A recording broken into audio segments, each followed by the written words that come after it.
the Lord your God. Let it remain there as a witness against you. For I know well how rebellious and stubborn you are. If you already have been so rebellious toward the Lord while I am still alive among you, how much more after my death?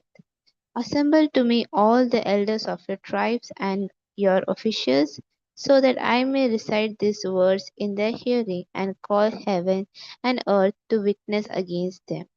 For I know that after my death you will surely act corruptly, turning aside from the way that I have commanded you. In time to come, trouble will befall you, because you will do what is evil in the sight of the Lord, provoking him to anger through the work of your hands. Then Moses recited the words of this song to the very end, in the hearing of the whole assembly of Israel. Deuteronomy chapter 32. Give ear, O heavens, and I will speak. Let the earth hear the words of my mouth. May my teaching drop like the rain, my speech condense like the dew, like gentle rain on grass, like showers on new growth. For I will proclaim the name of the Lord, ascribe greatness to our God. The rock, his work is perfect, and all his ways are just. A faithful God, without deceit, just and upright is he. Yet his degenerate children have dealt falsely with him, a perverse and crooked generation. Do you thus repay the Lord, O foolish and senseless people? Is he is not he your father who created you, who made you and established you? Remember the days of old, consider the years long past. Ask your father, and he will inform you, your elders, and they will tell you. When the Most High apportioned the nations, when he divided humankind, he fixed the boundaries of the people according to the number of gods. The Lord's own portion was his people, Jacob his allotted share. He sustained him in a desert land, in a hollowing wilderness waste.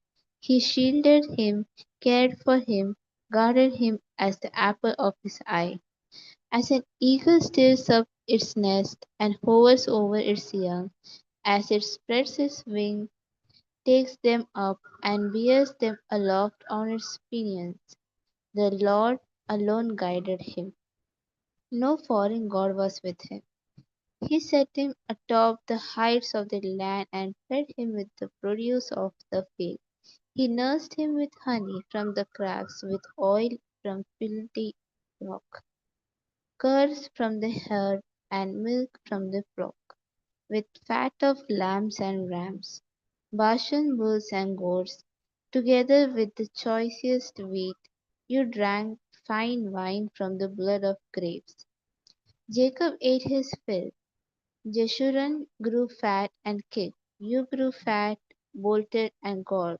He abandoned God who made him and scoffed at the rock of his salvation. They made him jealous with strange gods, with abhorrent things they provoked him. They sacrificed to demons, not God, to deities they had never known, to new ones recently arrived, whom your ancestors had not feared. You were unmindful of the rock that bore you. You forgot the God who gave you birth. The Lord saw it and was jealous. He spurned his sons and daughters. He said, I will hide my face from them, and I will see what their end will be. For they are a perverse generation, children in whom there is no faithfulness. They made me jealous with what is no God, provoked me with their idols. So I will make them jealous with what is no people, provoke them with a foolish nation. For a fire is kindled by my anger and burns to the depths of Sheol. It devours the earth and its increase, and sets on fire the foundations of the mountains. I will help disasters upon them and spend my arrows against them, wasting hunger, burning consumption, bitter pestilence. The teeth of beasts I will send against them, with venom of things crawling in the dust. In the street the sword shall believe, and in the chambers terror, for young man and woman alike, nursing child and old grey head. I thought to scatter them and bolt out the memory of them from humankind. But I feared provocation by the enemy, for their adversaries might misunderstand and say, our hand is triumphant, it was not the Lord who did all this. They are a nation void of sense. There is no understanding in them. If they were wise, they would understand this. They would discern what the end would be.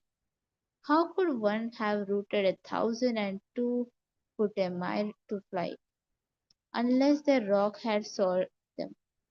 The Lord had given up them. Indeed, their rock is not like our rock. Our enemies are fools. Their wine comes from the winestock of Sodom, from the vineyards of Gomorrah. Their grapes are grapes of poison. Their clusters are bitter. Their wine is the poison of serpents, the cruel venom of asps.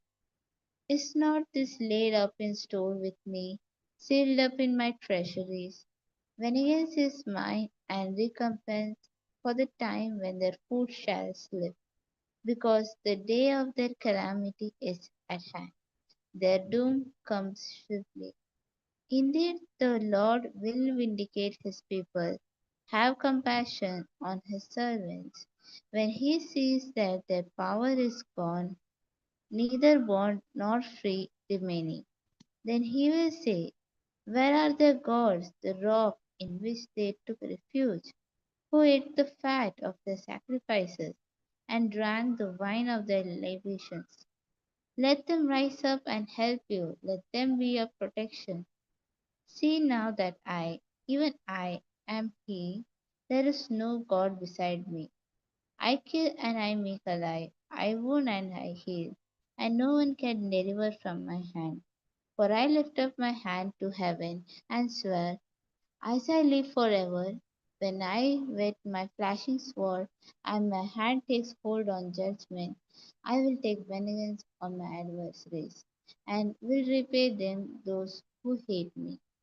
I will make my arrows drunk with blood, and my sword shall devour flesh, with the blood of the slain and the captives from the long haired enemy. Praise, O heavens! His people worship him, all your gods. For he will avenge the blood of his children and take vengeance on his adversaries. He will repay those who hate him and cleanse the land for his people. Moses came and recited all the words of this song in the hearing of the people, he and Joshua, son of Nun. When Moses had finished reciting all these words to all Israel, he said to them, take to heart all the words that I am giving in witness against you. Give them as a command to your children so that they may diligently observe all the words of this law. This is no trifling matter for you, but rather your very life. Through it you may live long in the land that you are crossing over the Jordan to possess. On that very day, the Lord and addressed Moses as follows: ascend this mountain of the Abraham, Moses Mount Nebo, which is in the land of Moab, across from Jericho, and view the land of Canaan, which I am giving to the Israelites for a possession. You shall die there on the mountain that you ascend, and shall be gathered to your king, as your brother Aaron died on Mount Hor and was gathered to his king, because both of you broke faith with me among the Israelites at the waters of Meribah Kadesh in the wilderness of Zin, by failing to maintain my holiness among the Israelites. Although you may view the land from a distance, you shall not enter it, the land that I am giving to the Israelites. Deuteronomy chapter 33. This is the blessing with which Moses, the man of God, blessed the Israelites before his death. He said, the Lord came from Sinai and dawned from Seir upon us. He shone forth from Mount Paran. With him were myriads of holy ones, at his right a host of his own. Indeed, O favorite among peoples, all his holy ones were in your charge. They must at your heels accept directions from you. Moses charged us with the Lord as a possession for the assembly of Jacob. There arose a king in Jeshurun when the leaders of people assembled, the united tribes of Israel. May Reuben live and not die out, even though his numbers are few. And this he said of Judah, O Lord, give heed to Judah and bring him to his people. Strengthen his hands for him and be a help against his adversaries.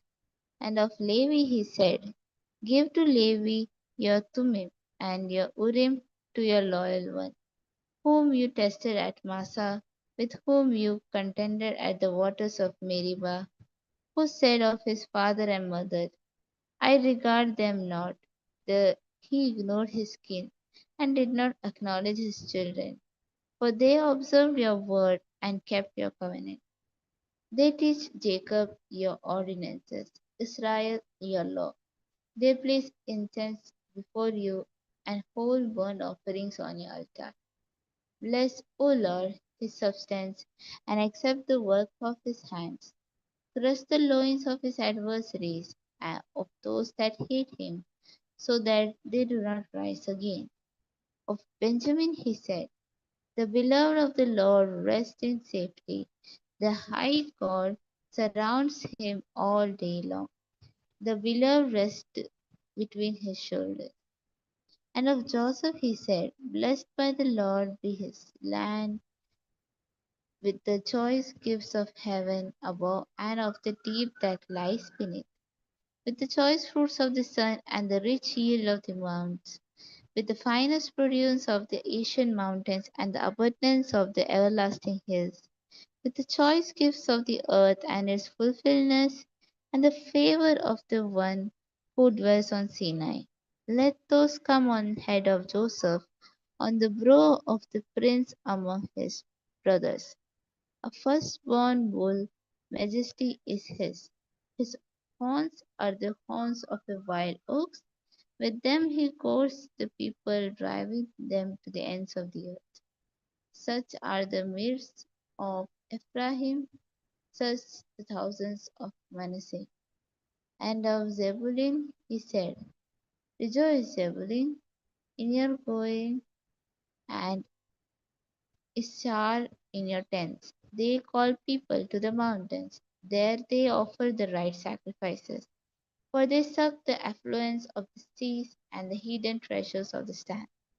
And of God he said, blessed be the enlargement of Gad. Gad lives like a lion. He tears at arm and skull. He chose the best for himself, for that a commander's allotment was reserved.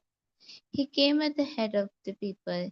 He executed the justice of the Lord, and his ordinances for Israel. And of Dan he said, Dan is a lion's whelp that leaps forth from Bashan. And of Naphtali he said, O Naphtali, sated with favor, full of the blessing of the Lord, possess the west and south. And of Asher he said, most blessed of sons be Asher. May he be the favorite of his brothers, and may he dip his foot in oil. Your bars are iron and bronze, and as your days, so is your strength. There is none like God, O Jeshurun, who rides through the heavens to your help, majestic through the skies. He subdues the ancient gods, shatters the forces of old. He drew out the enemy before you and said, destroy. So Israel lives in safety, untroubled is Jacob's abode, in a land of grain and wine, where the heaven dropped down dew. Happy are you, O Israel, who is like you, a people saved by the Lord, the shield of your help and the sword of your strength. Your enemies shall come fawning to you, and you shall tread on their backs. Deuteronomy chapter 34. Then Moses went up from the plains of Moab to Mount Nebo to the top of Pisgah, which is opposite Jericho. And the Lord showed him the land, Gilead as far as Dan, all Naphtali, the land of Ephraim and Manasseh, all the land of Judah as far as the western sea, the Negev, and the plain, that is, the valley of Jericho, the city of palm trees, as far as Zoar. The Lord said to him, This is the land of which I swore to Abraham, to Isaac, and to Jacob, saying, I will give it to your descendants. I have let you not I have let you see it with your eyes, but you shall not cross over there. Then Moses, the servant of the Lord, died there in the land of Moab, as the Lord's commandment. He was buried in a valley in the land of Moab, opposite Bethpool, but no one knows his burial place to this day. Moses was 120 years old when he died. His sight was unimpaired and his vigor had not abated. The Israelites wept for Moses in the plains of Moab 30 days. Then the period of mourning for Moses was ended. Joshua, son of Nun, was full of the spirit of wisdom, because Moses had laid his hands on him, and the Israelites obeyed him, doing as the Lord had commanded Moses. Never since has there arisen a prophet in Israel like Moses, whom the Lord knew face to face. He was unequaled for all the signs and wonders that the Lord sent him to perform in the land of Egypt against Pharaoh and all his servants and his entire land, and for all the mighty deeds and all the terrifying displays of power that Moses performed in the sight of all Israel. Joshua chapter 1.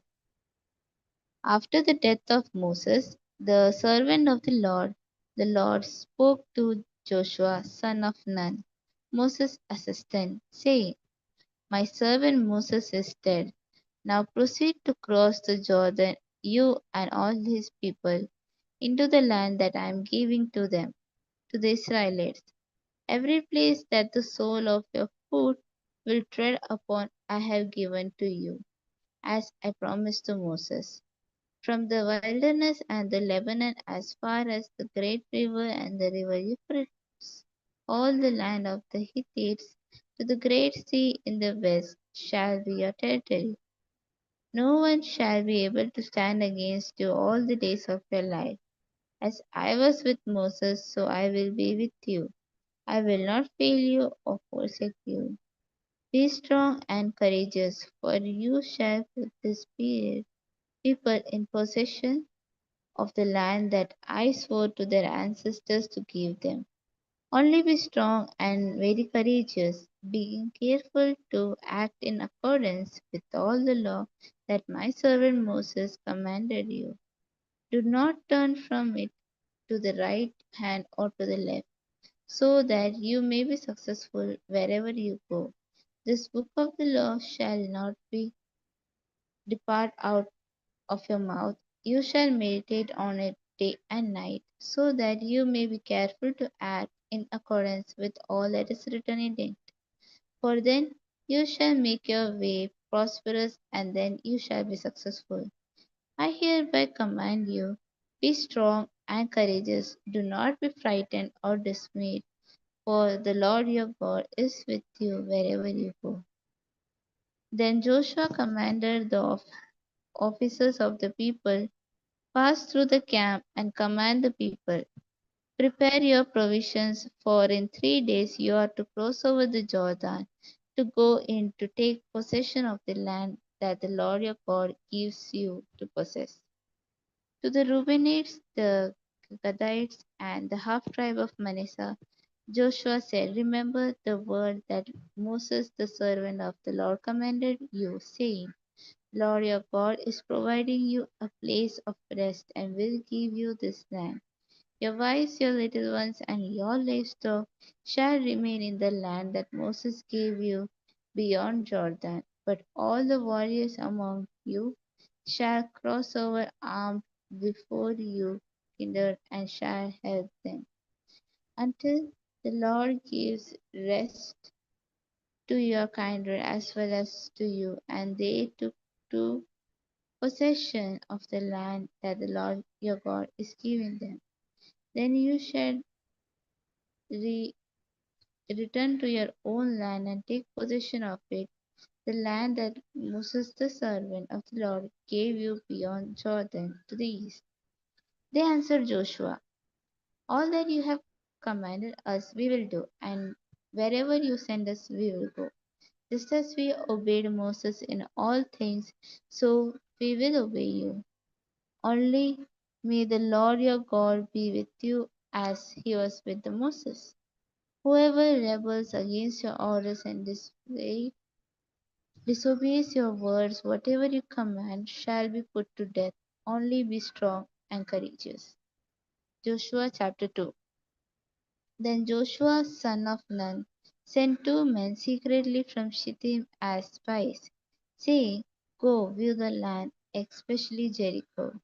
So they went and entered the house of a prostitute whose name was Rahab, and spent the night there.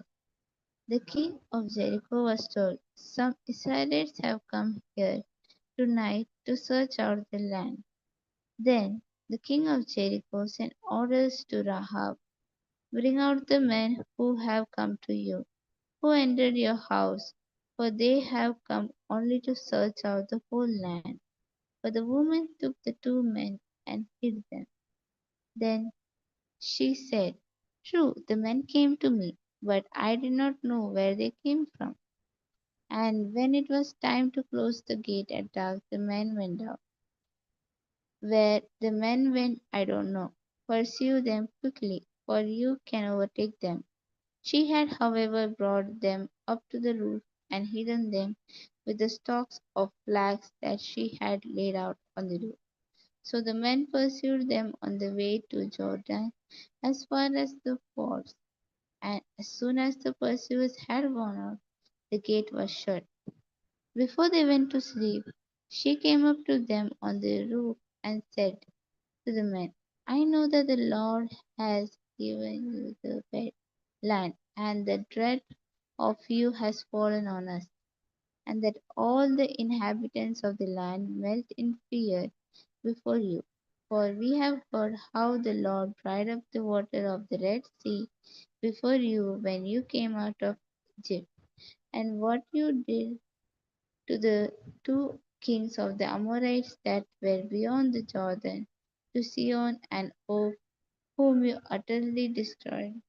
As soon as we heard it, our hearts melted, and there was no courage left in any of us because of you. The Lord your God is indeed God in heaven and on earth below. Now then, since I have dealt kindly with you, swear to me by the Lord that you in turn will deal kindly with my family. Give me a sign of good faith that you will spare my father and mother, my brothers and sisters, and all who belong to them, and deliver our lives from death. The men said to her, our life for yours. If you do not tell this business of ours, then we will deal kindly and faithfully with you when the Lord gives us the land. Then she led them down by a rope through the window, for her house was on the other side of the city wall, and she resided within the wall itself. She said to them, go towards the hill country, so that the pursuers may not come upon you. Hide yourselves there 3 days until the pursuers have returned. Then afterward you may go your own way. The men said, we will be released from this oath that you have made us swear to you if we had invasion the land.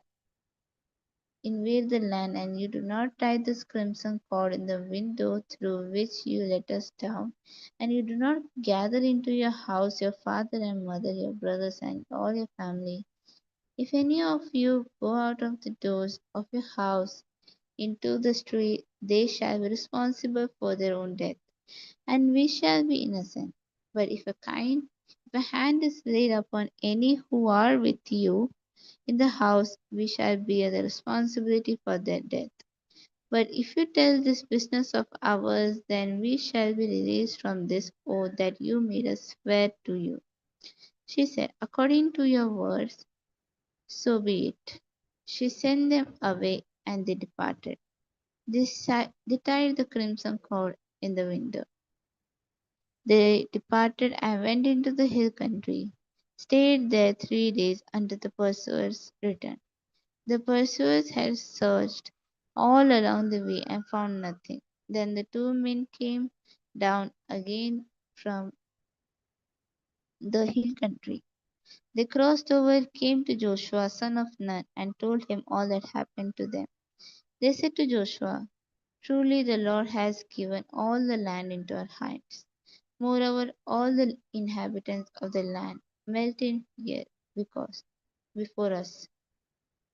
Joshua chapter 3.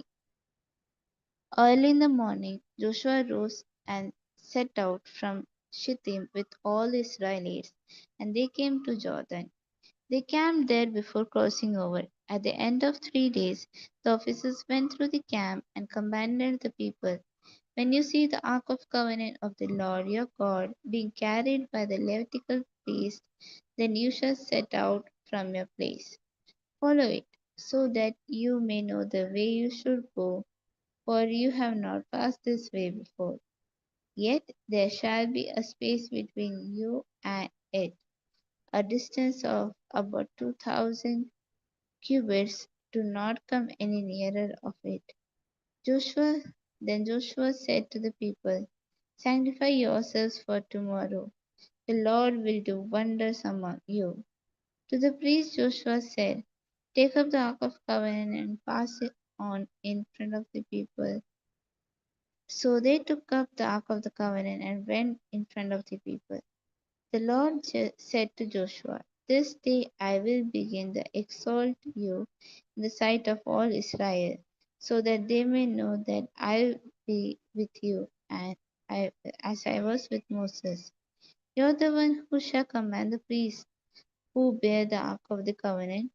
When you come to the edge of the waters of the Jordan, you shall stand still in the Jordan. Joshua then said to the Israelites, draw near and hear the words of Lord your God. Joshua said, by this you shall know that among you is the living God who without fail will drive out from before you the Canaanites, Hittites, Hittites, Perizzites, Girgashites, Amorites, and Jebusites. The ark of covenant of the Lord of all the earth is going to pass before you in the Jordan. So uh, now select receive 12 men from the tribes of Israel, one from each tribe. When the soles of the feet of the priests who bear the ark of the Lord of all earth, rest in the waters of the Jordan, the waters of Jordan flowing from above shall be cut off, they shall stand in a single heap. When the Rama, people said, it's time. Barkimor, Joshua chapter 3, verse 14. 14. More. Joshua chapter 3, verses 14. When the people set out from their tents to cross over the Jordan, the priests bearing the ark of the covenant were in front of the people. Now the Jordan overflows all its banks throughout the time of its harvest. So when those who bore the ark had come to the Jordan, and the feet throughout the time of harvest. So when those who bore the ark had come to Jordan, and the feet of the priest bearing the ark were dipped in the edge of the water, The waters flowing from above stood still, rising up in a single heap far off at Aden, the city that is beside Zarethan, while those flowing toward the sea of the Araba, the Dead Sea, were wholly cut off. Then the people crossed over opposite Jericho. While all Israel were crossing over on dry ground, the priests who bore the ark of the covenant of the Lord stood on dry ground in the middle of the Jordan until the entire nation finished crossing over the Jordan. Joshua chapter 4. When the entire nation had finished crossing over the Jordan, the Lord said to Joshua, "Select 12 men from the people, one from each tribe, and command them, take 12 stones from here out of the middle of the Jordan, from the place where the priest's feet stood. Carry them over with you and lay them down in the place where you camp tonight." Then Joshua summoned the 12 men from the Israelites, whom he had appointed, one from each tribe. Joshua said to them, "Pass on before the ark of the Lord your God into the middle of the Jordan, and each of you take up a stone on his shoulder, one for each of the tribes of the Israelites, so that this may be a sign among you. When your children ask in time to come, 'What do those stones mean to you?' then you shall tell them that the waters of the Jordan were cut off in the front of the ark of the covenant of the Lord.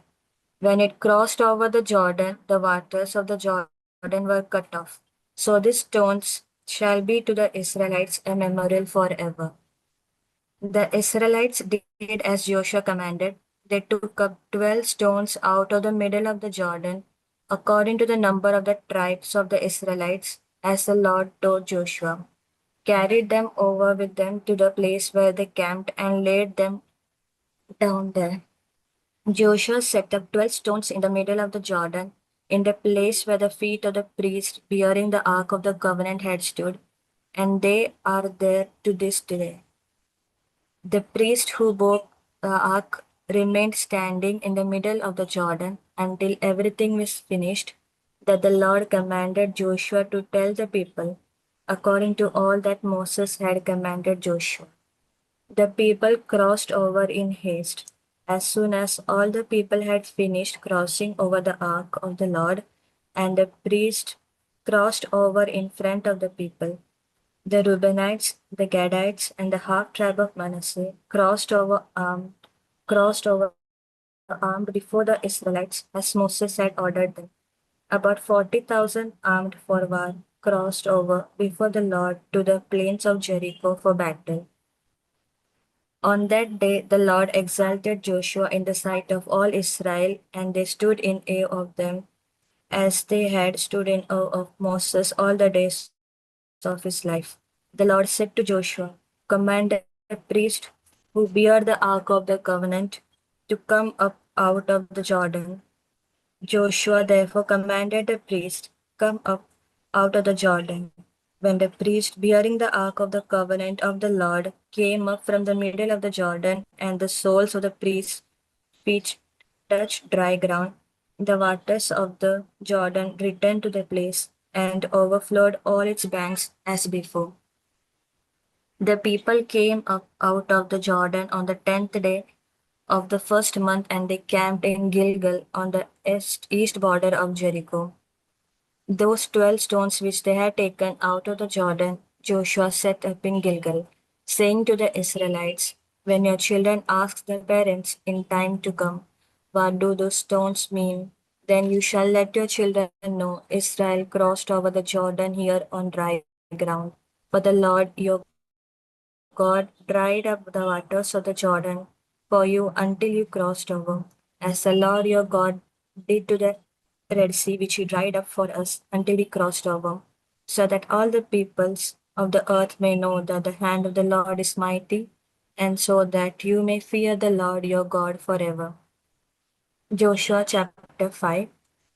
When all the kings of the Amorites beyond the Jordan to the west, and all the kings of the Canaanites by the sea, heard that the Lord had dried up the waters of the Jordan for the Israelites until they had crossed over, their hearts melted, and there was no longer any spirit in them. because of the Israelites.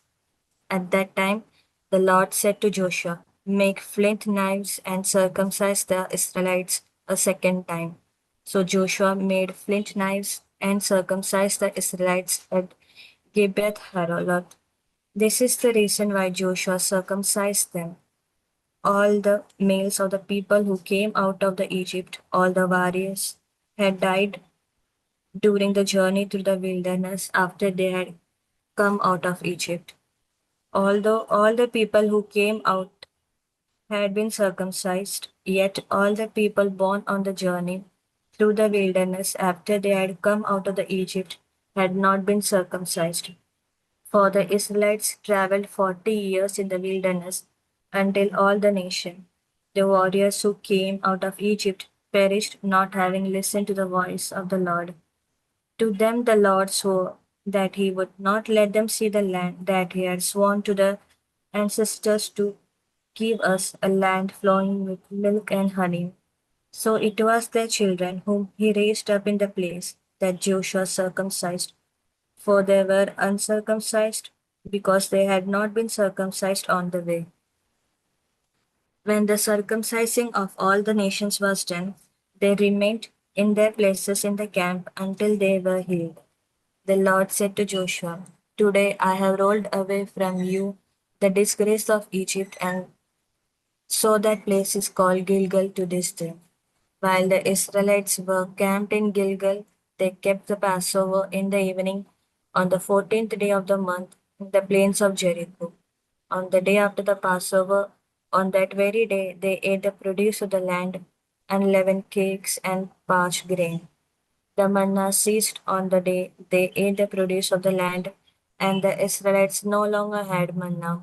They ate the crops of the land of Canaan that year. Once, when Joshua was by Jericho, he looked up and saw a man standing before him with a drawn sword in his hand.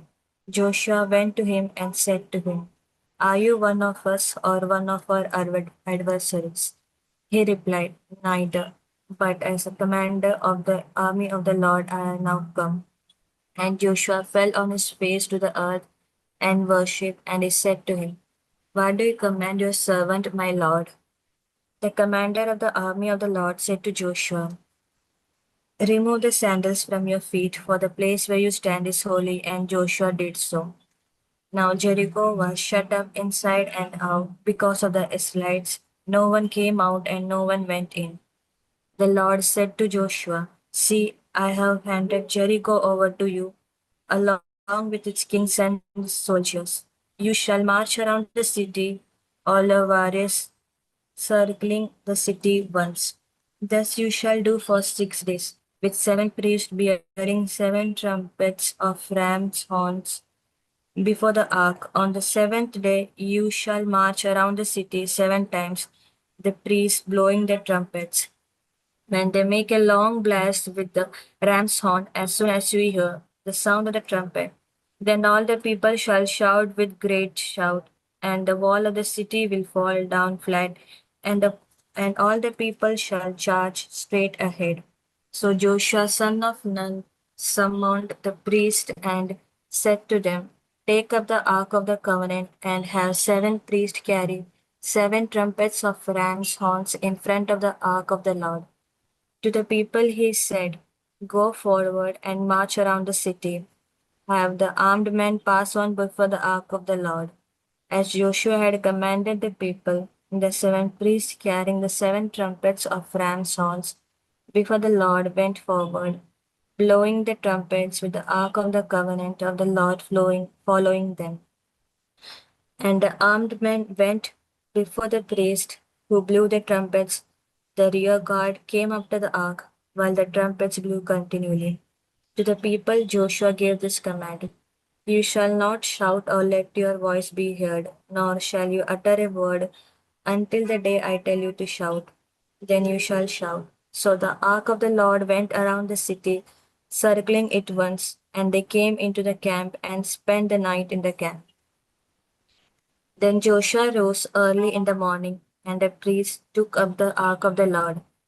The 7 priests carrying the 7 trumpets of ram's horns before the ark of the Lord passed on blowing their trumpets continually.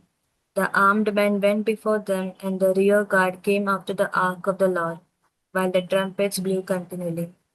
On the second day, they marched around the city once and then returned to the camp. They did this for 6 days. On the seventh day, they rose early at dawn and marched around the city in the same manner 7 times. It was only on that day that they marched around the city 7 times.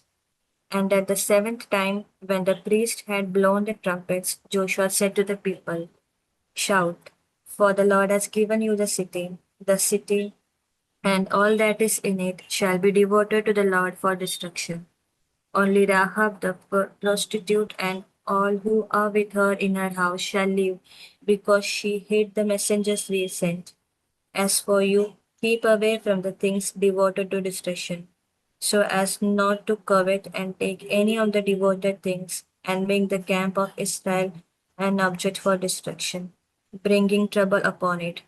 But all silver and gold and vessels of bronze and iron are sacred to the Lord. They shall go into the treasury of the Lord."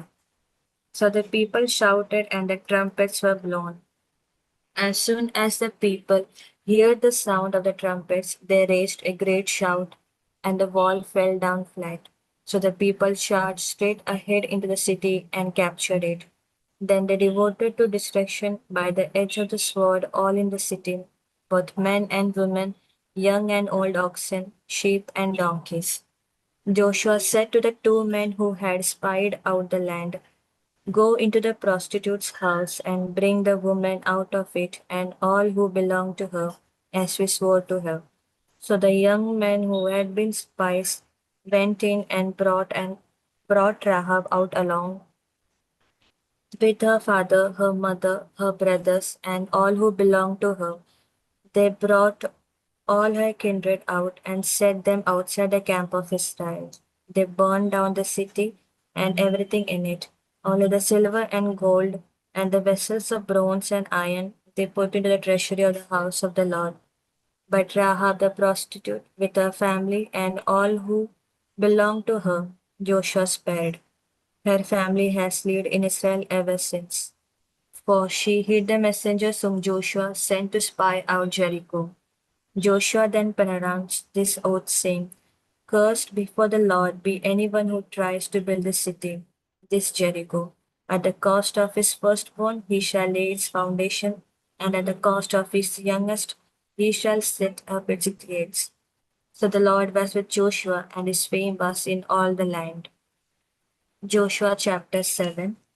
But the Israelites broke faith in regard to the devoted things. Achan the son of Carmi, son of Zabdi, son of Zerah, of the tribe of Judah, took some of the devoted things, and the anger of the Lord burned against the Israelites.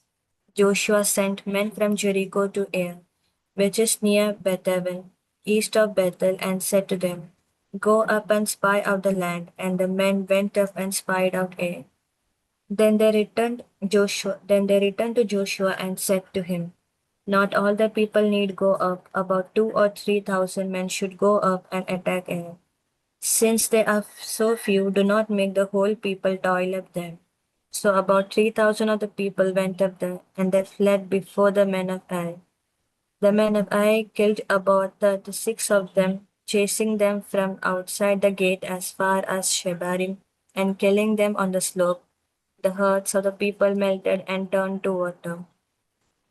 Then Joshua tore his clothes and fell to the ground on his face before the ark of the Lord until the evening, he and the elders of Israel, and they put dust on their heads.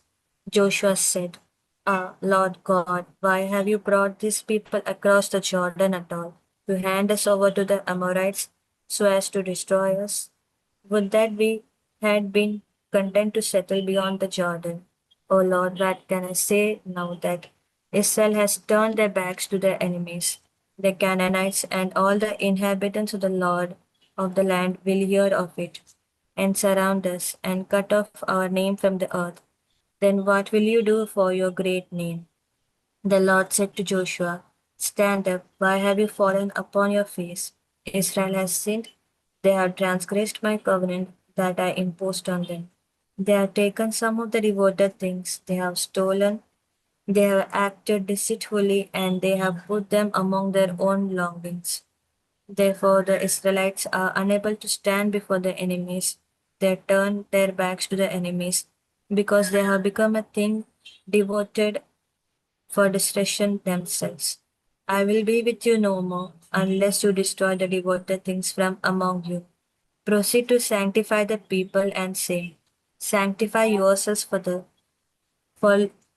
for tomorrow, for thus says the Lord, the God of Israel. They are devoted things among you, O Israel. You will be unable to stand before enemies until you take away the devoted things from among you. In the morning, therefore, you shall come forward by tribe by tribe. The tribe that the Lord takes shall come near by clans. The clan that the Lord shall come near by household, and the household that the Lord takes shall come near one by one. And the one who is taken as having the devoted things shall be burned with fire, together with all that he has, for having transgressed the covenant of the Lord, and for having done an outrageous thing in Israel. So Joshua rose early in the morning and brought Israel near tribe by tribe, and the tribe of Judah was taken. He brought near the clans of Judah, and the clans of the Zerahites was taken. And he brought near the clan of the Zerahites family by family, and Zabdi was taken. And he brought near his household one by one, and Achan, son of Carmi, son of Zabdi, son of Zerah of the tribe of Judah, was taken. Then Joshua said to Achan, my son, give glory to the Lord God of Israel, and make confession to him. Tell me now what you have done, and do not hide it from him. And Achan answered Joshua, it is true, I am the one who sinned against the Lord God of Israel. This is what I did when I saw among the spoil a beautiful mantle from Shinar, and 200 shekels of silver, and a bar of gold weighing 50 shekels. Then I coveted them and took them. They now lie hidden in the ground inside my tent with the silver underneath. So Joshua sent messengers, and they ran to the tent, and there it was, hidden in his tent with the silver underneath. They took them out of the tent and brought them to Joshua and all the Israelites, and they spread them out before the Lord. Then Joshua and all Israel with him took Achan son of Zerah with the silver, the mantle, and the bar of gold, with his sons and daughters, with his oxen, donkeys, and sheep, and his tent, and all that he had, and they brought them up to the valley of An Acre. Joshua said, why do you bring trouble on us? The Lord is bringing trouble on you today. And all Israel stoned him to death. They burned them with fire, cast stones on them, and raised over him a great heap of stones that remains to this day. Then the Lord turned from his burning anger. Therefore, that place to this day is called the Valley of Echo. Joshua chapter 8.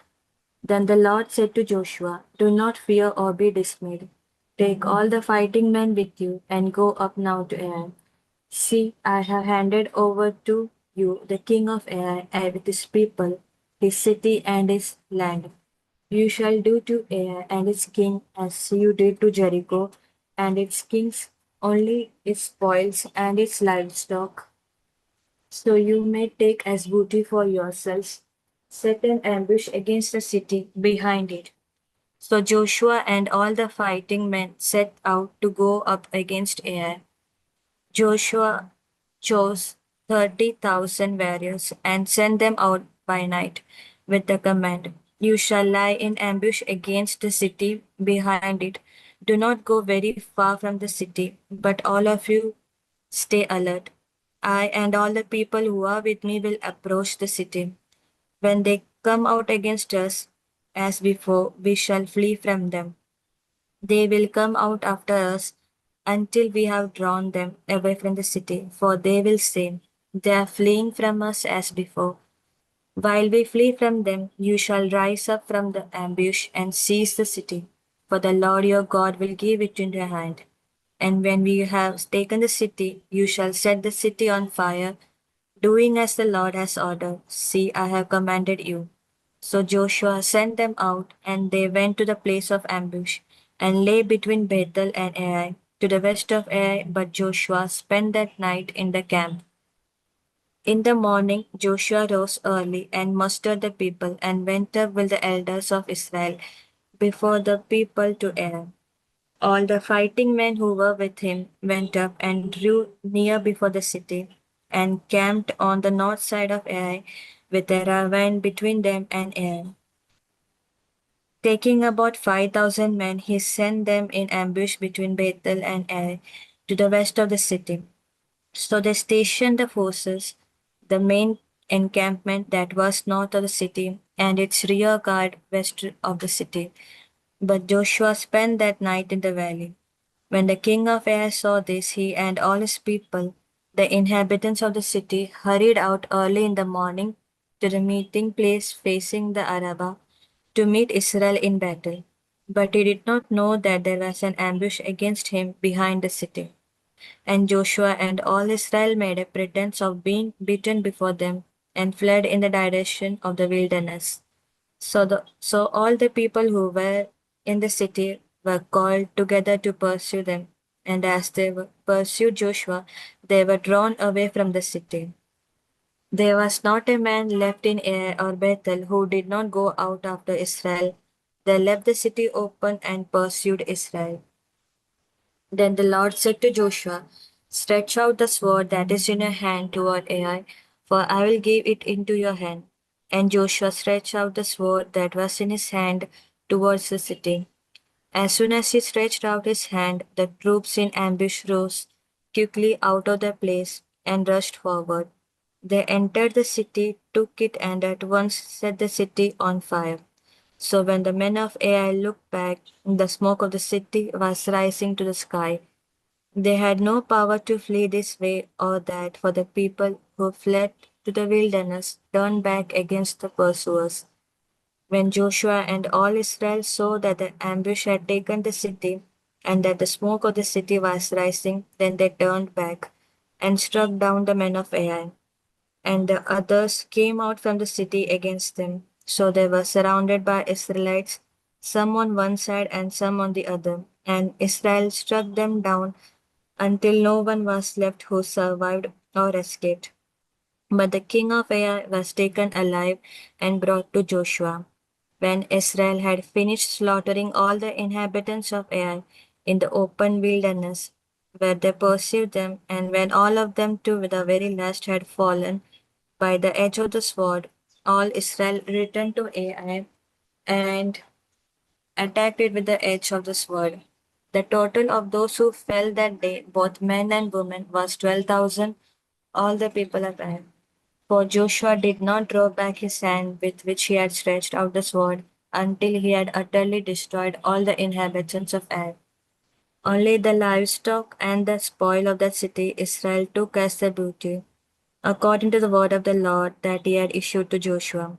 So Joshua burned Ai and made it forever a heap of ruins, as it is to this day.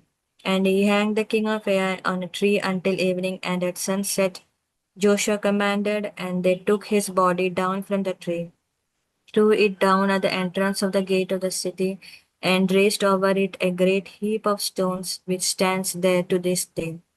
Then Joshua built on Mount Ebal an altar to the Lord, the God of Israel, just as Moses, the servant of the Lord, had commanded the Israelites, as it is written in the book of the law of Moses, an altar of unhewn stones on which no iron tool has been used. And they offered on it burnt offerings of the Lord and sacrificed offerings of well being. And there, in the presence of the Israelites, Joshua wrote on the stones a copy of the law of Moses, which he had written. All Israel, alien as well as citizen, with their elders and officers and their judges, stood on opposite sides of the ark in front of the Levitical priests who carried the ark of the covenant of the Lord, half of them in front of Mount Gerizim and half of them in front of Mount Abel, as Moses the servant of the Lord had commanded, at the first that they should bless the people of Israel. And afterward he read all the words of the law, blessings and curses, according to all that is written in the book of the law. There was not a word of all that Moses commanded that Joshua did not read before all the assembly of Israel, and the women, and the little ones, and the aliens who resided among them. Joshua chapter 9. Now, when all the kings who were beyond the Jordan in the hill country and in the lowland all along the coast of the great sea toward Lebanon, the Hittites, the Amorites, the Canaanites, and the Perizzites, the Hivites, and the Jebusites heard of this, they gathered together with one accord to fight Joshua and Israel. But when the inhabitants of Gibeon heard what Joshua had done to Jericho and to Ai, they, on their part, acted with cunning. They went and prepared provisions, and took worn out sacks for their donkeys, and wineskins worn out and torn and mended, with worn out patched sandals on their feet, and worn out clothes. And all their provisions were dry and moldy. They went to Joshua in the camp at Gilgal and said to him and to Israelites, "We have come from a far country, so now make a treaty with us." But the Israelites said to the Hivites, "Perhaps you live among us, then how can we make a treaty with you?" They said to Joshua, "We are your servants." And Joshua said to them, "Who are you, and where do you come from?" They said to him, "Your servants have come from a very far country because of the name of the Lord your God. For we have heard a report of him, of all that he did in Egypt, and all that he did to the two kings of the Amorites who were beyond the Jordan, King Sihon of Heshbon, and King Og of Bashan, who lived in the Ashtaroth. So our elders and all the inhabitants of our country said to us, 'Take provisions in your hand for the journey. Go to meet them and say to them, We are your servants. Come now, make a treaty with us. Here is our bread. It was still warm when we took it from our houses as our food for the journey on the day we set out to come to you. But now see, it is dry and moldy. These wineskins were new when we filled them, and see, they are burst, and these garments and sandals of ours are worn out from the very long journey. So the leaders partook of their provisions and did not ask direction from the Lord. And Joshua made peace with them, guaranteeing their lives by treaty, and the leaders of the congregation swore an oath to them. But when 3 days had passed after they had made a treaty with them, they heard that they were their neighbors and were living among them. So the Israelites set out and reached the cities on the third day. Now the cities were Gibeon, Shephirah, Beeroth, and Kiriath Jearim. But Israelites did not attack them, because the leaders of the congregation had sworn to them by the Lord, the God of Israel. Then all the congregation murmured against the leaders. But all the leaders said to all the congregation, "We have sworn to them by the Lord, the God of Israel, and now we must not touch them. This is what we will do to them. We will let them leave so that wrath may not come upon us because of the oath that we swore to them." The leaders said to them, "Let them leave." So they became hewers of the wood and drawers of water for all the congregation, as the leaders had decided concerning them. Joshua summoned them and said to them, "Why did you deceive us, saying, 'We are very far from you,' while in fact you are living among us? Now therefore you are cursed, and some of you shall always be slaves, hewers of wood and drawers of water for the house of my God." Then Shlomo, Barak it's Mo, time. Barak Mo, Joshua chapter 9, verses 23.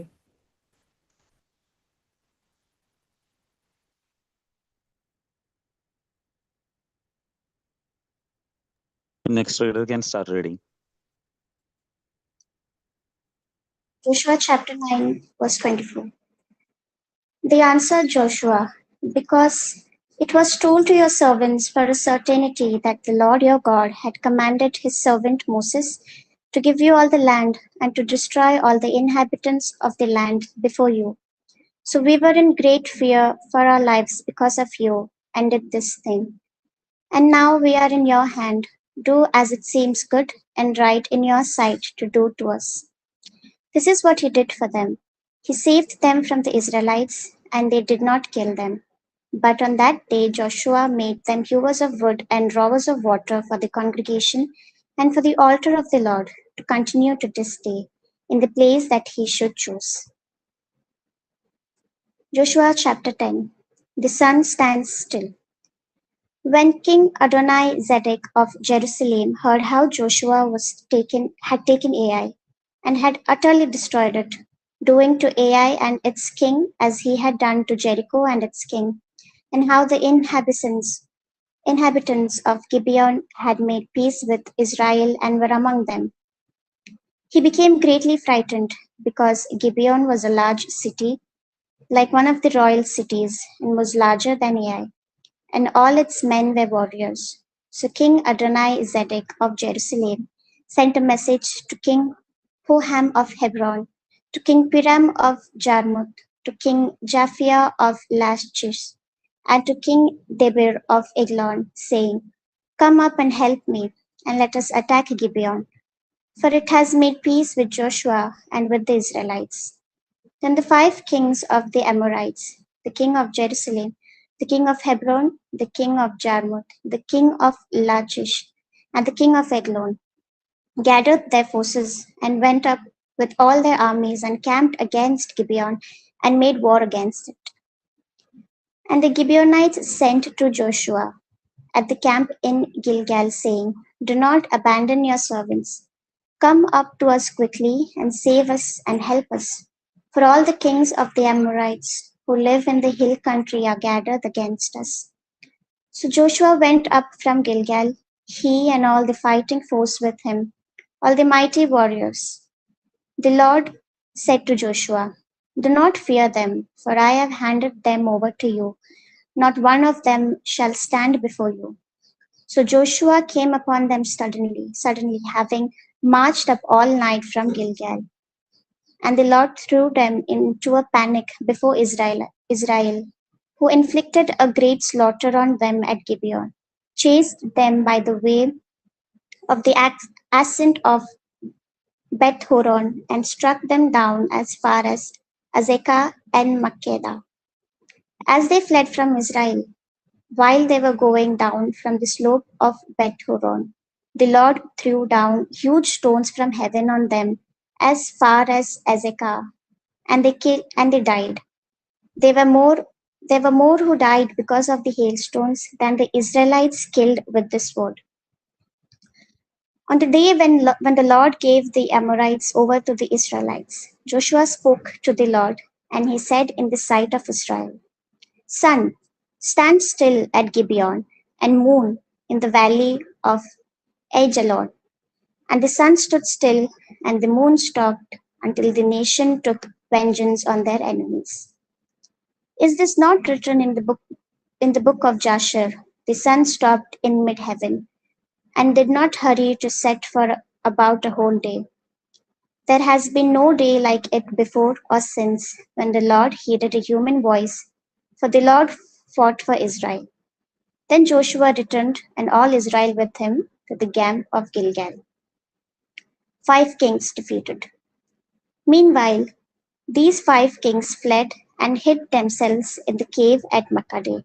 And it was told Joshua, The 5 kings have been found hidden in the cave at Makkedah. Joshua said, Roll large stones against the mouth of the cave, and set men by it to guard them. But do not stay there yourselves. Pursue your enemies and attack them from the rear. Do not let them enter their towns, for the Lord your God has given them into your hand. When Joshua and the Israelites had finished inflicting a very great slaughter on them, until they were wiped out, and when the survivors had entered into the fortified towns, all the people returned safe to Joshua in the camp at Makkedah. No one dared to speak against any of the Israelites. Then Joshua said, open the mouth of the cave and bring those 5 kings out to me from the cave. They did so and brought the 5 kings out to him from the cave, the king of Jerusalem, the king of Hebron, the king of Jarmuth, the king of Lachish, and the king of Eglon. When they brought the kings out to Joshua, Joshua summoned all the Israelites and said to the chiefs of the warriors who had gone with him, "Come near, put your feet on the necks of these kings." When they came near and put their feet on their necks, and Joshua said to them, "Do not be afraid or dismayed. Be strong and courageous, for thus the Lord will do to all the enemies against whom you fight." Afterward, Joshua struck them down and put them to death, and he hung them on 5 trees. And they hung on the trees until evening. At sunset, Joshua commanded, and they took them down from the trees and threw them into the cave where they had hidden themselves.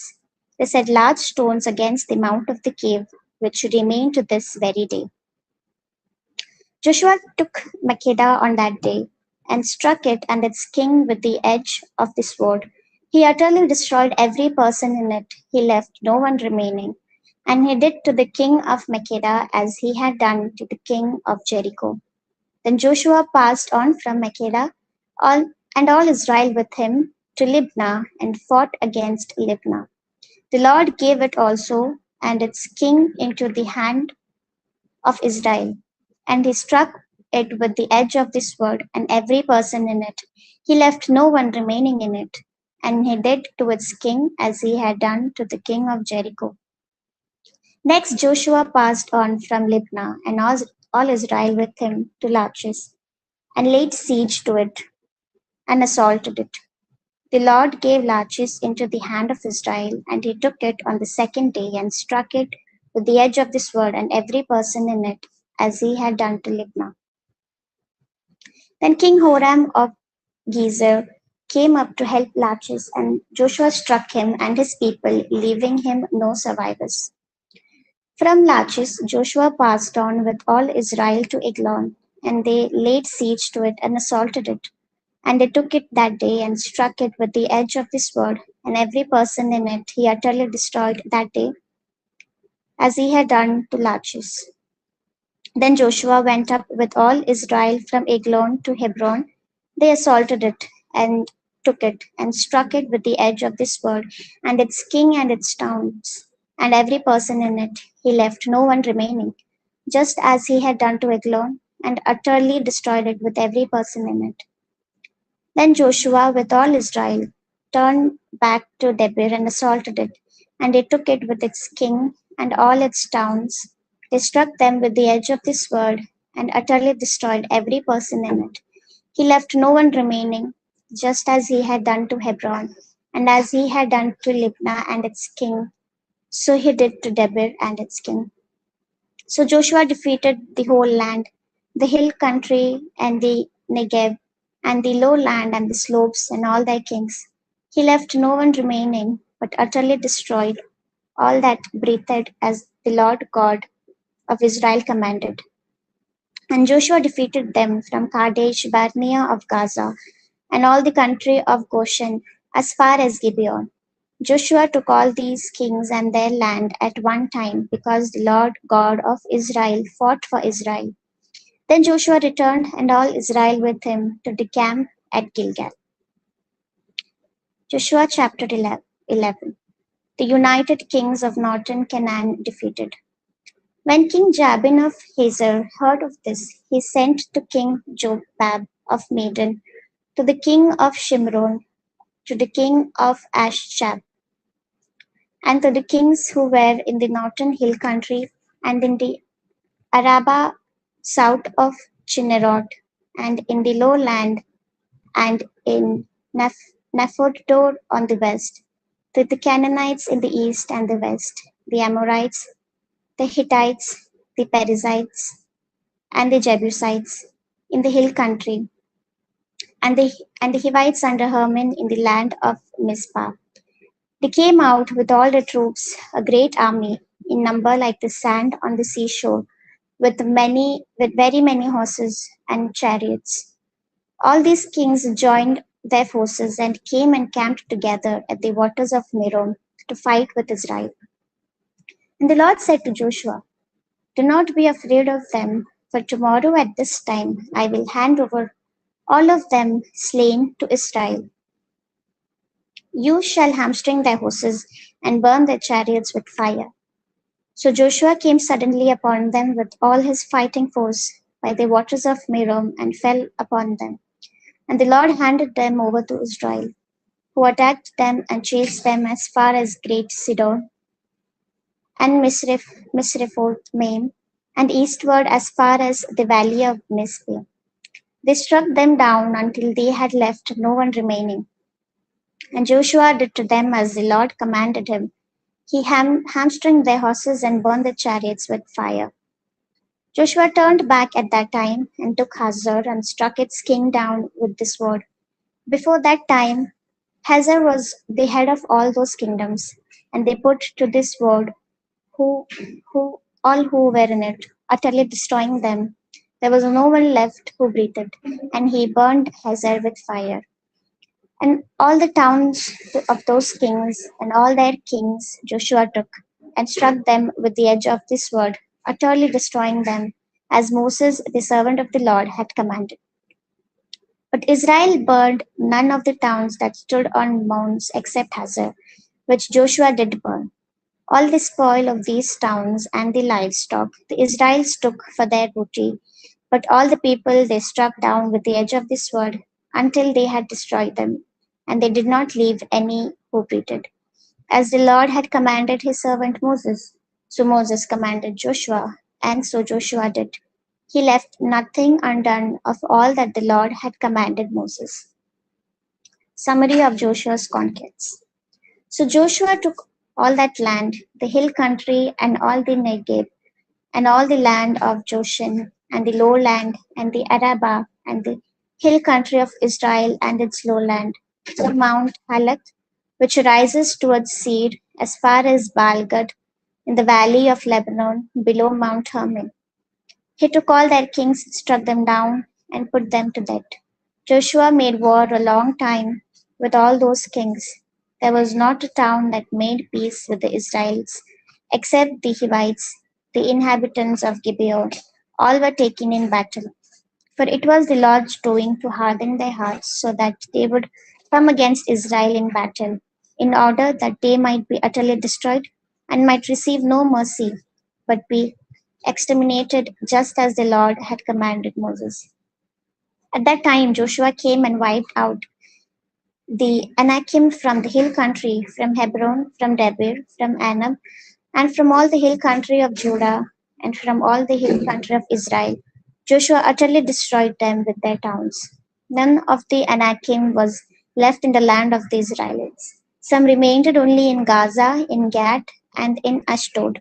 So Joshua took the whole land according to all that the Lord had spoken to Moses, and Joshua gave it for an inheritance to Israel according to their tribal allotments, and the land had reset from war. Joshua chapter 12. The kings conquered by Moses. Now these are the kings of the land whom the Israelites defeated, whose land they occupied before the Jordan toward the east, from the Wadi Arnon to Mount Hermon, with all the Arabah eastward. King Sihon of the Amorites, who lived at Heshbon and ruled over Aroer, which is on the edge of the Wadi Arnon, and from the middle of the valley as far as the river Jabbok, the boundary of the Ammonites, that is, half of Gilead, and the Arabah to the sea of Chinnerot eastward, and in the direction of Bet Jeshimoth to the sea of the Arabah, the Dead Sea, southward to the foot of the slopes of Pisgah, and King Og of Bashan, one of the last of the Rephaim, who lived at Ashtaroth and at Edrei, and ruled over Mount Hermon and Salcah and all Bashan to the boundary of the Jeshurites and the Maccathites, and over half of Gilead to the boundary of King Sihon of Heshbon. Moses, the servant of the Lord, and the Israelites defeated them. And Moses, the servant of the Lord, gave their land for a possession to the Reubenites and the Gadites and the half tribe of Manasseh. The kings conquered by Joshua. The following are the kings of the land whom Joshua and the Israelites defeated on the west side of the Jordan, from Balgad in the valley of Lebanon to Mount Halak that rises towards Seir. And Joshua gave their land to the tribes of Israel as a possession according to their allotments, in the hill country, in the lowland, in the Arabah, in the slopes, in the wilderness, and in the Negev, the land of Hittites, Amorites, Canaanites, Perizzites, Hivites, and Jebusites. The king of Jericho won the king of Ai, which is next to Bethel, the king of Jerusalem, the king of Hebron, the king of Jarmuth, the king of Lachish, the king of Eglon, the king of Jazer, the king of Debir, the king of Geder, the king of Hormah, the king of Arad, the king of Libnah, the king of Abdullam, the king of Makkedah, the king of Bethel, the king of Tapua, the king of Heber, the king of Aphek, the king of Lasharon, the king of Madon, the king of Hazar, the king of Shimron Meron, the king of Ashshaf, the king of Tanak, the king of Megiddo, the king of Kedesh, the king of Jokneam in Carmel, the king of Dor in Naphtador, the king of Goim in Galilee, the king of Tirzah, 31 kings in all. Joshua chapter 13. The parts of Canaan still unconquered. When Joshua was old and advanced in years, and the Lord said to him, You are old and advanced in years, and very much of the land still remains to be possessed. This is the land that still remains, all the regions of the Philistines, and all those of the Jeshurites, from the Shihor, which is east of Egypt, northward to the boundary of Ekron. It is reckoned as Canaanite. There are 5 rulers of the Philistines, those of Gaza, Ashdod, Ashkelon, Gath, and Ekron, and those of the Avim in the south, all the land of the Canaanites, and Mira that belongs to the Sidonians, to Aphek, to the boundary of the Amorites, and the land of the Gebalites, and the Lebanon toward the east, from Balgad below Mount Hermon to Lebo-hamath, all the inhabitants of the hill country from Lebanon to Misrophoth-maim, even all the Sidonians. I will myself drive them out from before the Israelites. Only allot the land to Israel for an inheritance, as I have commanded you. Now therefore, divide this land for an inheritance to the 9 tribes and the half tribe of Manasseh, the territory east of the Jordan.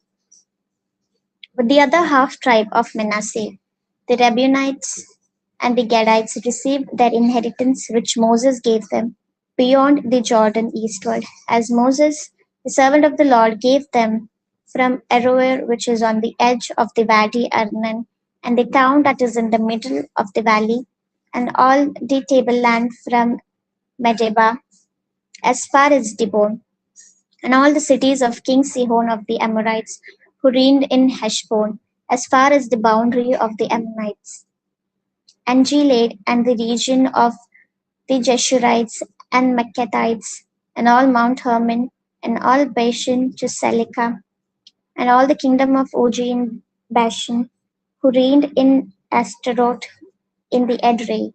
He alone was left of the survivors of the Rephaim. These Moses had defeated and driven out.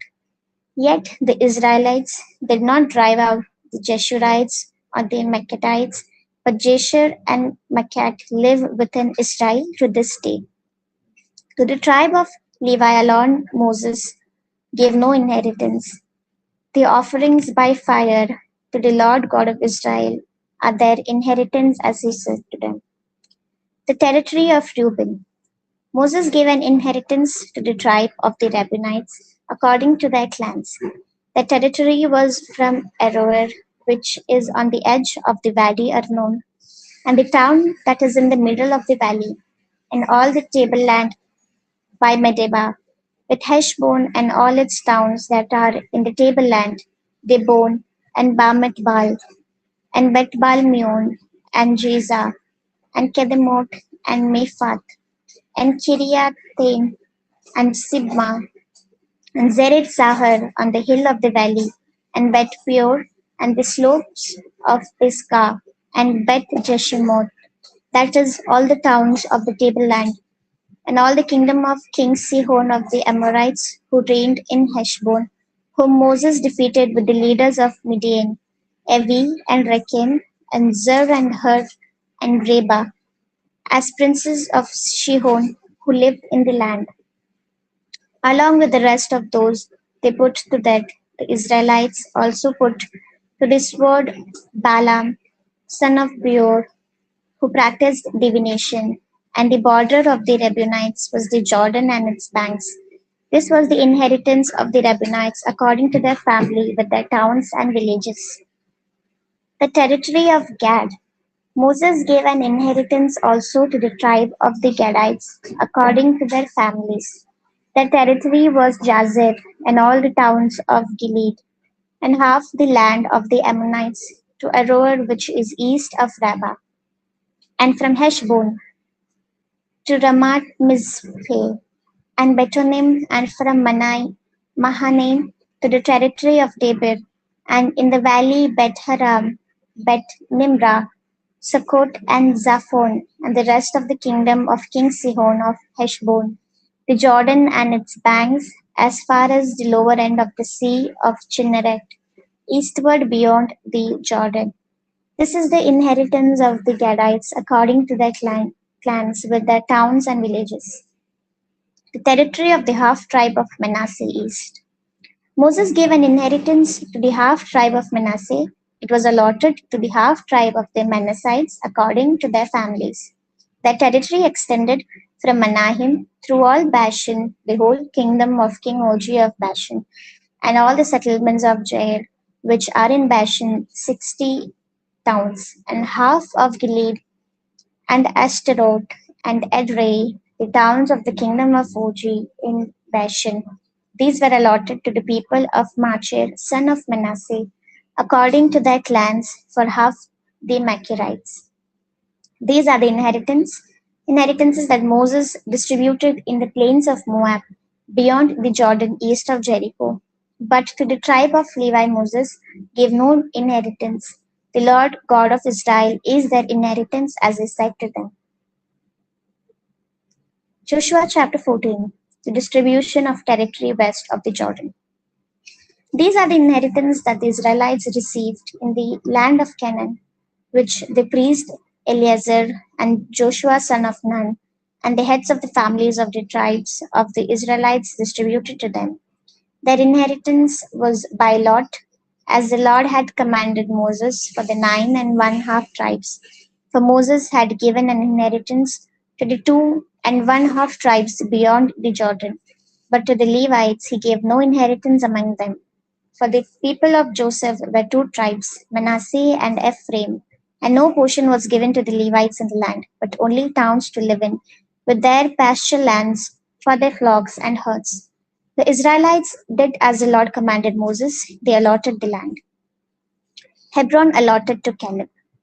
Then the people of Judah came to Joshua at Gilgal, and Caleb, son of Jephunneh, the Kenizzite, said to him, "You know what the Lord said to Moses, the man of God, in Kadesh Barnea concerning you and me. I was 40 years old when Moses, the servant of the Lord, sent me from Kadesh Barnea to spy out the land, and I brought him an honest report. But my companions who went up with me made the heart of the people melt, yet I wholeheartedly followed the Lord my God. And Moses swore on that day, saying, Surely the land on which your foot has trodden shall be an inheritance for you and your children forever, because you have wholeheartedly followed the Lord my God. And now, as you see, the Lord has kept me alive, as he said, these 45 years, since the time that the Lord spoke this word to Moses while Israel was journeying through the wilderness. And here I am today, 85 years old. I am still as strong today as I was on the day that Moses sent me. My strength now is as my strength was then, for war and for going and coming. So now give me this hill country for which the Lord spoke on that day. For you heard on that day how the Anakim were there, with great fortified cities. It may be that the Lord will be with me, and I shall drive them out, as the Lord said. Then Joshua blessed him and gave Hebron to Caleb son of Jephunneh for an inheritance. So Hebron became the inheritance of Caleb son of Jephunneh, the Kenizzite, to this day, because he wholeheartedly followed the Lord, the God of Israel. Now the name of Hebron formerly was Kiriath Arba. This Arba was the greatest man among the Anakim, and the land had rest from war. Joshua chapter 15, the territory of Judah. The lot for the tribe of the people of Judah, according to their families, reached southward to the boundary of Edom, to the wilderness of Zin at the farthest south, and their south boundary ran from the end of the Dead Sea, from the bay that faces southward, and it goes southward of the ascent of Akrabim, passes along to Zin, and goes up south of Kadesh Barnea, along by Hezron up to Adar, makes a turn to Karka, passes along to Azmon, goes out by the valley of Egypt, and comes to its end at the sea.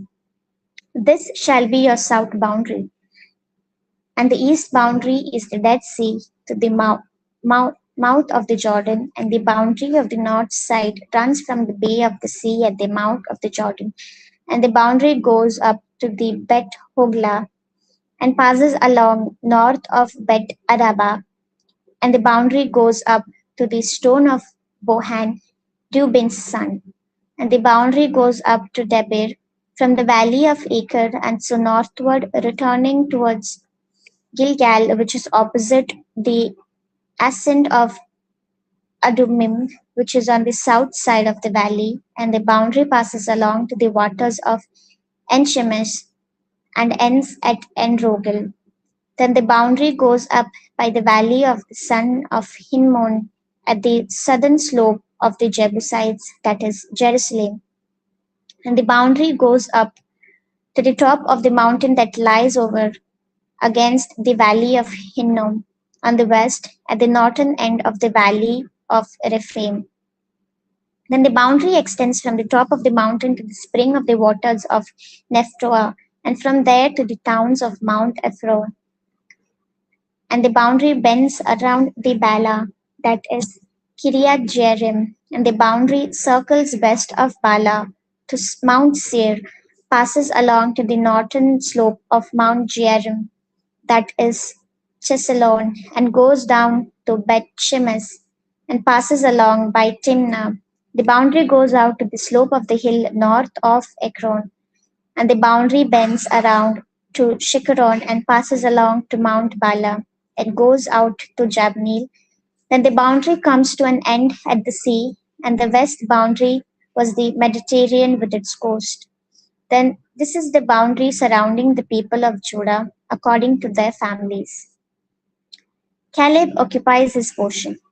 According to the commandment of the Lord to Joshua, he gave to Caleb son of Jephunneh a portion among the people of Judah, Kiriath Arba, that is Hebron.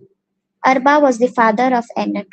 And Caleb drove out from there 3 sons of Enoch, Shesai, Ahiman, and Talmai, the descendants of Enoch.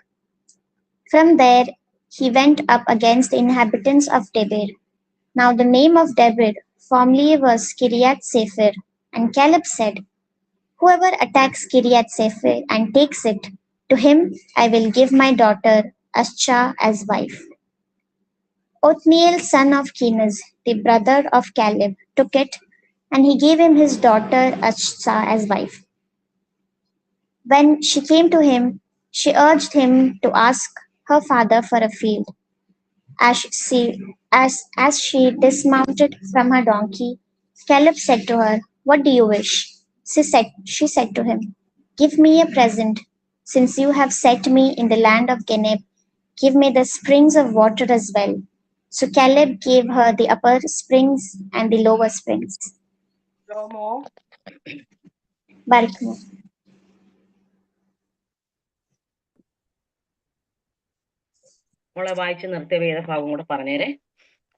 Joshua chapter 15, verse 19. Okay, thank you. Thank you.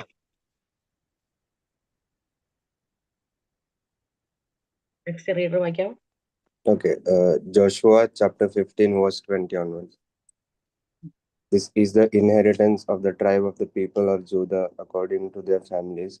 The town belonging to the tribe of the people of Judah in the extreme south toward the boundary of Edom, where Kabzeel, Eder, Jagur, Kina, Dimona, Adada, Kedesh, Hazor, Itnan, Zip, Telem, Belot, Hazor, Hadatta, Kerioth, Hezron, that is Hazor, Amam, Shema, Mulada, Hazor, Goda, Heshmon, Bethpelet, Hazor, Hazar Shual, Beerzeba, Biziotia, Bala, Im, Ezem, Etolad, Jeshil, Horma, Ziklag, Madmana, Sansana, Lebaoth, Shilhim, Ain, and Rimmon, in all 29 towns with their villages, and in the lowland, Estaol, Zora, Ashna, Zanoah, Enganim, Tapuha, Inam, Jarmuth, Abdullam, Soka, Azeka, Sharaim, Adida,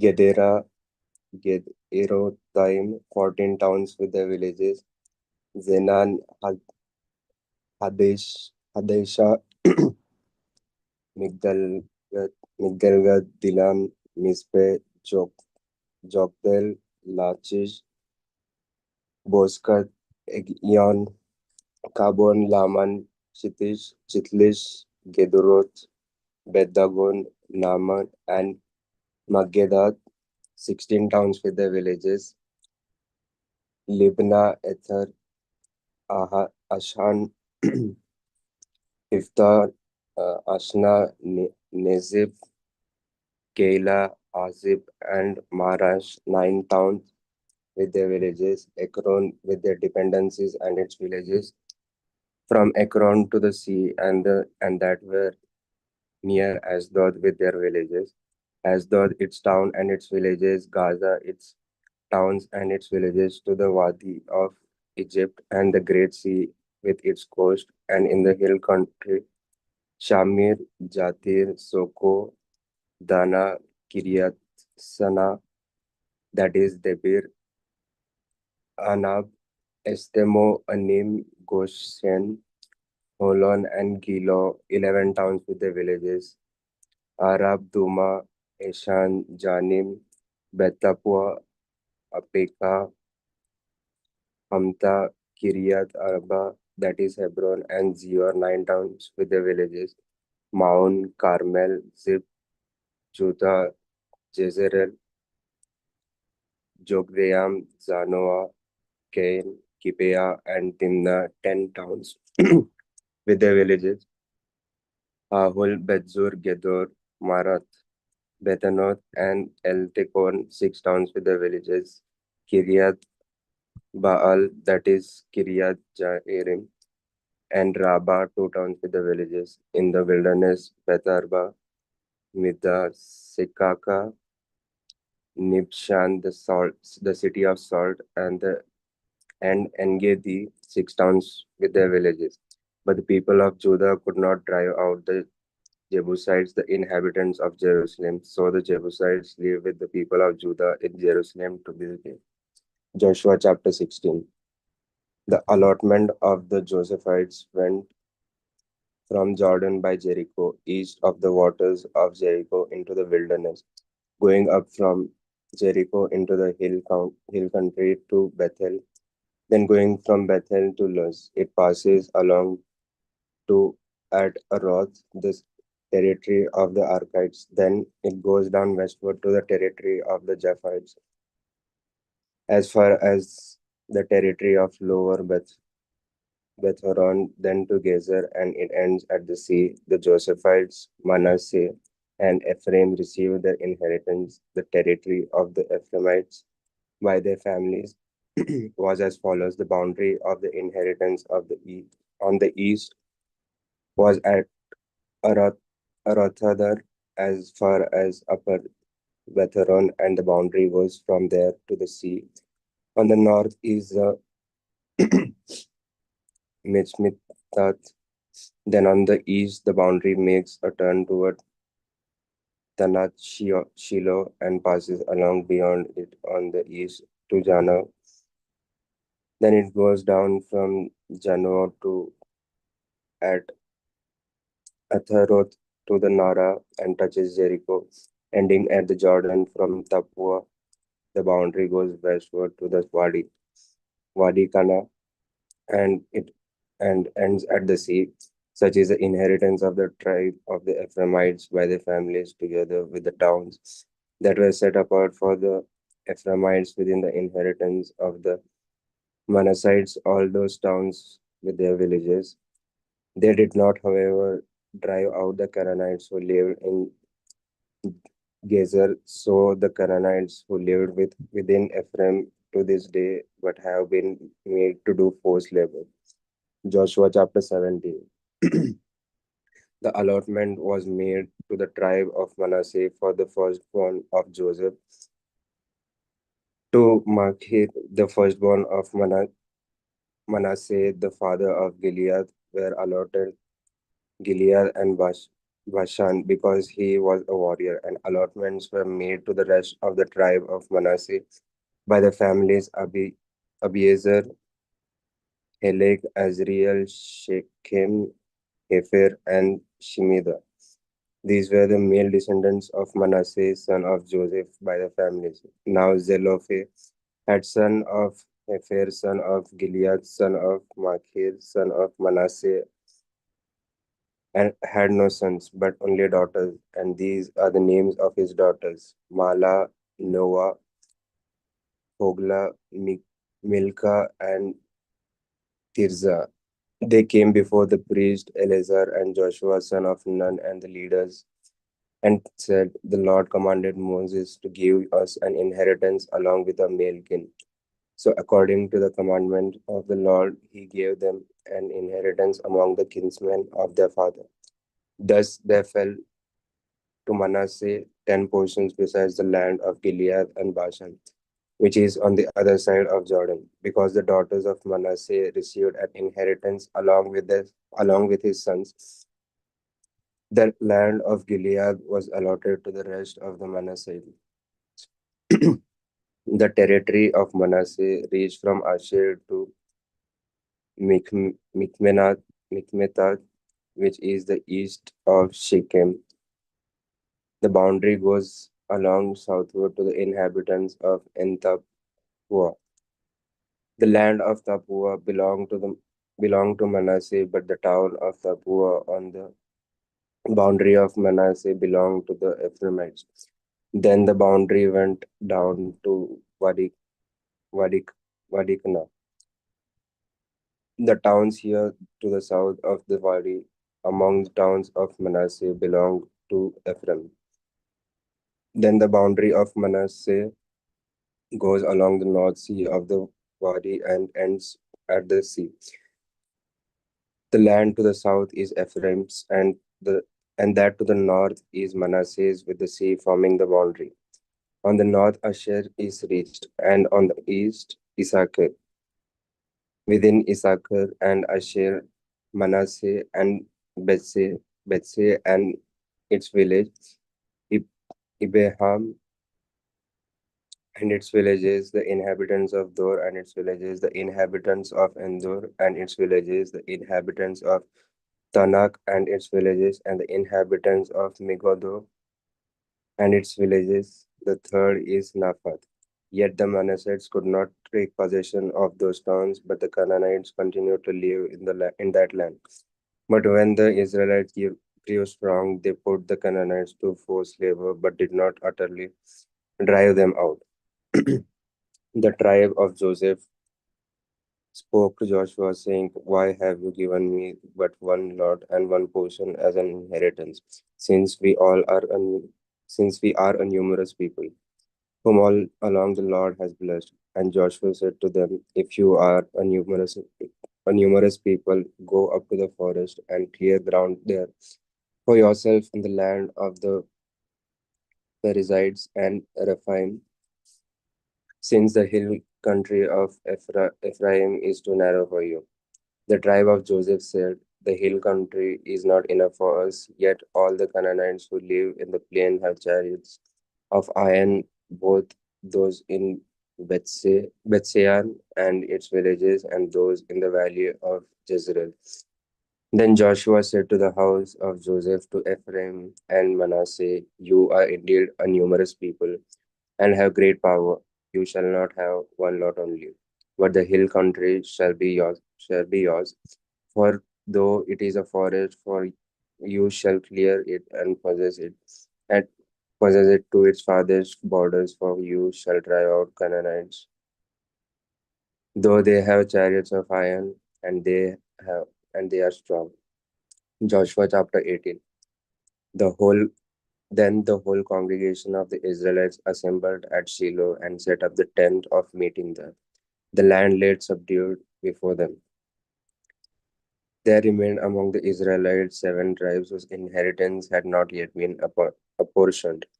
So Joshua said to the Israelites, "How long will you be slack about going in and taking possession of the land that the Lord, the God, the God of your ancestors, has given you? Provide 3 men from each tribe, and I will send them out, that they may begin to go throughout the land, writing a description of it with a view to their inheritances. Then come back to me. They shall divide it into 7 portions, Judah continuing in its territory on the south, and the house of Joseph in their territory on the north. You shall describe the land in 7 divisions and bring the description here to me, and I will cast lots for you here before the Lord our God. The Levites have no portion among you, for the priesthood of the Lord is their heritage, and Gad and Reuben and the half tribe of Manasseh have received their inheritance beyond the Jordan eastward, which Moses the servant of the Lord gave them. So the men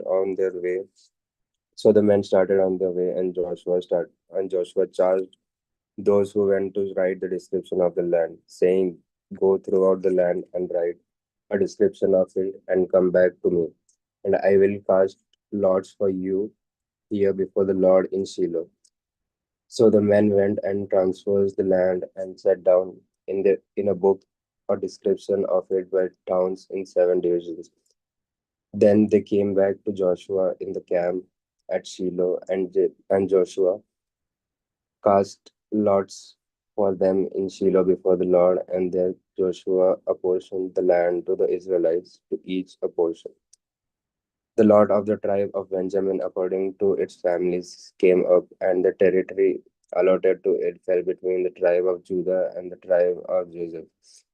On the north side, uh, on the north side, their boundary began at Jordan. Then the boundary goes up to the slope of Jericho on the north, then up through the hill country westward, and it ends at the wilderness of Bethel.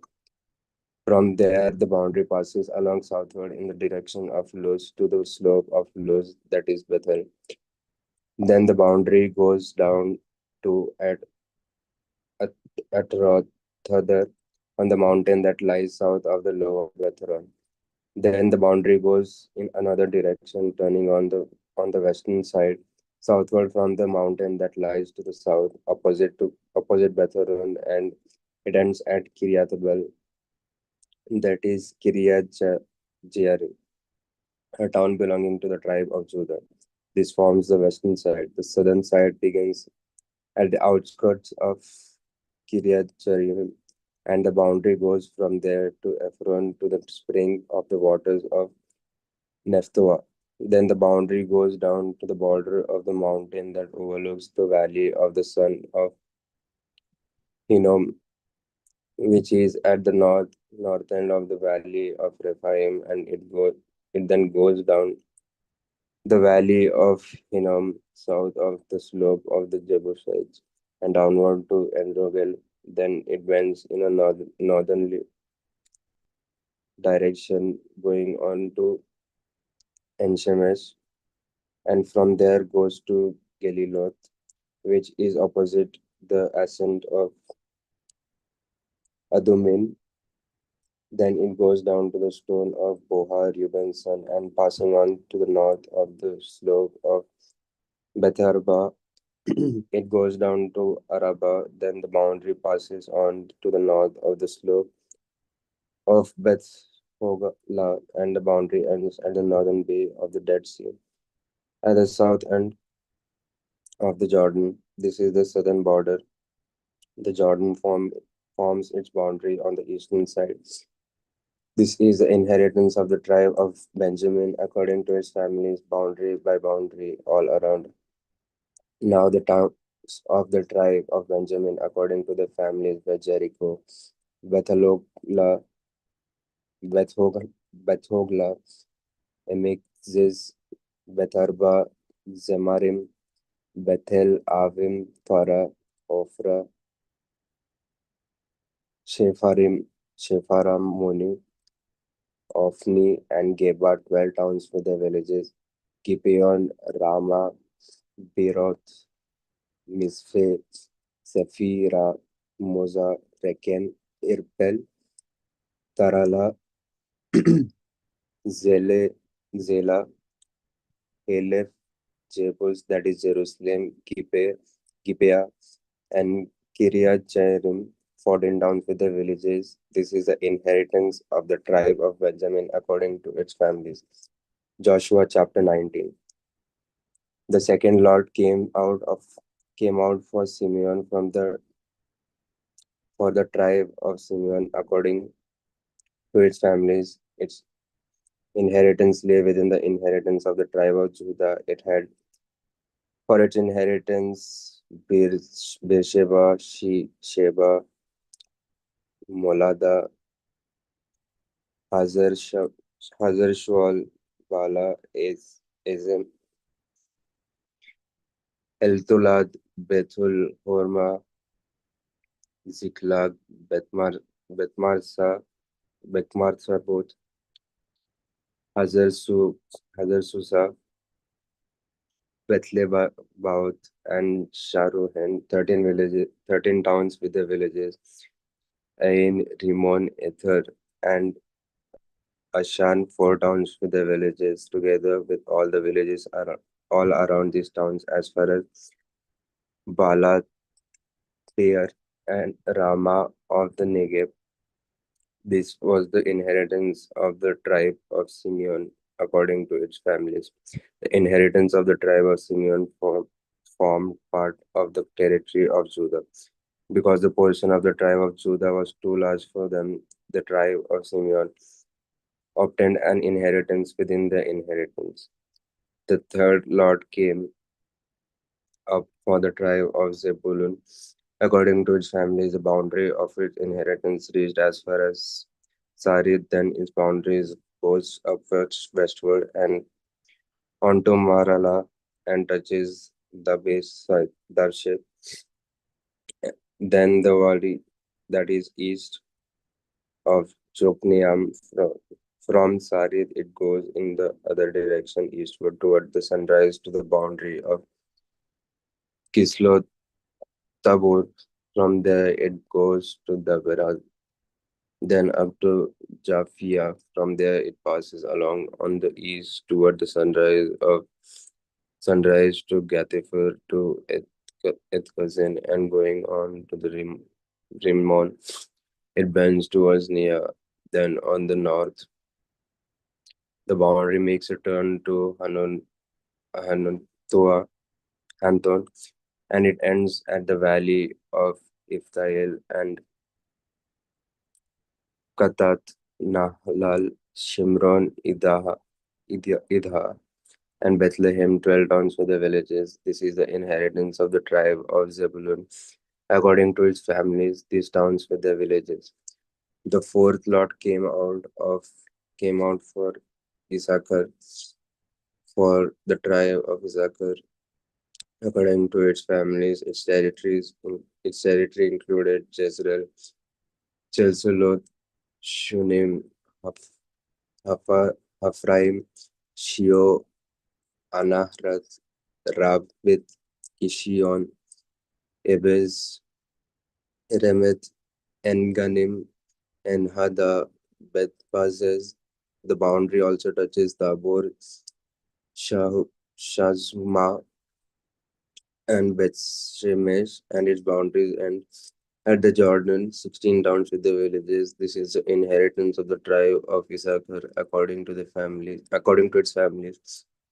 The towns with their villages. The fifth lot came out for the tribe of Asher according to its families. Its boundaries included Helkath, Hali, Beten, Aksab, Al Almek, Ahmad, and Mishal. On the west, it touches Carmel and Shirob Libnath. Then it then it turns eastward, goes to Beth-Dagon, and touches Zebulun and the valley of Iftael northward to Bethlehem and Nil. Then it continues in the north to Cable, Hebron, Rehob, Hamon, Kana, as far as Great Sidon. Then the boundary turns to Ramah, teaching to the fortified city of Tyre. Then the boundary turns to Hosah, and it ends at the sea. Mahalab, Asib, Uma, Afek, and Rehob, 22 towns with their villages. This is the inheritance of the tribe of Asher according to its family. These towns with their villages. The sixth lot came out for the tribe of Naphtali, according to its families, and its boundaries ran from Eleph, from the oak in Zananim, and Adaminik Jabneel as far as Lakum, and it ended at the Jordan. Then the boundary turns westward to Aznothabor and goes from there to Hukok, touching Zebulun at the south and Asher on the west, and Judah on the east at the Jordan. The fortified towns are Siddim, Zerhemat, Rakat, Chinred, Adma, Rama, Hazor, Kedesh, Edrei, and Hazor, Aaron, Migdal, Horem, Bethanath, and Bethshemesh, 19 towns with their villages. This is the inheritance of the tribe of Naphtali according to its families, the towns with their villages. The seventh lot came out for the tribe of Dan, according to its families. The territory of the inheritance included Zorah, Estaol, Irshemesh, Shalabin, Aijalon, Ithla, Elo, Timnah, Ekron, Elteke, Gibbeton, Balad, Jehud, Benberab, Gathrimon, Mezarkon, and Rockon at the border opposite Joppa.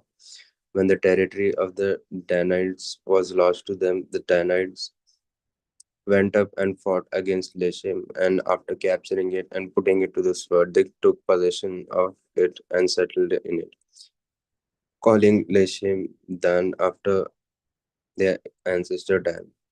This is the inheritance of the tribe of Dan according to their families, these towns with their villages.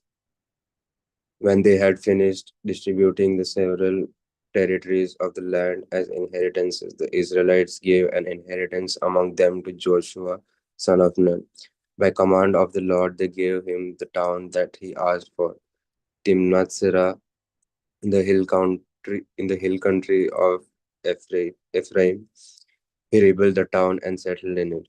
These are the inheritances of the priest Eleazar and Joshua son of Nun and the heads of the families of the tribes of the Israelites distributed by Lord at Shiloh before the Lord at the entrance of the tent of meeting. So they finished dividing the land. Joshua chapter 20. Then the Lord spoke to Joshua, saying, Say to the Israelites, appoint the cities of refuge of which I spoke to you through Moses, so that anyone who kills a person without intent or by mistake may flee there. They shall be for you a refuge from the avenger of blood. The slayer shall flee to one of these cities and shall stand at the entrance of the gate of the city and explain the case to the elders of that city. Then the fugitive shall be taken into the city and given a place and shall remain with them. And if the avenger of blood is in pursuit, they shall not give up the slayer, because the neighbor was killed by mistake, there having been no enmity between them before. The slayer shall remain in the city until there is a trial before the congregation, until the death of the one who is high priest at the time. Then the slayer may return home to the town in which the deed was done. So they set apart Kadesh in Galilee in the hill country of Naphtali and Shechem, in the hill country of Ephraim and Kiriath Arba, that is Hebron, in this hill country of Judah. And beyond the Jordan east of Jericho, they appointed Bezer in the wilderness of the tableland from the tribe of Reuben, and Ramoth in Gilead from the tribe of Gad, and Gola in Bashan from the tribe of Manasseh. There were the cities designated for all the Israelites, and for the aliens resided among them, that anyone who killed a person without intent could flee there, so as not to die by the hand of the avenger of blood until there was a trial before the congregation. Joshua chapter 21. Then the heads of the families of the Levites came to the priest Eleazar and to Joshua son of Nun and to the heads of the families of the tribes of the Israelites. They said to them at Shiloh in the land of Canaan, the Lord commanded through Moses that we be given towns to live in along with the pasture lands for our livestock. So by command of the Lord, the Israelites gave to the Levites the following towns and pasture lands out of their inheritance. The Lord came out for the families of the Kohathites. So those Levites who were descendants of Aaron the priest received by lot 13 towns from the tribes of Judah, Simeon, and Benjamin. The rest of the Kohathites received by lot 10 towns from the families of the tribe of Ephraim, from the tribe of Dan, and the half tribe of Manasseh. The Gershonites received by lot 13 towns from the families of the tribe of Issachar, from the tribe of Asher, from the tribe of Naphtali, and from the half tribe of Manasseh in Bashan. The Merarites, according to their families, received 12 towns from the tribe of Reuben, the tribe of Gad, and tribe of Zebulun.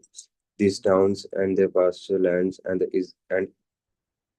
the Israelites gave by the Lord to the Levites as the Lord had commanded through Moses. Out of the tribe of Judah and the tribe of Simeon, they gave the following towns mentioned by name, which went to the descendants of Aaron, one of the families of Ko- Kohathites who belonged to the Levites, since the Lord fell to them first. They gave them Kiriath Arba, Arba being the father of Anak, that he More. More time I am. okay. Next reading is from Joshua chapter 20, verse 11. Okay, thank you.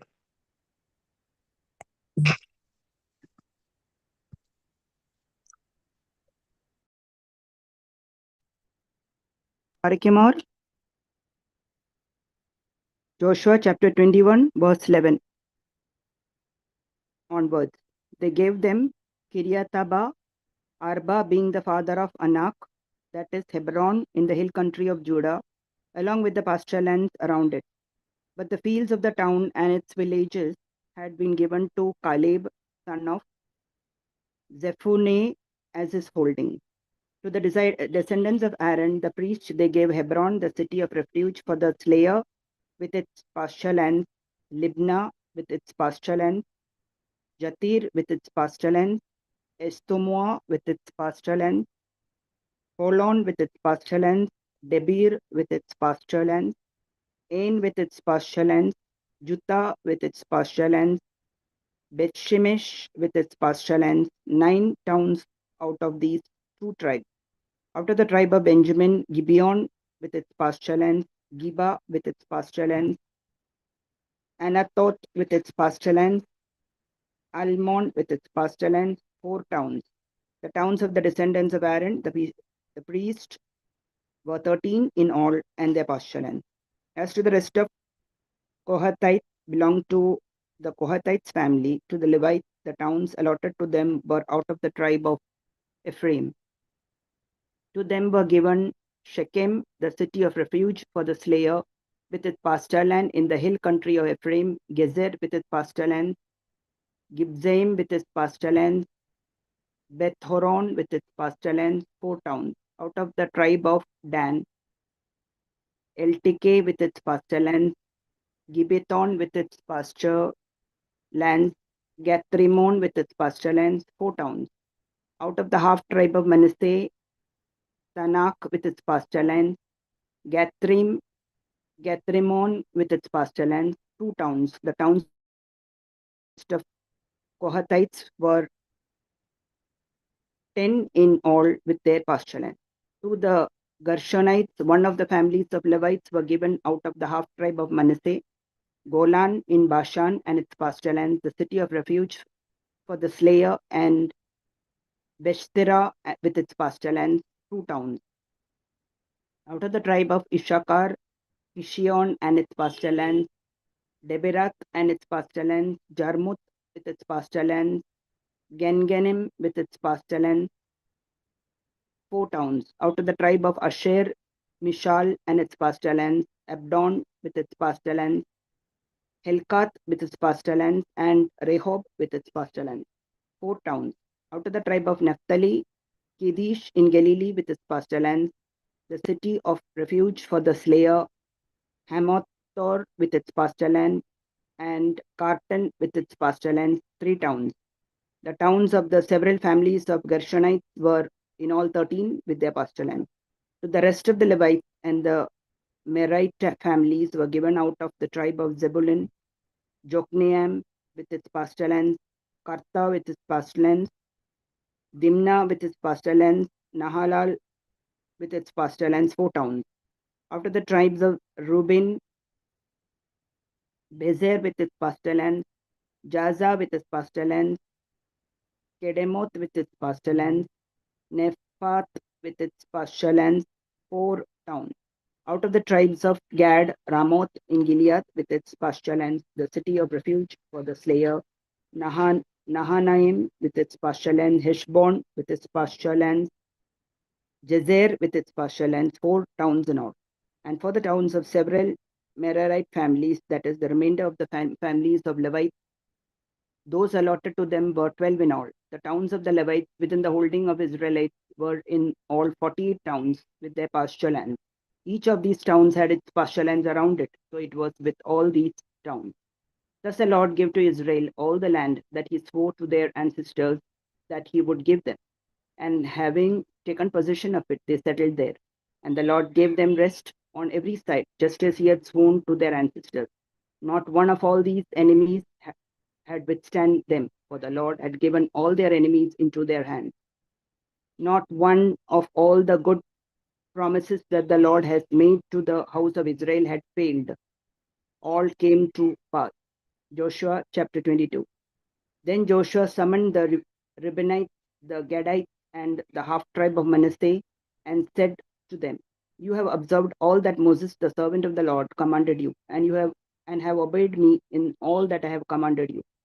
You have not forsaken your kindred these days, down to this day, but have been careful to keep the charge of the Lord your God. And of the Lord your God has given rest to your kindred as he promised them. And therefore turn and go to your tents in the land where your position lies, which Moses, the servant of the Lord, gave you on the other side of Jordan. Take good care to observe the commandment and instruction that Moses, the servant of the Lord, commanded you, to love the Lord your God, to walk in all his ways, to keep his commandments, and to hold fast to him, and to serve him with all your heart and with all your soul."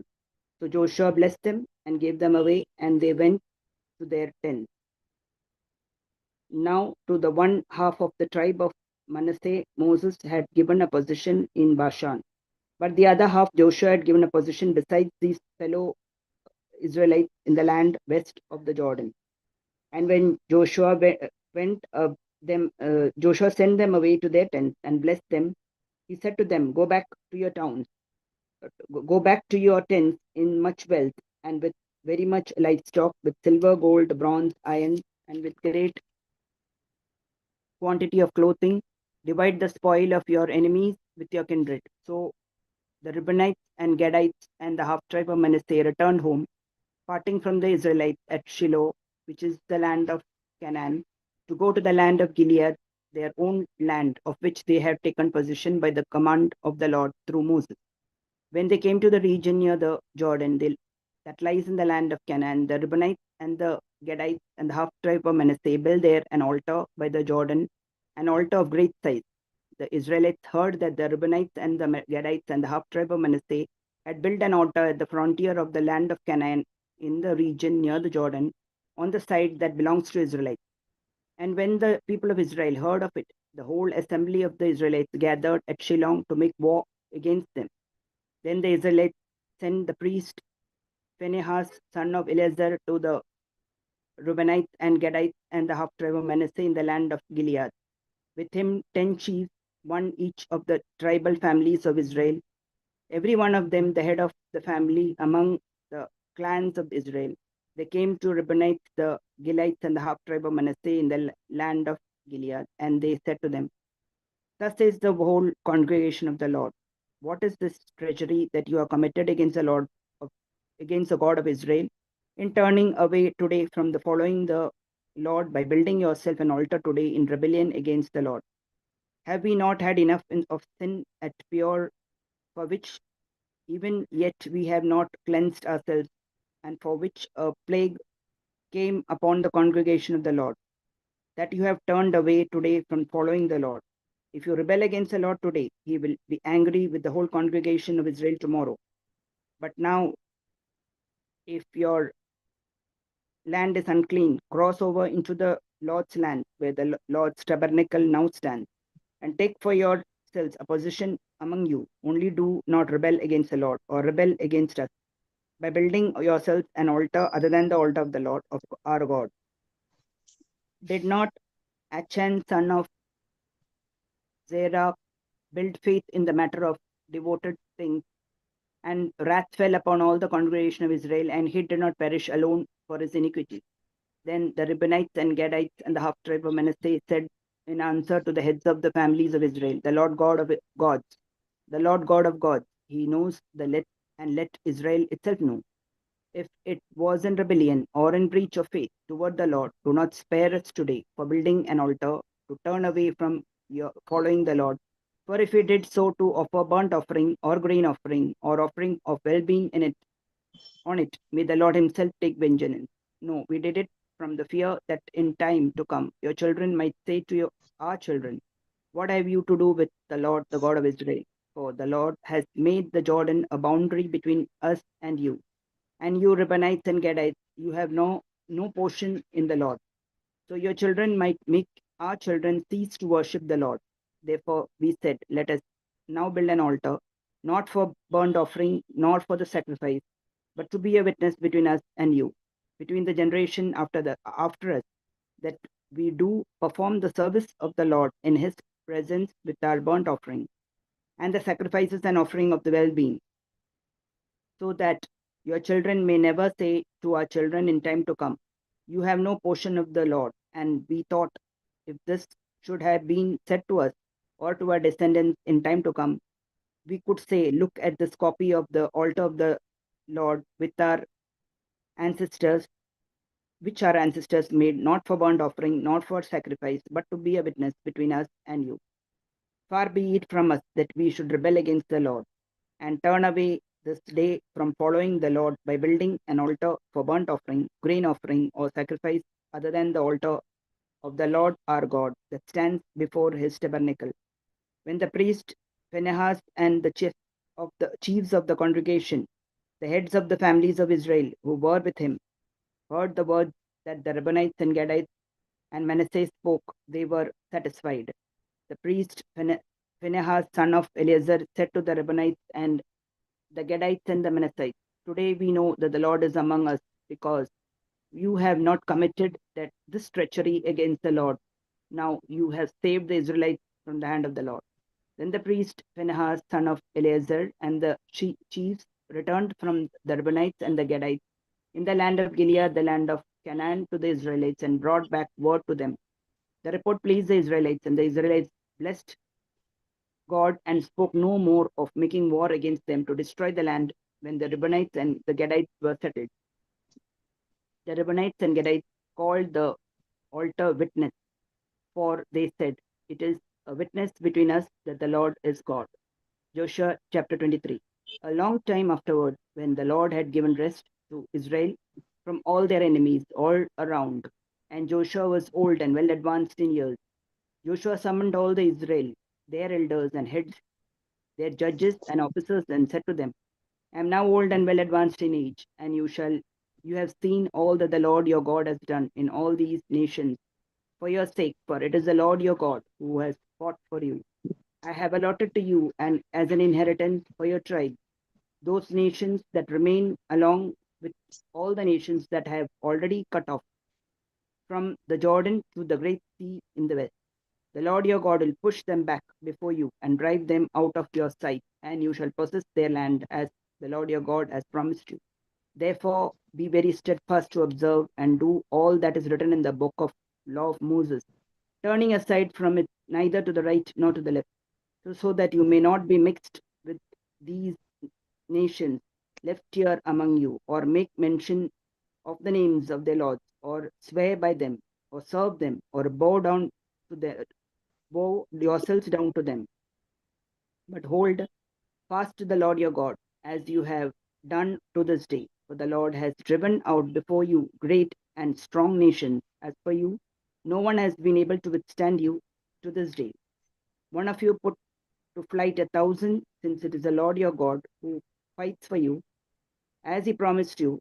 Be very careful, therefore, to love the Lord your God, for if you turn back and join the survivors of this nation left here among you, and intermarry with them, so that you marry their women and they be yours, know assuredly the Lord your God will not continue to drive out these nations before you, but they shall be a snare and trap for you, a scourge as your sides and the thorns in your eyes, until you perish from this good land that the Lord your God has given you. And now I am about to go the way of all the earth, and you know in your heart and soul that all of you, that not one thing has failed of all the good things that the Lord your God promised concerning you. All have come to pass. For you, not one of them has failed. But just as all the good things that the Lord your God promised concerning you have been fulfilled for you, so the Lord will bring upon you all the bad things until he has destroyed you from the good land that the Lord your God has given you. If you transgress the covenant of the Lord your God when he enjoined on you, and go and serve other gods and bow down to them, then the anger of the Lord will be kindled against you, and you shall perish quickly from the good land that he has given to you. Joshua chapter 24. Then Joshua gathered all the tribes of Israel to Shechem and summoned the elders, the heads, the judges, and the officers of Israel, and they presented themselves before God. And Joshua said to all the people, thus says the Lord, the God of Israel, long ago your ancestors, Terah and his sons Abraham and Nahor, lived beyond the Euphrates and served other gods. Then I took your father Abraham from beyond the river and led them through all the land of Canaan and made his offspring many. I gave him Isaac, and to Isaac I gave Jacob and Esau. I gave Esau the hill country of Seir to possess, but Jacob and his children went down to Egypt. Then I sent Moses and Aaron, and I plagued Egypt with what I did in its midst, and afterwards I brought you out. When I brought your ancestors out of Egypt, you came to the sea, and the Egyptians pursued your ancestors with chariots and horsemen to the Red Sea. Then they cried out to the Lord. He put darkness between you and the Egyptians and made the sea come upon them and cover them, and your eyes saw what I did to Egypt. Afterwards, you lived in the wilderness a long time. Then I brought you out to the land of the Amorites, who lived on the other side of Jordan. They fought with you, and I handed them over to you, and you took possession of the land, and I destroyed them before you.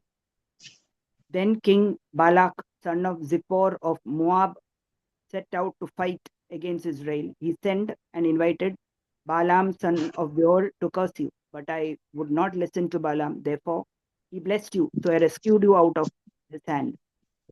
When you went out over the Jordan and came to Jericho, the cities of Jericho fought against you, and all the Amorites and Perizzites and Canaanites and Hittites and Girgashites and Hivites and the Jebusites, and I handed them over to you. I sent the hornet ahead of you, which drove out before you the two kings of Amorites.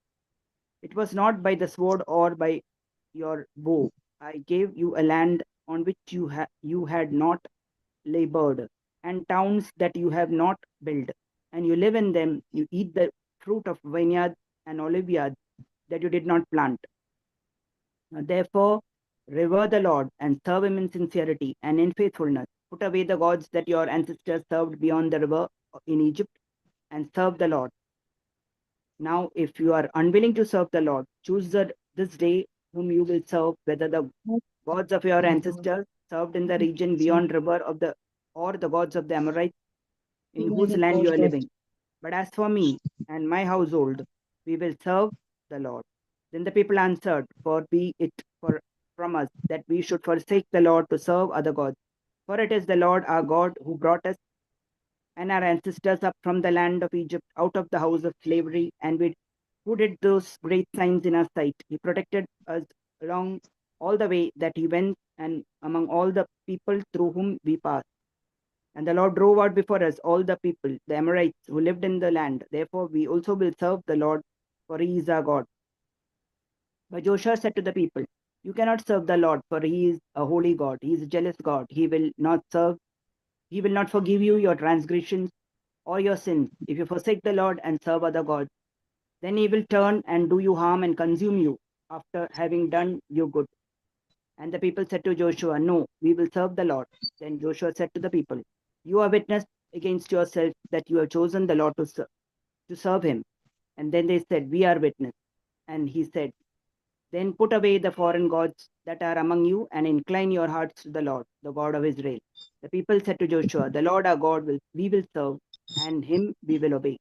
So Joshua made a covenant with the people that day and made statutes and ordinances for them at Shechem. And Joshua wrote these words in the book of the law of God. And he took a large stone and set it up there upon the oak in the sanctuary of the Lord. Joshua said to all the people, see, the stone shall be a witness against us, for it has heard all the words of the Lord that he has spoken to us. Therefore, it shall be a witness against you if you deal falsely with your God. So Joshua sent the people away to their inheritance. After these things, Joshua son of Nun, the servant of the Lord, died being 110 years old.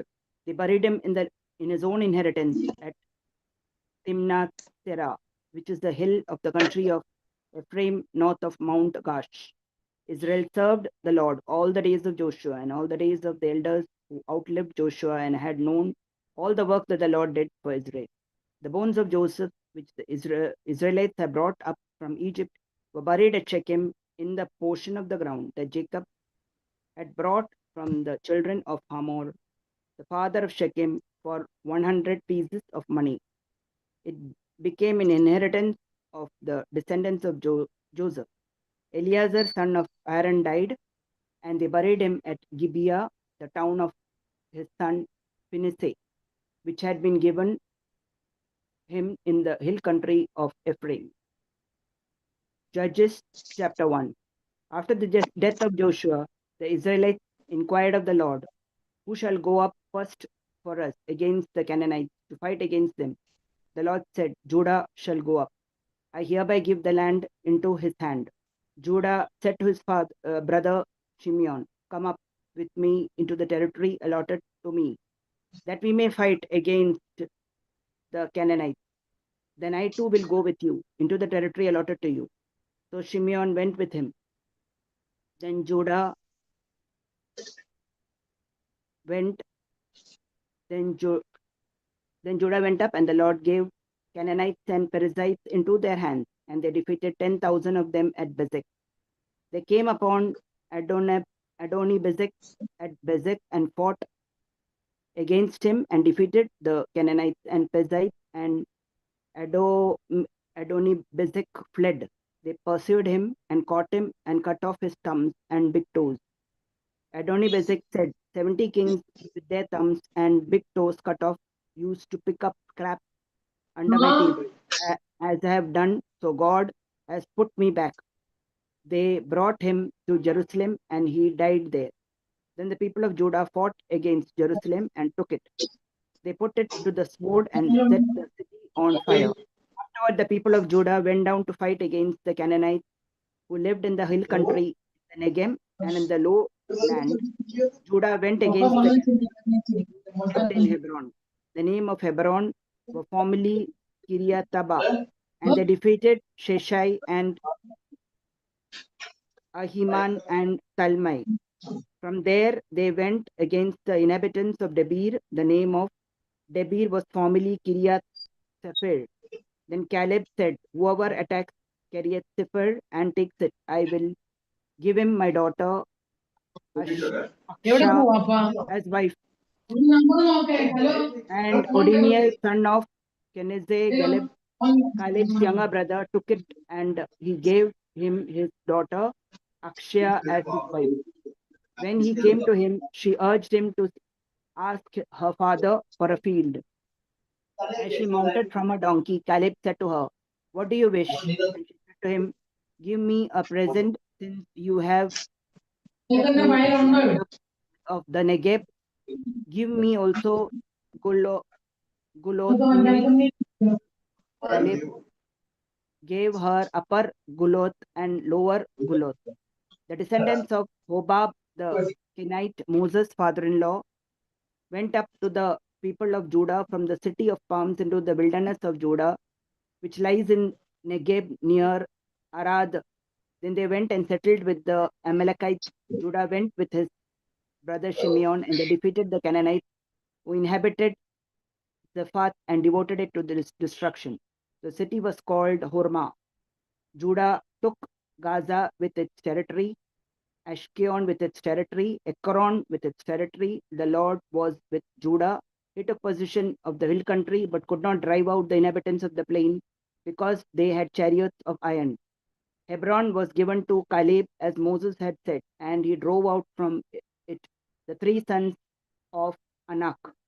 But the Benjamites did not drive out Jebusites who lived in the Jerusalem. So Jebusites had lived in Jerusalem among the Benjaminites to this day. The house of Joseph, who went up against Bethel, and the Lord was with them. The house of Joseph sent out spies to Bethel. The name of the city was called Luz. When the spies saw a man coming out of the city, they said to him, "Show us the way into the city, and we shall deal kindly with you." So he showed them the way to the city, and they put the city to the sword. But they let the man and all his family go. So the man went to the land of Hittites and built a city and named it Luz, that its name to this day. Manasseh did not drive out the inhabitants of Bethshean and its villages, of Tanakh and its villages, or the inhabitants of Dor and its villages, or the inhabitants of Iblaim and its villages, or the inhabitants of Megiddo and its villages. But the Canaanites continued to live in the land. When Israel grew strong, they put the Canaanites to forced labor, but did not, in fact, drive them out. And Ephraim did not drive out the Canaanites who lived in Gezer, but Canaanites lived among them in Gezer. Jebulun did not drive out the inhabitants of Kithron or the inhabitants of Nahol, but the Canaanites lived among them and became subject to forced labor. Asher did not drive out the inhabitants of Akko, or the inhabitants of Sidon, or Ahalab, or Ashzib, or of Helba, or Afik, or Rehob, or Asherites lived among. But the Asherites live among the Canaanites, the inhabitants of the land, for they did not drive them out.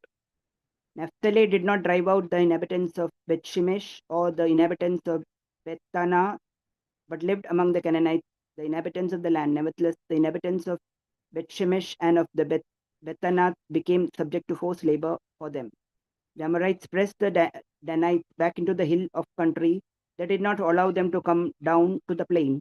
The Amorites continued to live with Hirites in Ejalon and in Shalbim, but the land of the house of Joseph rested heavily on them, and they became subject to forced labor. The border of Amorites ran from the ascent of Akrabin, from Selah and upward.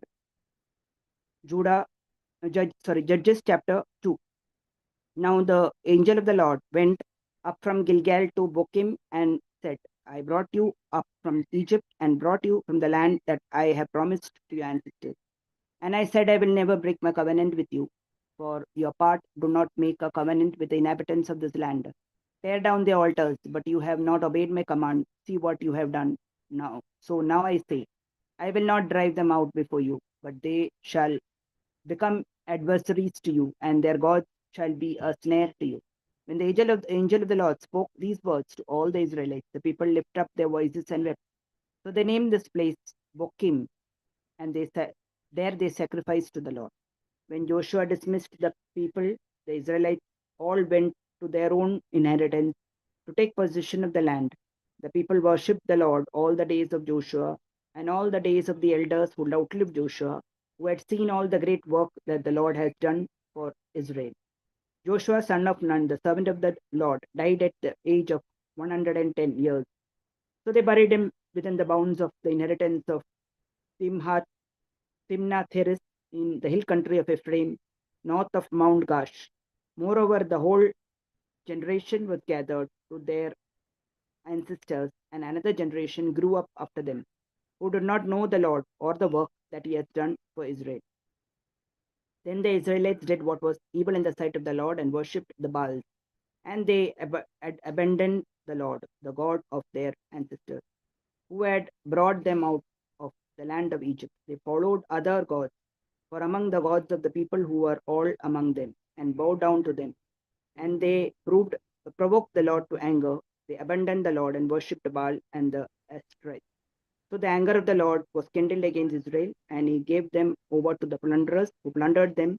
He sold them into the power of their enemies all around, so that they could no longer withstand their enemies. Whenever they marched out, the hand of the Lord was against them to bring misfortune, as the Lord had warned them and sworn to them as they were in great distress. Then the Lord raised up judges who delivered them out of the power of those who plundered them. Yet they did not listen even to their judges, for they lusted after other gods and bowed down to them. They soon turned aside from the And A. Yeah. Kaimesa. Judges chapter 2, verse 70. Sorry. Yet they did not listen even to the judges, for they lusted after other gods and bowed down to them. They soon turned aside from the way in which their ancestors had walked, who had obeyed the commandments of the Lord. They did not follow their example. Whenever the Lord raised up judges for them, the Lord was with the judge, and he delivered them from the hand of their enemies all the days of the judge. For the Lord would be moved to pity by their groaning because of those who persecuted and oppressed them. But whenever the judge died, they would relapse and behave worse than their ancestors, following other gods, worshipping them, and bowing down to them. They would not drop any of their practices or their stubborn ways. So the anger of the Lord was kindled against Israel, and he said, because these people have transgressed my covenant that I commanded their ancestors and have not obeyed my voice, I will no longer drive out before them any of the nations that Joshua left when he died, in order to test Israel whether or not they would take care to walk in the way of the Lord as their ancestors did. The Lord had left those nations, not driving them out at once, and had not handed them over to Joshua. Judges chapter 3. Now, these are the nations that the Lord left to test all those in Israel who had no experience of any war in Canaan. It was only that successive generations of Israelites might know war to teach those who had no experience of it before. The five lords of Philistines and all the Canaanites and the Sidonians and the Hivites who lived on Mount Lebanon from Mount Baal-Hermon as far as Lebohamath. They were for the testing of Israel to know whether Israel would obey the commandments of the Lord, which he commanded their ancestors by Moses.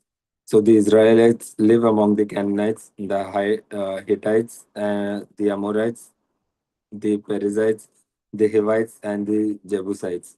And they took their daughters as wives for themselves, and their own daughters they gave to their sons, and they worshipped their gods. The Israel did what was evil in the sight of Lord, forgetting the Lord their God, and worshipping the Baals and Asherahs. Therefore, the anger of the Lord was kindled against Israel, and he sold them into the hand of King Custerishatim of Armanaharahin, and the Israelites served Cusharishatim 8 years. Uh, but when the Israelites cried out to the Lord raised up a deliverer for the Israelites who delivered them, Othoniel, son of Kenaz, Caleb's younger brother. The Spirit of the Lord came upon him, and he judged Israel. He went out to war, and the Lord gave King Kushan-Rishathaim of Aram into his hand, and his hand prevailed over Kushan-Rishathaim, so the land had rest 40 years. Then Othoniel, son of Kenaz, died. The Israelites again did what was evil in the sight of the Lord, and the Lord strengthened King Eglon of Moab against Israel because they had done what was evil in the sight of the Lord. Alliance with the Ammonites and the Amalekites, he went and defeated Israel, and they took possession of the city of palms. So the Israelites served King Eglon of Moab 18 years. When the Israelites cried out to Lord, the Lord raised up for them a deliverer, Ehud, son of Gera, the Benjaminite, a left-handed man. The Israelites sent rabbit by him to King Eglon of Moab. Ehud made for himself a sword with two edges, a cubit in length, and he fastened it on his right thigh under his clothes. Then he presented the tribute to King Eglon of Moab. Now Eglon was a very fat man. When Ehud had finished presenting the tribute, he sent the people who carried the tribute on their way. But he himself turned back at the sculptured stones near Gilgal and said, I have a secret message for you, O king. So the king said, silence, and all his attendants went out from his presence. Herod came to him while he was sitting alone in his cool roof chamber and said, I have a message from God for you. So he rose from his seat. Then Ehud reached with his left hand, took the sword from his right thigh, and thrust it into Eglon's belly. The hilt also went in after the blade, and the fat closed over the blade, for he did not draw the sword out of his belly, and the dirt came out. Then Ehud went into the vestibule and closed the doors of the roof chamber on him and locked them. After he had gone, the servants came When they saw that the doors of the roof chamber were locked, they thought he must be relieving himself in the cool chamber. So they waited until they were embarrassed. When he still did not open the doors of the roof chamber, they took the key and opened them. There was their Lord lying dead on the floor. Ehud escaped while they delayed and passed beyond Sculpture Stone and escaped to Seirah. When he arrived, he sounded the trumpet in the hill country of Ephraim, and the Israelites went down with him from the hill country, having him at their head. He said to them, "Follow after me, for the Lord has given your enemies, the Moabites, into your hand." So they went down after him and seized the fords of the Jordan against the Moabites, and also allowed no one to cross over. At that time, they killed about 10,000 of Moabites, all strong, able bodied men. No one escaped. So Moab was subdued that day under the hand of Israel, and the land had rest 80 years. After him came Shamgar son of Anath, who killed 600 of the Philistines with an ox god. He too delivered Israel. Judges chapter 4. The Israelites again did what was evil in the sight of the Lord after Ehud died. So the Lord sold them into the hand of King Jabin of Canaan, who reigned in Anzor. The commander of his army was Sisera, who lived in Harosheth Hagoim. Then the Israelites cried out to the Lord for help, for he had 900 chariots of iron and had oppressed the Israelites cruelly 20 years. At that time, Deborah, a prophetess, wife of Lapidoth, was judging Israel. She used to sit under the palm of Deborah between Ramah and Bethel in the hill country of Ephraim. And the Israelites came to her for judgment. She sent and summoned Barak, son of Abinoam, from Kadesh in Naphtali, and said to him, "The Lord, the God of Israel, commands you, go take position at Mount Tabor, bringing 10,000 from the tribe of Naphtali and the tribe of Zebulun. I will draw out Sisera, the general of Jabin's army, to meet you by the Wadi Kishon with his chariots and his troops, and I will give him into your hand." Barak said to her, "If you will go with me, I will go, but if you will not go with me, I will not go." And she said, "I will surely go with you. Nevertheless, the road on which you are going will not lead to your glory, for the Lord will sell Sisera into the hand of a woman." Then Deborah got up and went with Barak to Kadesh. Barak summoned Zebulun and Naphtali to Kadesh, and 10,000 warriors went up behind him, and Deborah went up with him. Now Heber the Kenite had separated from other Kenites, that is, the descendants of Hobab, the father-in-law of Moses, and had encamped as far away as Elon Benzanamin, which is near Kadesh. When Sisera was told that Barak, son of Abinoam, had gone up to Mount Tabor, Sisera called out all his chariots, 900 chariots of iron, and all the troops who were with them from Harosheth Hagoim to the Wadi Kishon. Then Deborah said to Barak, "Up, for this is the day on which the Lord has given Sisera into your hand. The Lord is indeed going out before you." So Barak went down from Mount Tabor with 10,000 warriors following him. And the Lord threw Sisera and all his chariots and all his army into a panic before Barak. Sisera got down from his chariot and fled away on foot, while Barak pursued the chariots and the army to Harosheth Hagoim. All the army of Sisera fell by the sword, no one was left. Now Sisera had fled away on foot to the tent of Jael, wife of Heber the Kenite. For there was peace between King Jabin of Hazor and the clan of Heber the Kenite.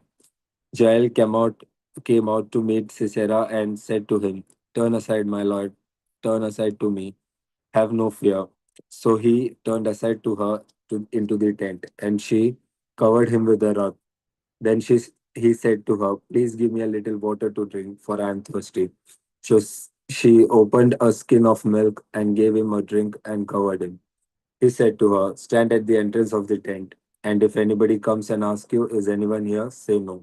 But Jael, wife of Heber, took a tent peg and took a hammer in her hand and went softly to him and drove the peg into his temple until it went down into the ground. He was lying fast asleep from weariness, and he died.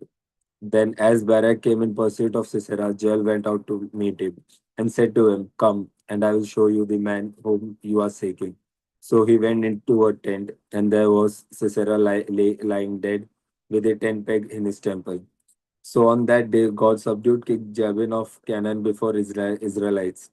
Then the hand of Israelites before bore harder and harder on King Jabin and of Canaan until they destroyed King Jabin of Canaan. Judges chapter 5. Then Deborah and Barak, son of Abinoam, sang on that day, saying, "When locks are long in Israel, when people offer themselves willingly, bless the Lord. Hear, O kings, give ear, O princes. To the Lord I will sing, I will make melody to the Lord, the God of Israel. Lord, when you went out from Seir, when you marched from the region of Edom, the earth trembled and the heavens poured. The clouds indeed poured water. The mountains quaked before the Lord, the one of Sinai, before the Lord, the God of Israel. In the days of Shamgar, son of Anath, in the days of Jael, caravans ceased, and travelers kept to the byways. The peasantry prospered in Israel. They grew fat on plunder because you arose, Deborah. Arose as a mother in Israel. When new gods were chosen, then war was in the gates, was shield or spear to be seen among the 40,000 in Israel. My heart goes out to the commanders of Israel who offered themselves willingly among the people. Bless the Lord. Tell all of it, you who ride on white donkeys, you who sit on rich carpets, and you who walk by the way. To the sound of musicians at the watering places, there they repeat the triumphs of the Lord, the triumphs of his peasantry in Israel. Then down to the gates march the people of the Lord. Awake, awake, Deborah. Awake, awake, utter a song. Arise, Barak, lead away your captives. O son of Abinoam, then down marched the remnant of the noble, the people of the Lord marched down for him against the mighty. From Ephraim they set out into the valley, following you, Benjamin, with your king. From Machir marched down the commanders, from Zebulun those who bears the martial staff. The chief of Sachar came with Deborah, and is Issachar faithful to Barak. Into the valley they rushed out at his heels. Among the clans of Reuben, there were great searchings of heart. Why did you tarry among sheepfolds to hear the piping for the flocks? Among the clans of Reuben, there were great searchings of heart. Gilead stayed beyond the Jordan, and Dan, why did he abide with the ships? Asher sat still at the coast of the sea, settling down by his landings. Zebulun is a people that scorn death. Naphtali, Naphtali too on the heights of the field. The king came, they fought, then fought the kings of Canaan. Tanak by the waters of Megiddo. They got no spoils of silver. The stars fought from heaven.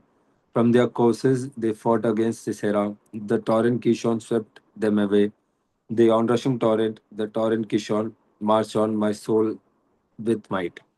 Then Lord beat the horses' hoofs with the galloping of these steeds.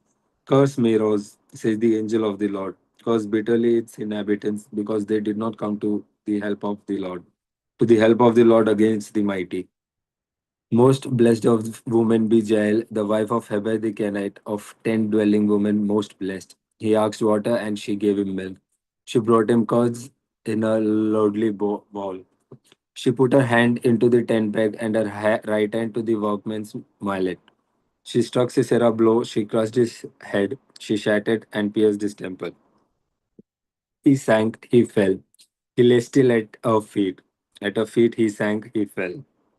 Where she sank, there he fell dead. Out of the window she peered. The mother of Sisera gazed through the lattice. Why is this chariot so long in coming? Why tarry the hoofbeats of his chariots? Her wisest ladies make answer indeed. She answers the question herself. Are they not finding and dividing the spoil? A girl or two for every man. Spoil of dyed stuffs for Sisera, spoil of dyed stuffs embroidered, two pieces of dyed work embroidered for my neck as spoil. So perish all your enemies, O Lord, but make your friends be like the sun as it rises in its mind. And the land had rest 40 years. Judges chapter 6. The Israelites did what was evil in the sight of the Lord, and the Lord gave them into the hand of Midian 7 years. The hand of Midian prevailed over Israel, And because of Midian, the Israelites provided for themselves hiding places in the mountains, caves, and strongholds. For whenever the Israelites put in seed, the Midianites and the Amalekites and the people of the east would come up against them. They would encamp against them and destroy the produce of the land as far as the neighborhood of Gaza, and leave no sustenance in Israel, and no sheep or ox or donkey. For they and their livestock would come up, and they would even bring their tents as thick as locusts. Neither they nor their camels could be counted. So they wasted the land as they came in. Thus Israel was greatly impoverished because of Midian, and the Israelites cried out to the Lord for help. When the Israelites cried to the Lord on account of the Midianites, the Lord sent a prophet to Israelites, and he said to them, "Thus says the Lord, the God of Israel: I led you up from Egypt and brought you out of the house of slavery, and I delivered you from the hand of the Egyptians and from the hand of all who oppressed you, and drove them out before you, and gave you the land. And I said to you, I am the Lord your God. You shall not pay reverence to the gods of Amorites in whose land you live, but you have not given heed to my voice.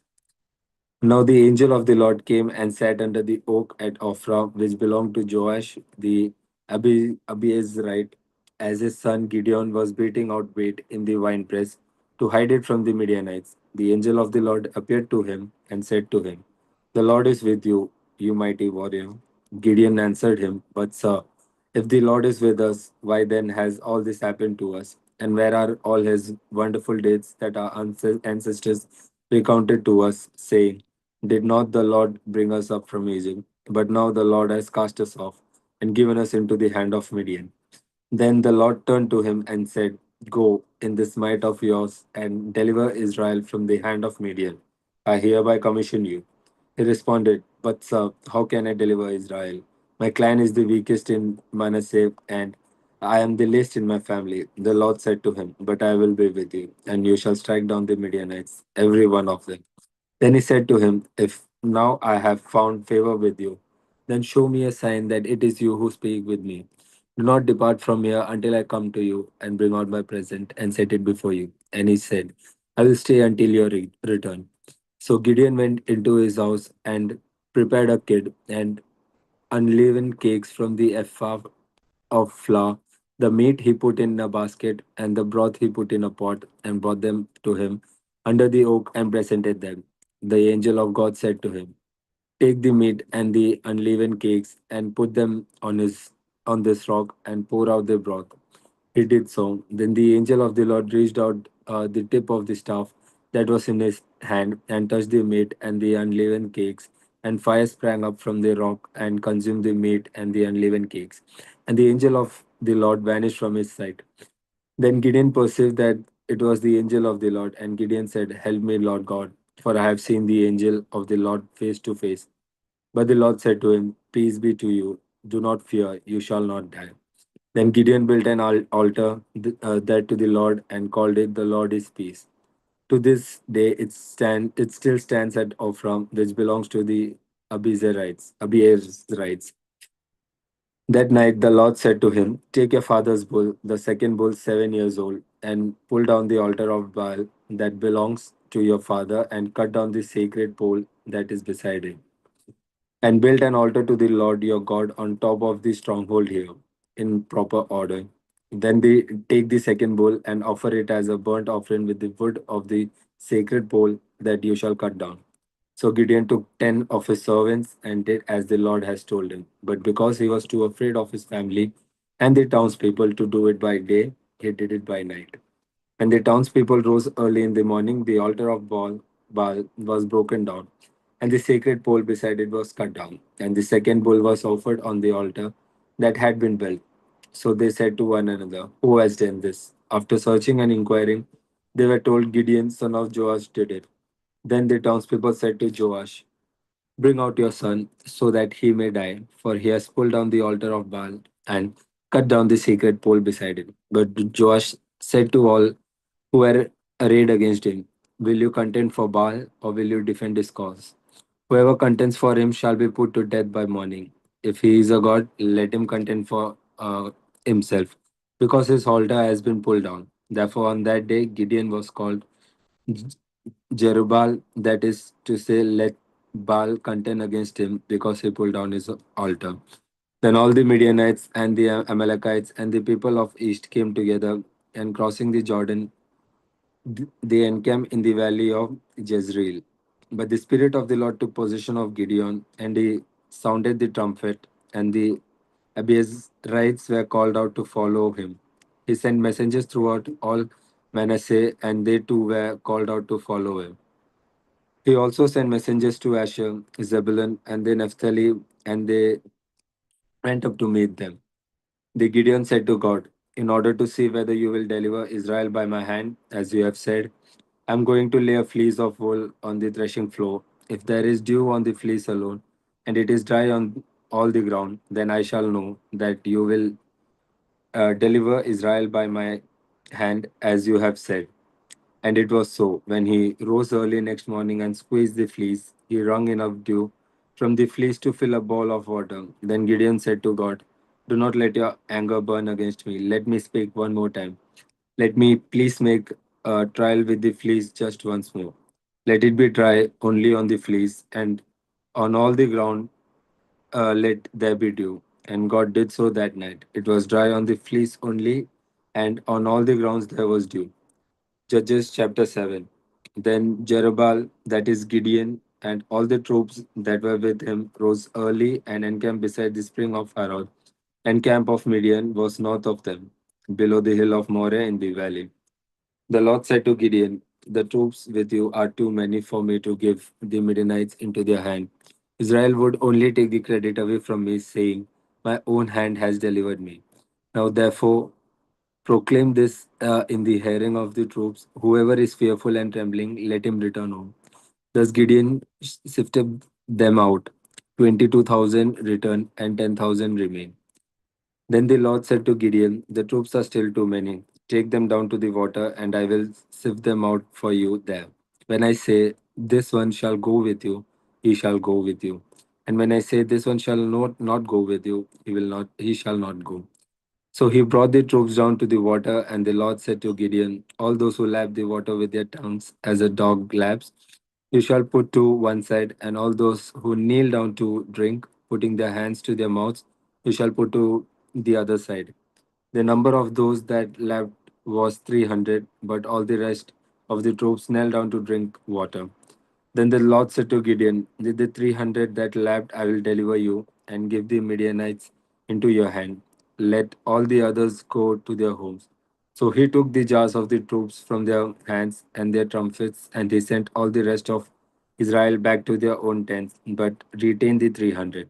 The camp of Midian was below him in the valley. That same night the Lord said to him, get up, attack the camp, for I have given it into your hand. But if you fear to attack, go down to the camp with your servant Purah, and you shall hear what they say. And afterward your hands shall be strengthened to attack the camp. Then he went down with his servants Purah to the outpost of the armed men that were in the camp. The Midianites and the Amalekites and all the people of the east lay along the valley as thick as locusts, and their camels were without number, countless as the sand on the seashore. When Gideon arrived, there was a man telling a dream to his comrade, and he said, I had a dream, and in it a cake of barley bread tumbled into the camp of Midian and came to the tent and struck it so that it fell. It turned upside down, and the tent collapsed. And his comrade answered, this is no other than the sword of Gideon, son of Joash, a man of Israel. Into his hand God has given Midian and all the army. When Gideon heard the telling of the dream and its interpretation, he worshipped. And he returned to the camp of Israel and said, get up, for the Lord has given the army of Midian into your hand. After he divided the 300 men into three companies and put trumpets into the hands of all of them, and empty jars with torches inside the jars, he said to them, look at me and do the same. When I come to the outskirts of the camp, do as I do. When I blow the trumpet, I and all who are with me, then you also blow the trumpets around the whole camp and shout for the Lord and for Gideon. So Gideon and the 100 who were with him came to the outskirts of the camp at the beginning of the middle watch, when they had just set the watch, and they blew up the trumpets and smashed the jars that were in their hands. So the three companies blew the trumpets and broke the jars, holding in their left hands the torches, and in their right hands the trumpets to blow. And they cried, "A sword for the Lord and for Gideon." Every man stood in his place all around the camp, and all the men in camp ran. They cried out and fled. When they blew the 300 trumpets, the Lord set every man's sword against his fellow and against all the army. And the army fled as far as Bethshitta towards Zerera, as far as the border of Abel Meholah by Tabat. And the men of Israel were called out from Naphtali and from Asher and from Manasseh, and they pursued after the Midianites.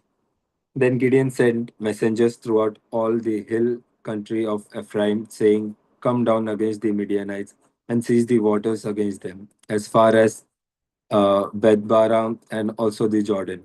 So all the men of Ephraim were called out, and they seized the waters as far as Bethbara and also the Jordan. They captured the two captains of Midian, Oreb and Zeb. They killed Oreb at the rock of Oreb, and Zeb they killed at the winepress of Zeb. As they pursued the Midianites, they brought the heads of Oreb and Zeb to Gideon beyond the Jordan. Judges chapter 8. Then the Ephraimites said to him, "What have you done to us? Not to call us when you went to fight against the Midianites." And they upbraided him violently. So he said to them, "What I have done now in comparison with you is not the gleaning of the grapes of Ephraim better than the vintage of Abiezer? God has given into your hands the captains of Midian, Oreb, and Zeeb. What have I been able to do in comparison with you?" When he said this, their anger against him subsided.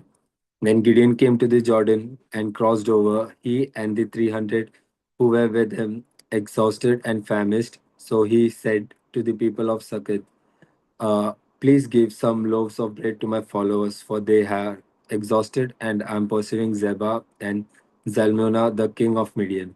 But the officials of Succoth said, "Do you already have in your possession the hands of Zebah and Zalmunna, that we should give bread to your army?"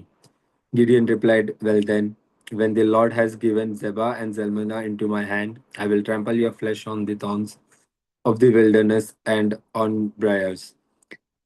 From there he went up to Penuel and made the same request of them, and the people of Penuel answered him as the people of Succoth had answered. So he said to the people of Penuel, "When I come back victorious, I will break down this tower."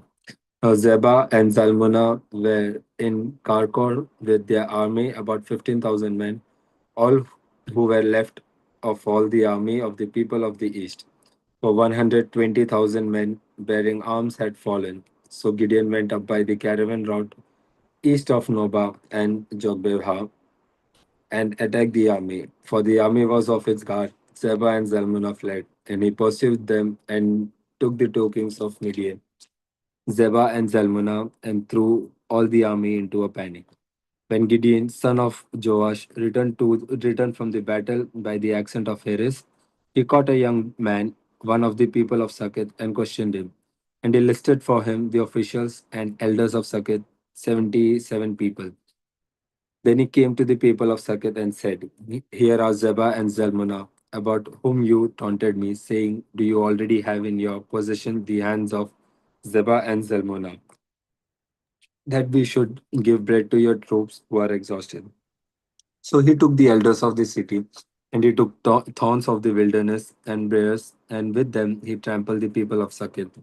He also broke down the tower of Penuel and killed the men of the city. Then he said to Zebah and Zalmunna, "What about the men whom you killed at Tabor?" They answered, "As you are, so were they, every one of them. They resemble the sons of a king." And he replied, "They were my brothers, the son of my mother. As the Lord lives, if you had saved them alive, I would not kill you." So he said to Jether, his firstborn, "Go kill them." But the boy did not draw his sword, for he was afraid because he was still a boy. Then Zebah and Zalmunna said, "You come and kill us, for as the man is, so is his strength." So Gideon proceeded to kill Zebah and Zalmunna, and he took the crescents that were on the necks of their camels. Lomo, Linda, the time Huh? is up. And Time is up. Time is up. Okay.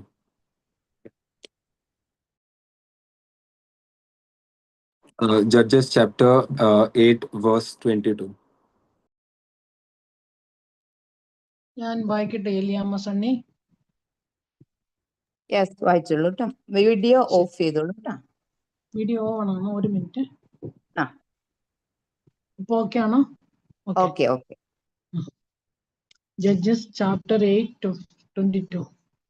Then the Israelites said to Gideon, rule over us, you and your son and your grandson also, for you have delivered us out of the hand of Midian.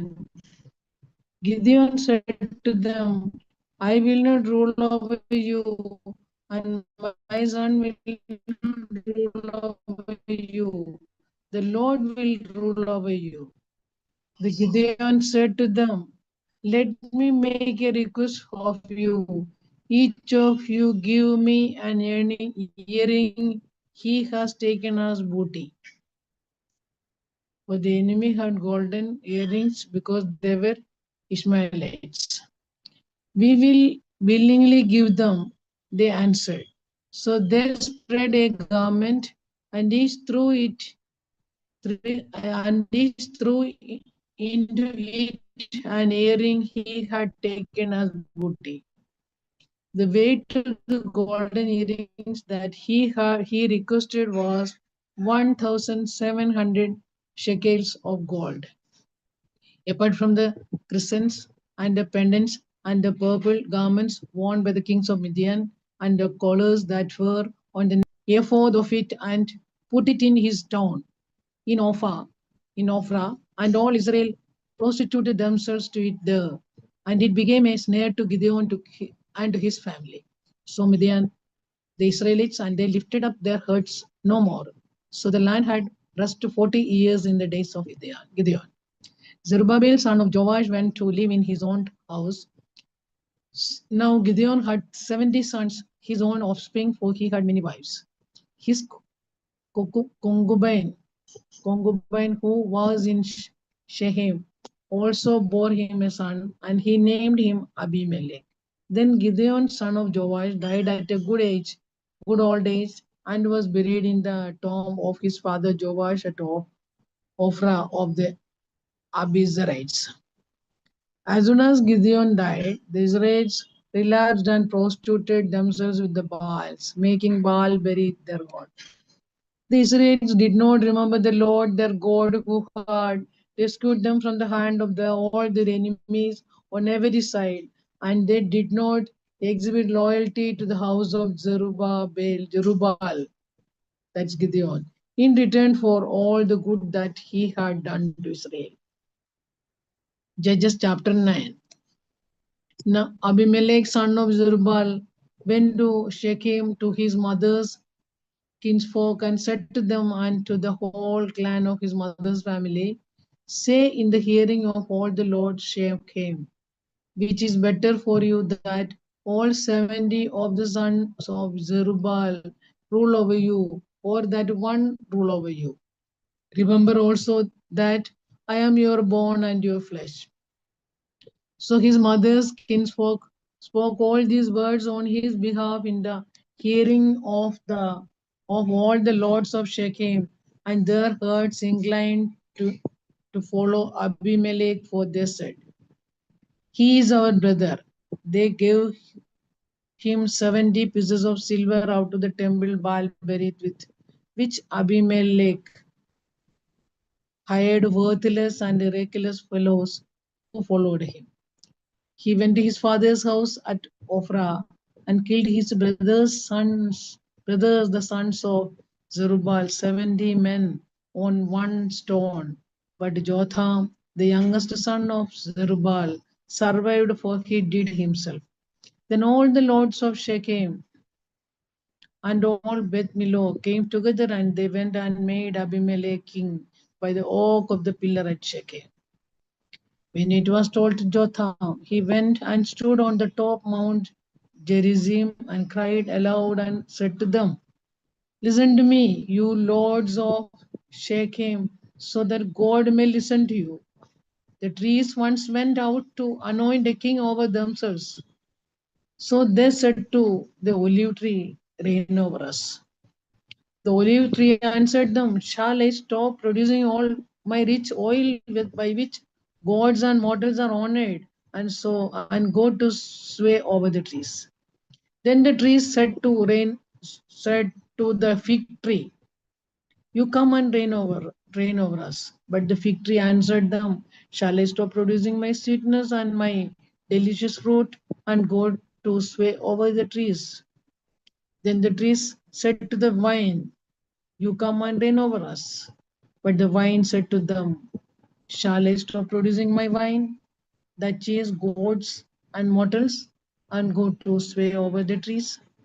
So all the trees said to the bramble, you come and reign over us. And the bramble said to the trees, if in good faith you are anointing me over king over you, then come and take refuge in my shade. But if not, then fire come out of the bramble and devour the cedars of Lebanon. Now therefore, if you acted in good faith and honor when you made Abimelech king, and you have dealt well with Zerubbabel and his house, and have done to him as his actions deserved. For my father fought for you and risked his life and rescued you from the hand of Midian. But if you have risen up against my father's house this day and have killed his sons, 70 men on one stone, and have made Abimelech, the son of his slave woman, king over the lords of Shechem, because he is your kinsman. If I say you have acted in good faith and honor with Zerubbabel and with his house this day, then rejoice in Abimelech, and let him also rejoice in you. But if not, let fire come out from Abimelech and devour the lords of Shechem and Beth Millo, and let fire come out from the lords of Shechem and from Edmilo and devour Abimelech. Then Jotham ran away and fled, going to Beer, when he remained for fear of his brother Abimelech. Abimelech ruled over Israel 3 years, but God sent an evil spirit between Abimelech and the lords of Shechem. And the lords of Shechem dealt treacherously with Abimelech. Then this happened so that the violence done to the 70 sons of Zerubbabel might be avenged, and their blood be laid on their brother Abimelech, who killed them, and on the lords of Shechem, who strengthened his hands to kill his brothers. So, out of hostility to him, the lords of Shechem set ambushes on the mountain top. They robbed all who passed by them along that way, and it was reported to Abimelech. When Gaal, son of Ebed, moved into Shechem with his kinsfolk, the lords of Shechem put confidence in him. They went out into the field and gathered the grapes from the vineyards, brought them and celebrated. Then they went into the temple of their God, ate and drank and ridiculed Abimelech. Gaal, son of Ebed, said, who is Abimelech, and who are we of Shechem, that we should serve him? Did not the son of Zerubbabel and Zebul, his officers, save the men of Hamor, father of Shechem? Why then should we serve him? If only these people were under my command, then I would remove Abimelech. I would say to him, increase your army and come out. When Zebul, the ruler of the city, heard the words of Gaal, son of Ebed, his anger was kindled. He sent messages to Abimelech at Arumah, saying, look, Gaal, son of Ebed, and his kinfolks have come to Shechem, and they are stirring up the city against you. Now therefore you go by night, you and the troops that are with you, and lie in wait in the fields. Then early in the morning, as soon as the sun rises, get up and rush on the city. And then he and the troops that are with him come out against you. You may deal with them as best you can. So Abimelech and all the troops with him got up by night and lay in wait against Shechem in 4 companies. When Gaal, son of Ebed, went out and stood in the entrance of the gate of the city, Abimelech and troops went with him, rose from the ambush. And when Gaal saw them, he said to Zebul, "Look, people are coming down from the mountain tops." And Zebul said to him, "The shadows on the mountains look like people. Mountains look like people to you." Gaal spoke again and said, "Look, people are coming down from Tabures, and one company is coming from the direction of Elomenonim." Then Zebul said to him, "Where is your boss now? You who said, 'Who is Abimelech that we would serve him?' Are not these the troops you made to light of? Go out now and fight with them. Go." So Gaal went out at the head of the lords of Shechem and fought with Abimelech. So Abimelech chased him and he fled before him. Many many fell wounded up to the entrance of the gate. So Abimelech resided at Arumah, and Zebul drove out Gaal and his kinsfolk so that they could not live on at Shechem. On the following day, the people went out into the fields. When Abimelech was told, he took his troops and divided them into three companies and lay in wait in the fields. When he looked and saw the people coming out to the city, he rose against them and killed them. Abimelech and the company that was with him rushed forward and stood at the entrance of the gate of the city, while the 2 companies rushed on all who were in the fields and killed them. Abimelech fought against the city all that day. He took the city and killed the people that were in it, and he razed the city and sowed it with salt. When all the lords of the tower of Shechem heard of it, they entered the stronghold of the temple of El Berith. Abimelech was told, or to all the lords of the tower of Shechem were gathered together. So Abimelech went up to Mount Salmon, and he and all the troops that were with him.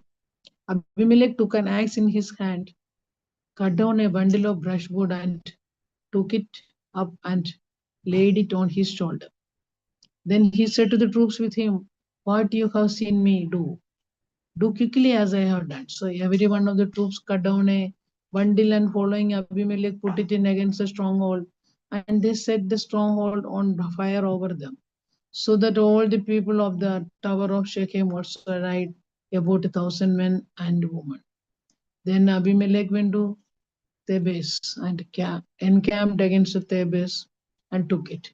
But there was a strong tower within the city, and all the men and women and all the lords of the city fled to it and shut themselves in.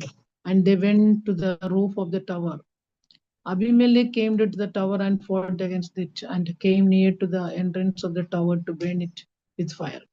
But a certain woman threw up upper millstone on Abimelech's head and crushed his skull. Immediately he called to the young man who carried his armor and said to him, "Draw your sword and kill me, so people will not say about me, 'A woman killed him.'" So the young man thrust him through, and he died. When the Israelites saw that Abimelech was dead, they all went home. Thus God repaid Abimelech for the crime he committed against his father in killing 70 brothers, 50, and God also made all the wickedness of the people of Shechem fall back on their heads, and on them came the curse of Jotham, son of Jerubbaal. After Abimelech, Tola, son of Pua, son of Dodo, a man of Issachar, who lived at Shamir in the hill country of Ephraim, rose to deliver Israel.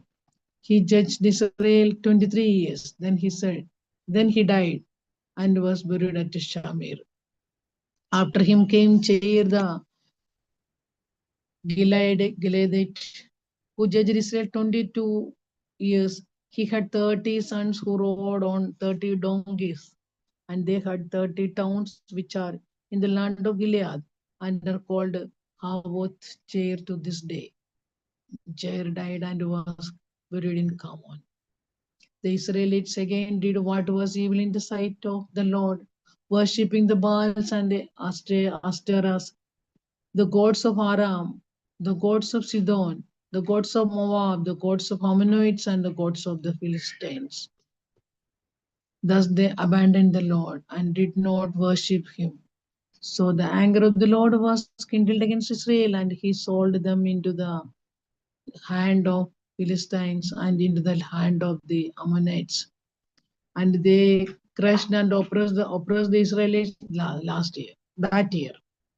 For 18 years, they oppressed all the Israelites that were beyond the Jordan in the land of Amorites, which is in Gilead.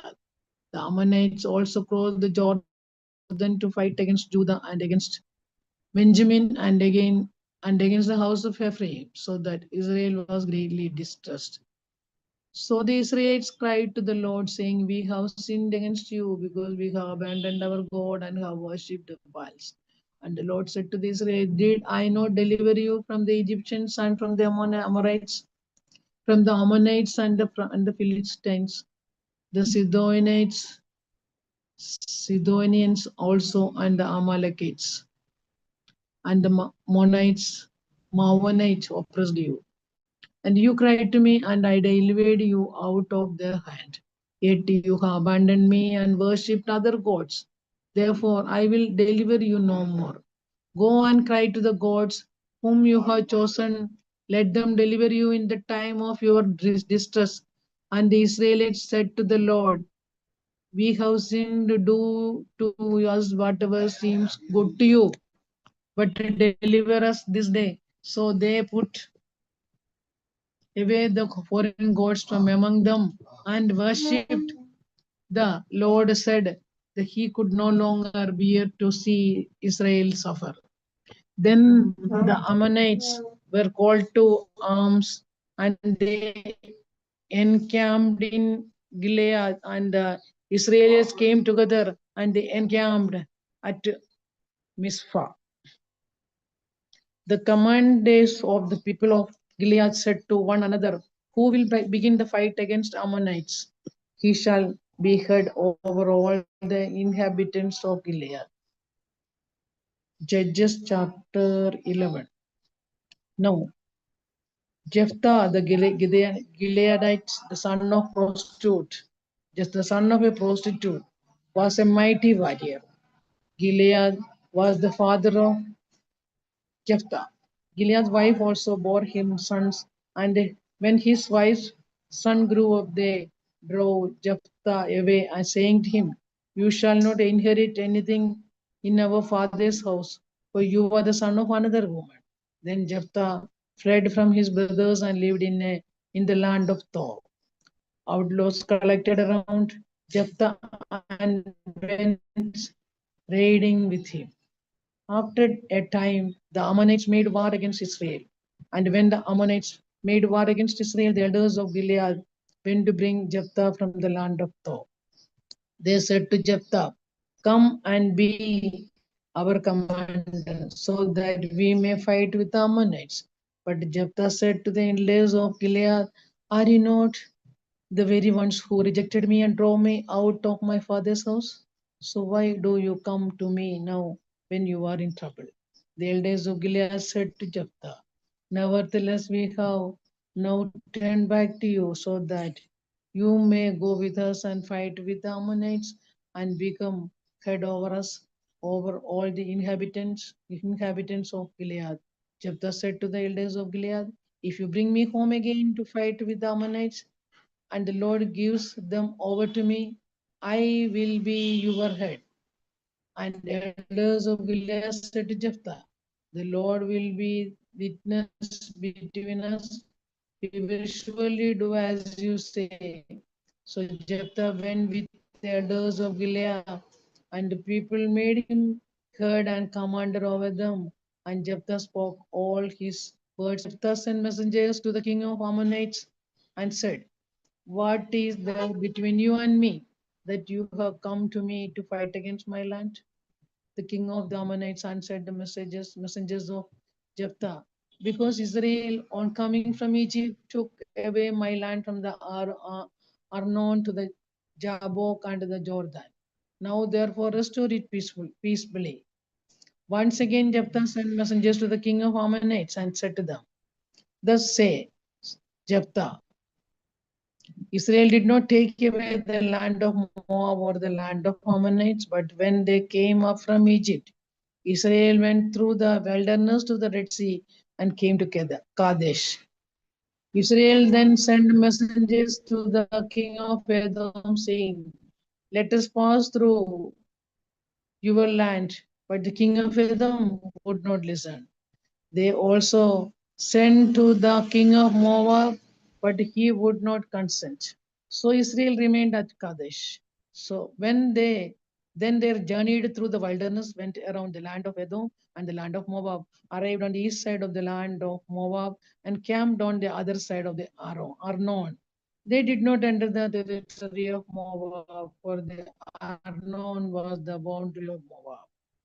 Israel then sent messengers to King Sihon of the Amorites, king of Heshbon, and Israel said to him, "Let us pass through your land to our country." But Sihon did not trust Israel to pass through their territory. So Sihon gathered all his people together and encamped at Jahaz, and fought with Israel. Then the Lord, the God of Israel, gave Sihon and all his people into the hand of Israel, and they defeated them.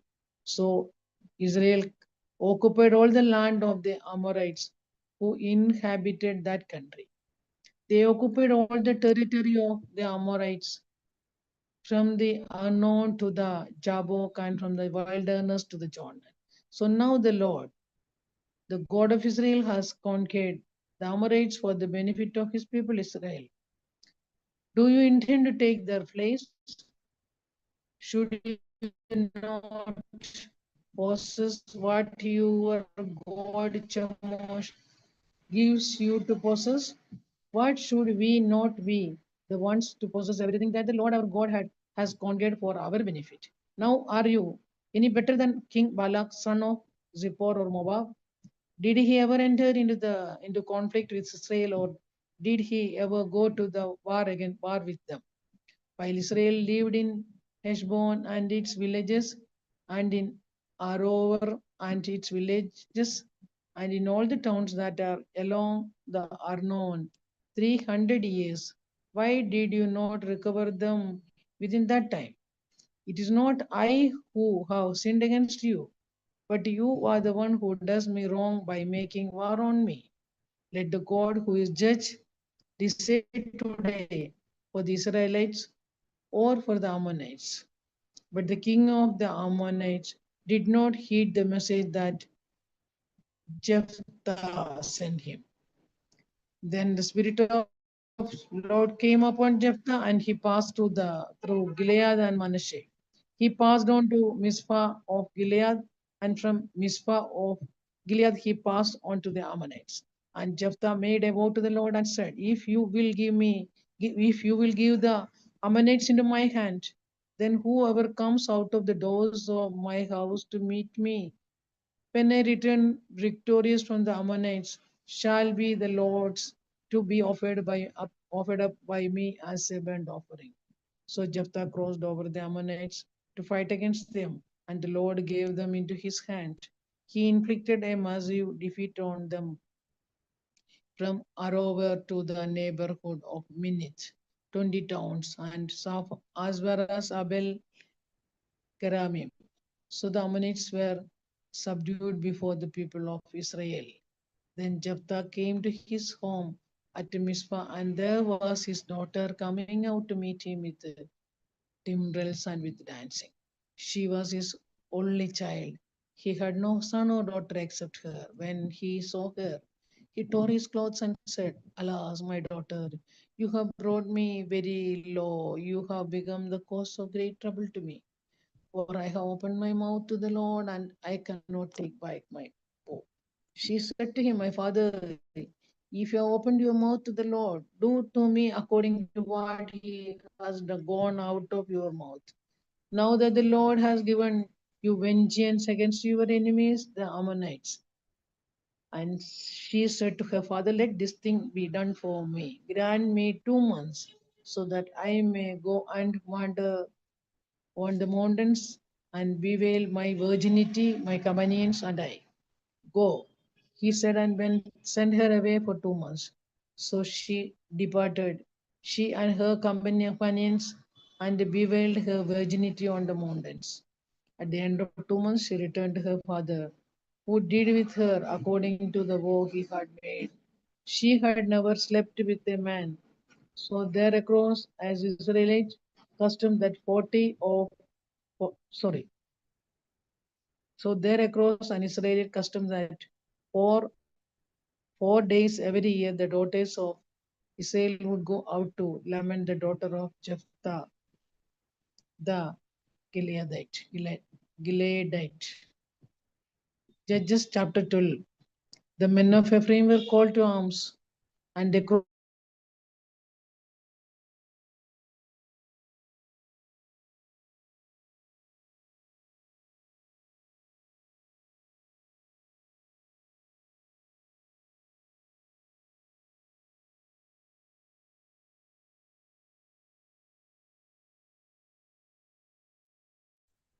ശ്ലോമ എനിക്ക് കേൾക്കുന്നില്ലല്ലോ.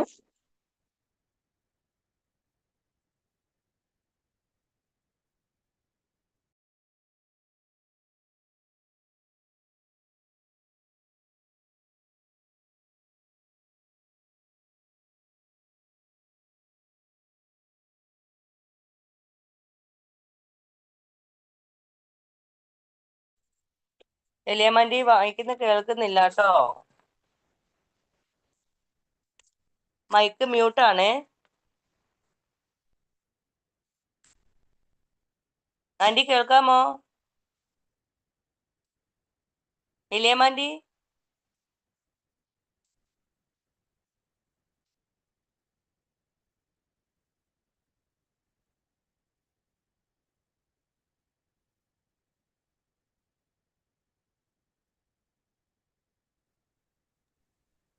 ശ്ലോമോ, എലിയമ്മന്റെ കേൾക്കുന്നുണ്ടോ? എലിയമ്മന്റെ റൂമിലില്ല കേട്ടോ. Okay, അടുത്തയാള് വായിക്കാമോ? Ancy aunty വായിക്കാമോ? Hello okay aunty, ഞാൻ വായിക്കാം. ഞാൻ ജഡ്ജസ് ചാപ്റ്റർ 12 തുടങ്ങാം. Okay.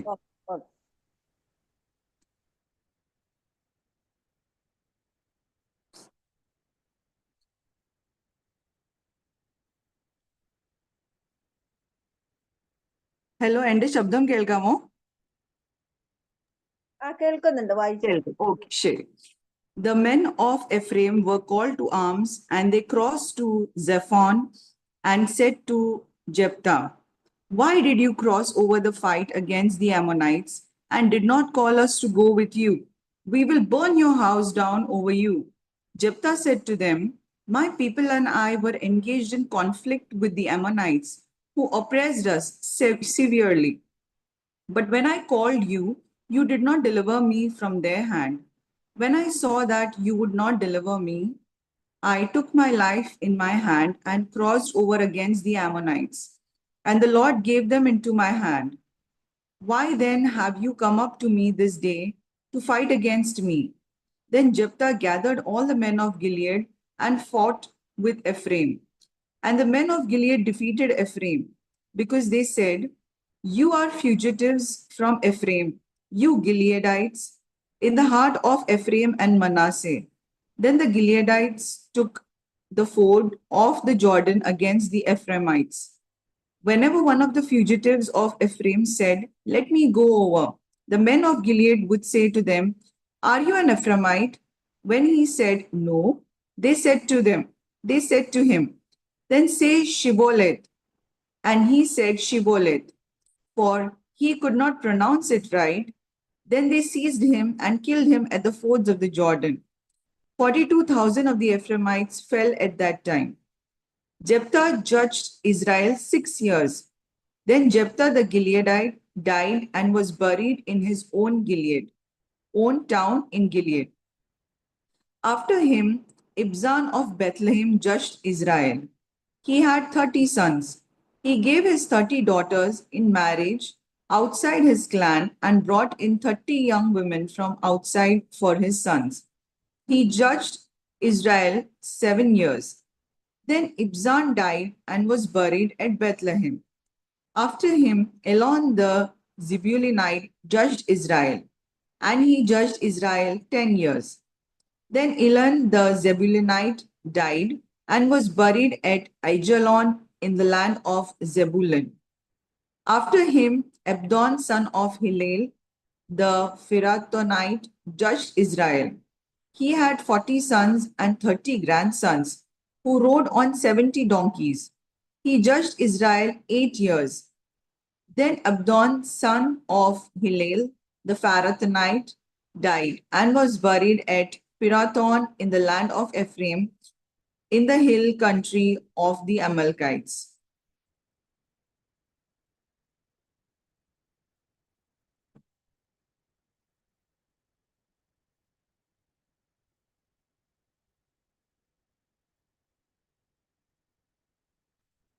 Judges 13.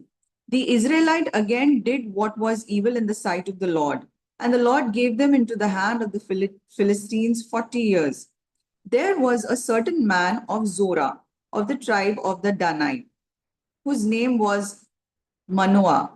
His wife was barren, having borne no children.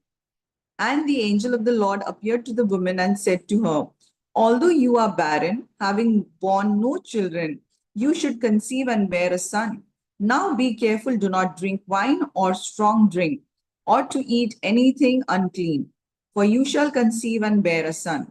No razor is to come on his head, for the boy shall be Nazarite to God from birth. It is he who shall begin to deliver Israel from the land of the Philistines.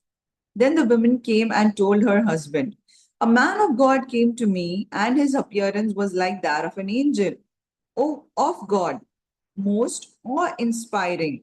I did not ask him where he came from, and he did not tell me his name. But he said to me, you shall conceive and bear a son.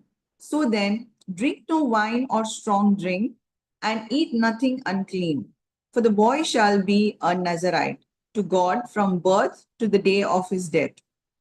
The Manoah entered the Lord and said, O Lord, I pray, let the man of God whom you sent come to us again and teach us what we are to do concerning the boy who will be born.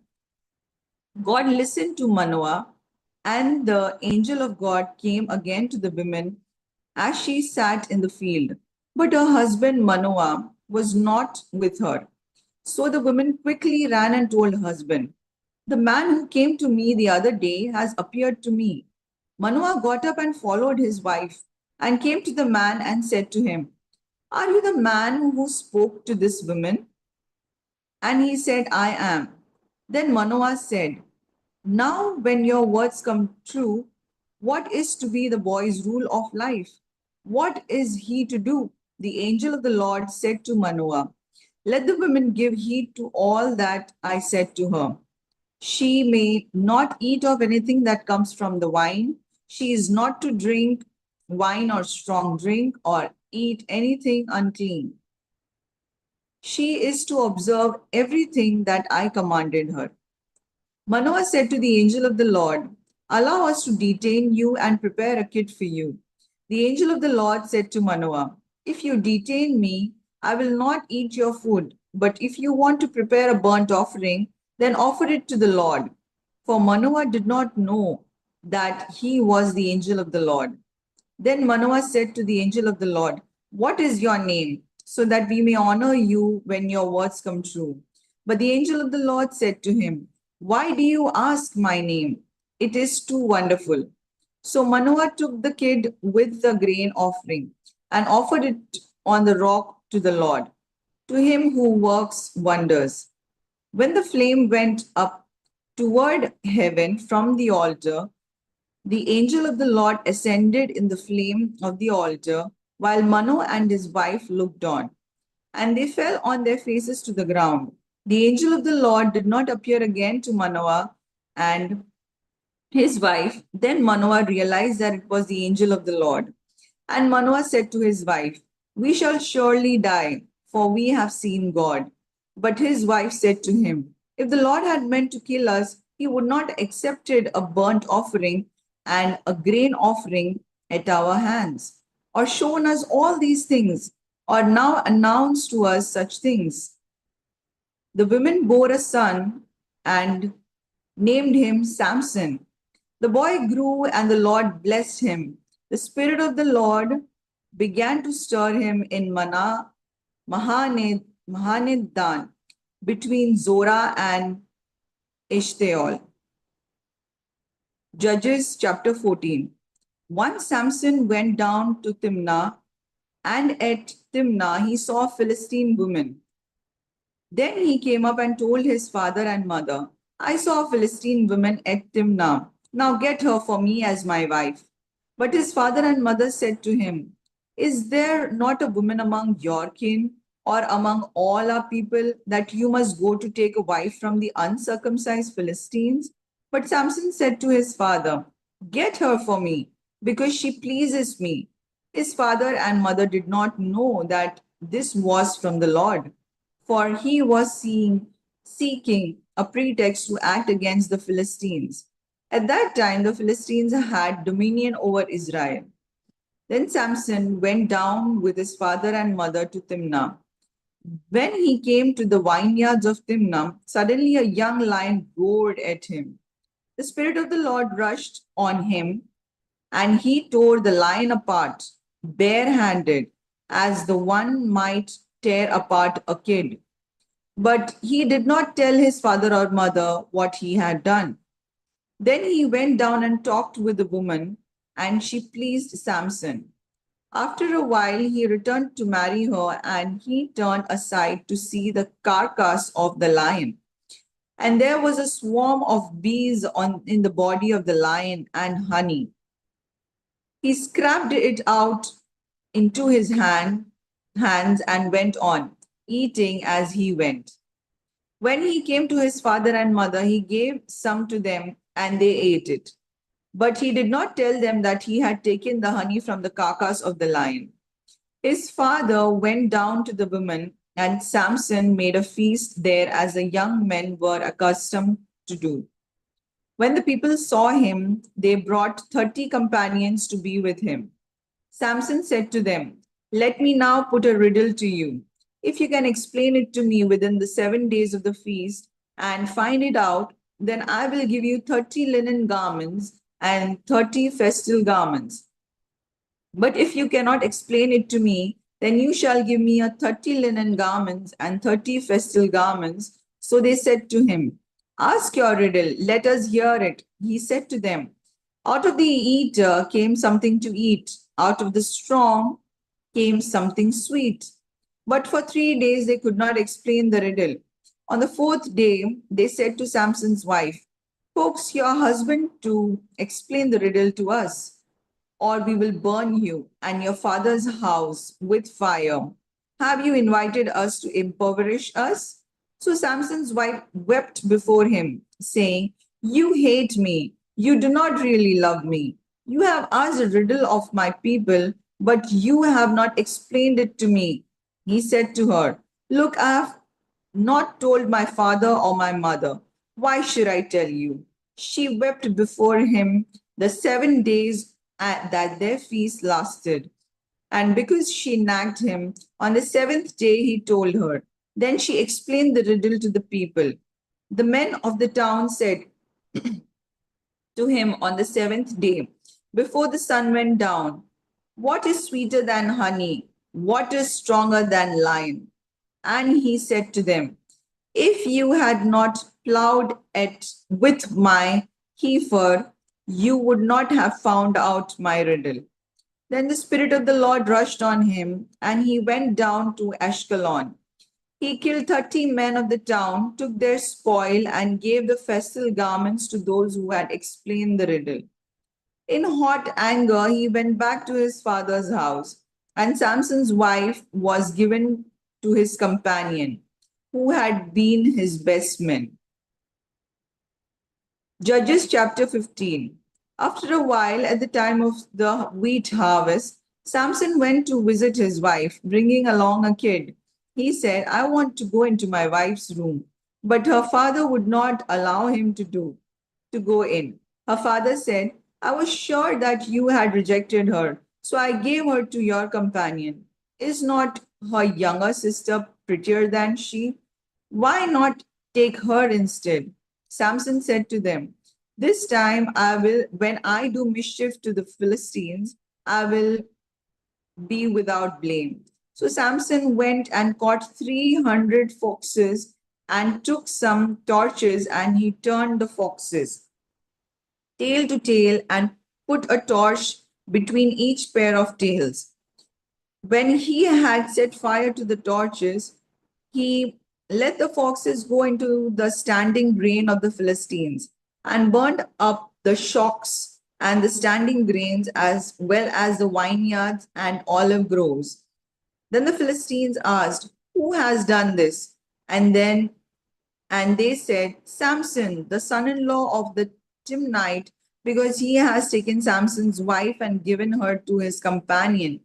So the Philistines came up and burnt her and her father. Samson said to them, if this is what you do, I swear I will not stop until I have taken revenge on you.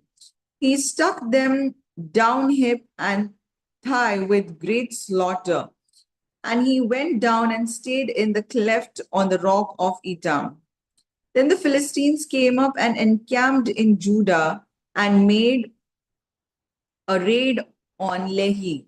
The men of Judah said, why have you come up against us? They said, we have come up to bind Samson, to do him as he did to us. Then 3,000 men of Judah went down to the cleft of the rock of Etam, and they said to Samson, do you not know the Philistines are rulers over us? What then have you done to us? He replied, as they did to me, so I have done to them. They said to him, we have come down to bind you, so that we may give you into the hands of the Philistines. Samson answered them, swear to me that you yourselves will not attack me. They said to him, no, we will only bind you and give you into their hands. We will not kill you. So they bound him and with 2 new ropes and brought him up from the rock. When he came to Lehi, the Philistines came shouting to meet him. And the Spirit of the Lord rushed on him, and the ropes that were on his arms became like flax that has caught fire, and his bonds melted off his hand. Then he found a fresh jawbone of a donkey, reached down and took it, and with it he killed 1,000 men. And Samson said, with the jawbone of a donkey heaps up heap. With the jawbone of a donkey I have slain 1,000 men.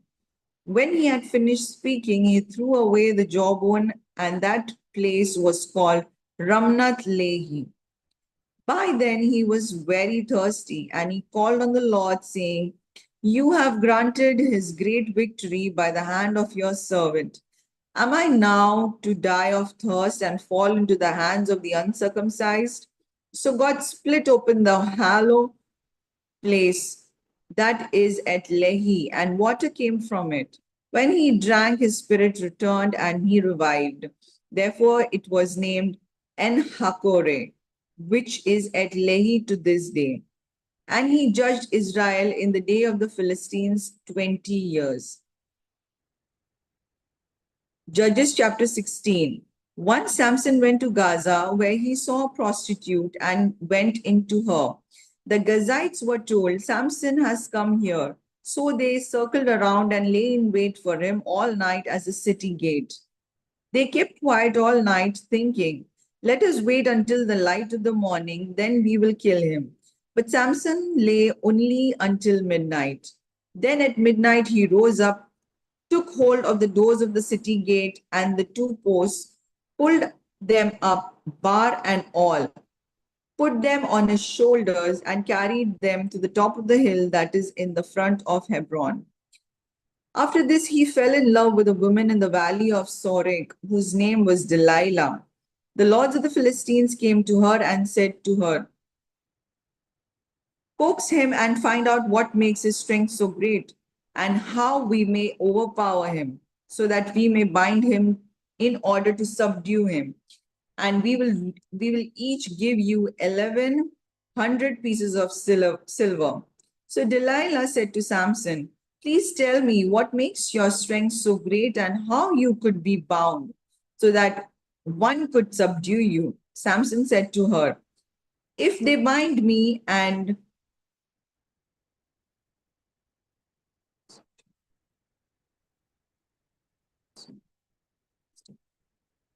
Samson said to her, "If they bind me with 7 fresh bowstrings that are not dried out, then I shall become weak and be like anyone else." Then the lords of the Philistines brought out 7 fresh bowstrings that had not dried out, and she bound him with them. While men were lying in wait in an inner chamber, she said to him, "The Philistines are upon you, Samson." But he snapped the bowstring as a strand of fiber snaps when he touches the fire. So the secret of his strength was not known. Then Delilah said to Samson, "You have mocked me and told me lies. Please tell me how you could be bound." He said to her, "If they bind me with new ropes that have not been used, then I shall become weak and be like anyone else." So Delilah took new ropes and bound him with them and said to him, "The Philistines are upon you, Samson."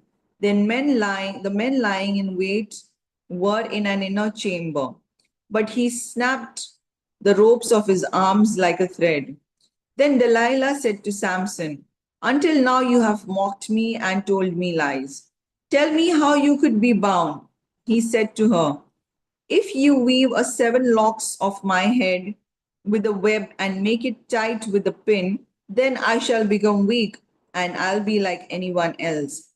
So while he slept, Delilah took the 7 locks of his head and wove them to the web and made them tight with the pin.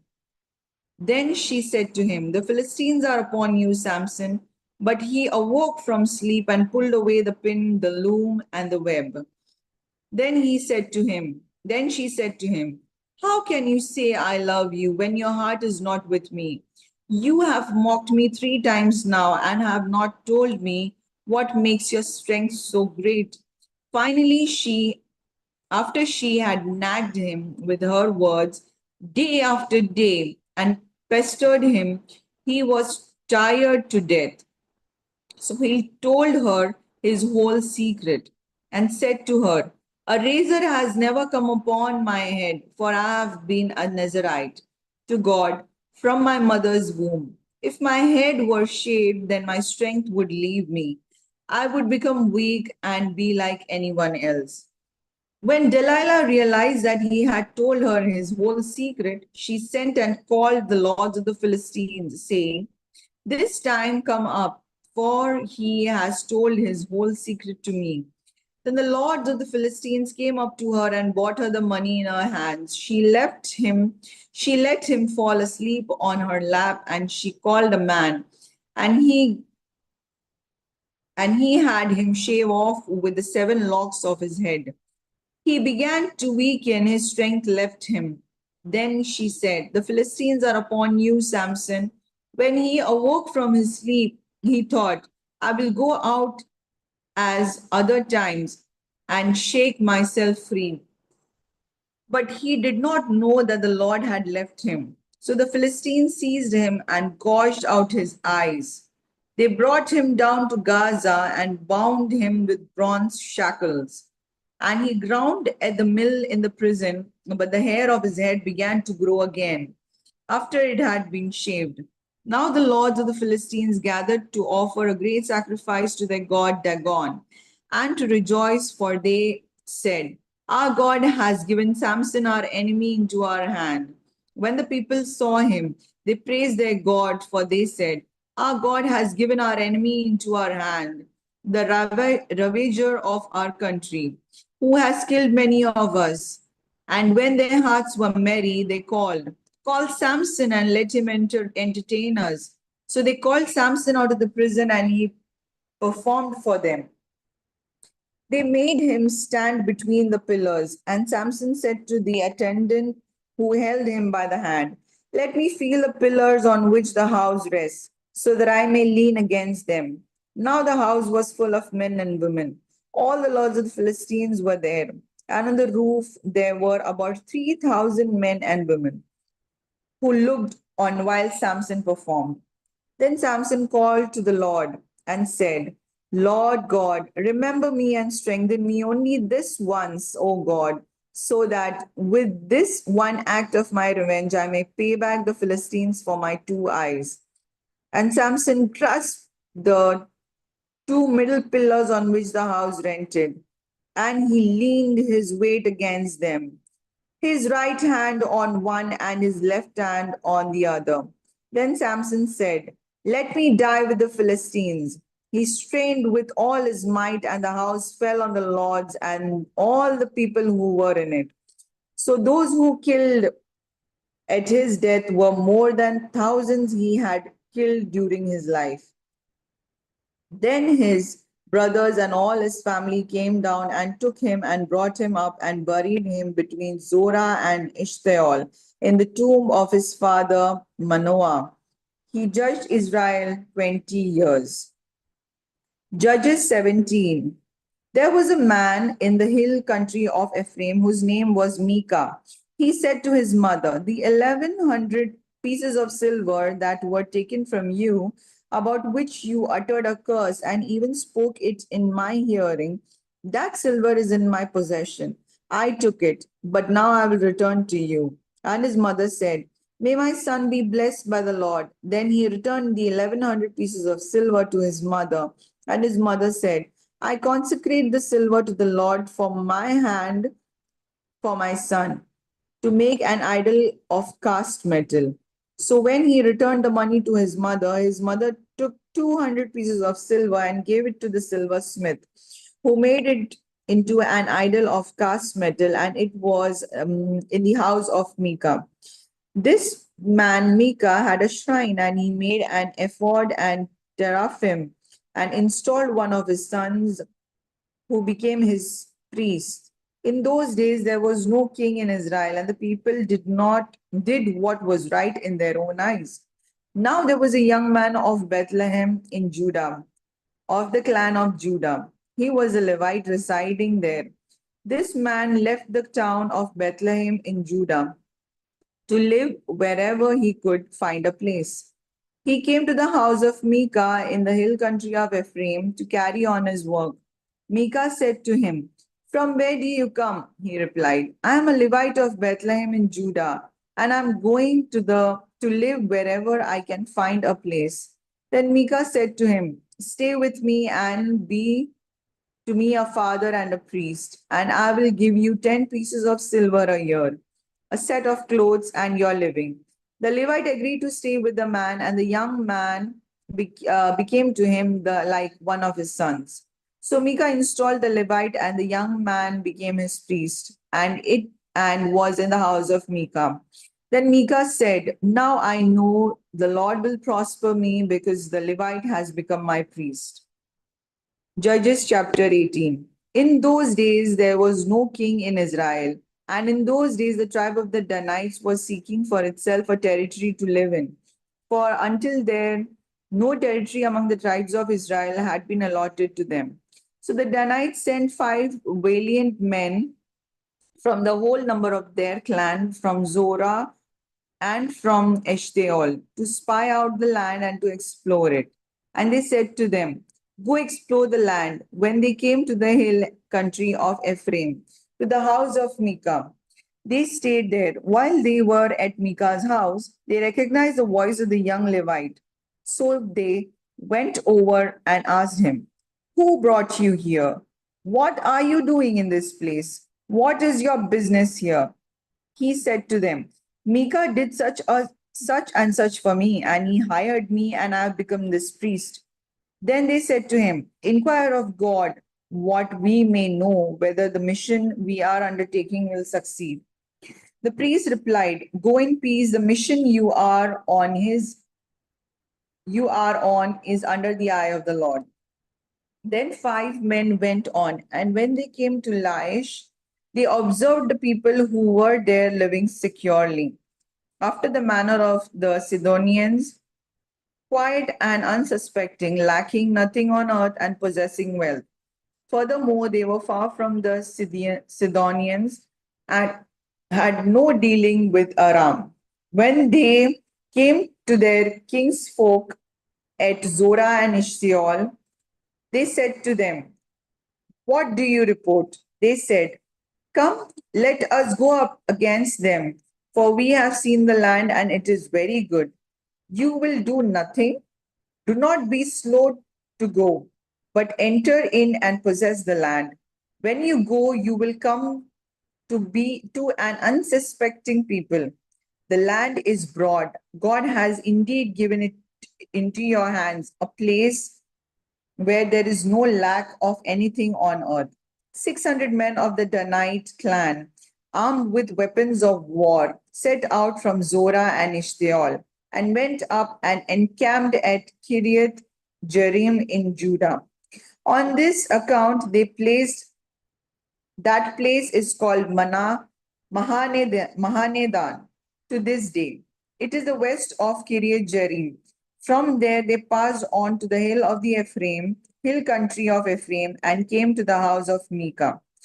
Then the 5 men who had gone to spy out the land, that is Laish, said to their comrades, "Do you know that in these buildings there are an ephod, teraphim, and an idol of cast metal?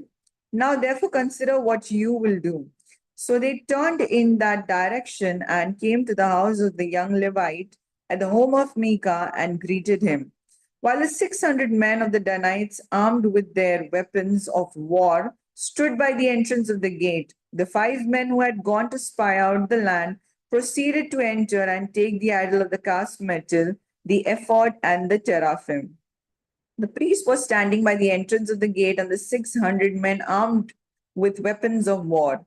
When the men went into Micah's house and took the idol of cast metal and ephod and the teraphim, the priest said to them, "What are you doing?" They said to him, "Keep quiet. Put your hand over your mouth and come with us, and be to us a father and a priest. Is it better for you to be priest to the house of one person, or to be the priest to a tribe and clan in Israel?" Then the priest accepted the offer. He took the ephod and the teraphim and the idol and went along with the people. So they resumed their journey, putting the little ones, the livestock, and the goods in front of them. When they were some distance from the house of Micah, the men who were in the houses near Micah's house were called out, and they overtook the Danites. They shouted to the Danites, who turned around and said to Micah, "What is the matter that you have come with such a company?" He replied, "You take my gods that I made and the priest, and go away with what have I left? How then can you ask me what is the matter?" And the Danites said to him, "You had better not let your voice be heard among us, or else hot-tempered fellows will attack you, and you will lose your life and the lives of your household." Then the Danites went their way. When Micah saw that they were too strong for him, he turned and went back to his home.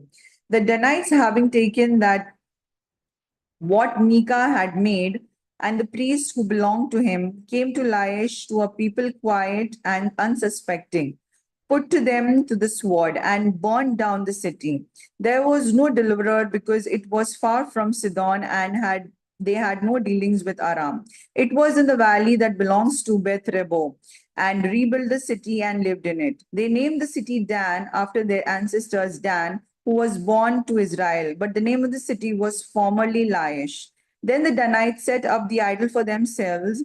Jonathan, son of Gershom, son of Moses, and his sons were priests to the tribe of the Danites until the time the land went into captivity. So they maintained as their own Micah's idol that he had made, as long as the house of God was at Shiloh. Judges 19. Slow-mo.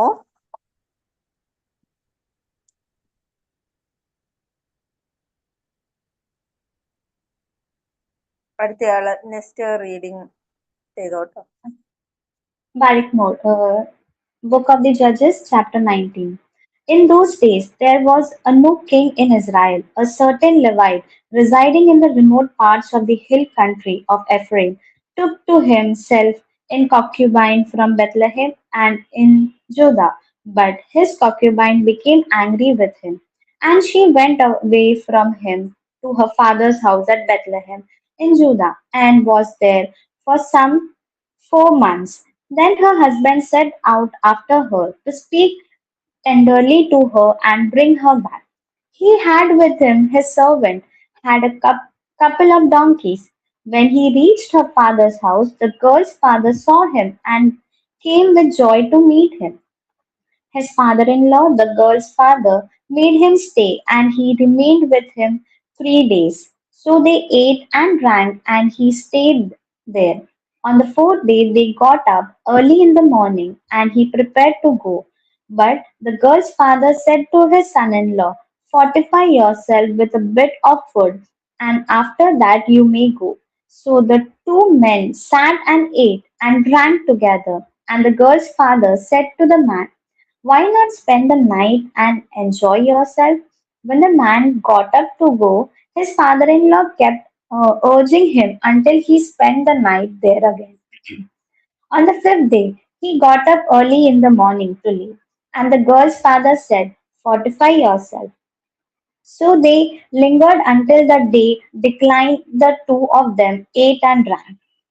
When the man with his concubine and his servant got up to leave, his father-in-law, the girl's father, said to him, "Look, the day was worn on until it is almost evening. Spend the night. See, the day has dawned to a close. Spend the night here and enjoy yourself. Tomorrow you can get up early in the morning for your journey and go home." But the man would not spend the night. He got up and departed and arrived opposite Jebus, that is Jerusalem. He had with him a couple of sandal donkeys, and his concubine was with him. When they were near Jebus, the day was far spent, and the servant said to his master, "Come now, let us turn aside to this city of the Jebusite and spend the night in it." But his master said to him, "We will not turn aside into a city of foreigners who do not belong to the people of Israel, but we will continue to on to Geber." Then he said to his servant, "Come, let us try to reach one of these places and spend the night at Geber or at Ramah." So they passed on and went their way, and the sun went down on them near Geba, which belongs to Benjamin. They turned aside there to go in and spend the night at Geba. He went in and sat down in the open square of the city, but no one took them in to spend the night. Then at evening there was an old man coming from his work in the field. The man was from the hill country of Ephraim, and he was residing in Geba. When the old man looked up and saw the wayfarer in the open square of the city, he said, "Where are you going, and where do you come from?" He answered him, "We are passing from Bethlehem in Judah to the remote parts of the hill country of Ephraim, from which I come. I went to Bethlehem in Judah, and I am going to my home. Nobody has offered to take me in. We, your servants, have straw and fodder for our donkeys with bread and wine for me, and the woman and the young man along with us. We need nothing more. The old man said, Peace be to you. I will care for all your wants, only do not spend the night in the square. So he brought him into his house and fed the donkeys. They washed their feet and ate and drank.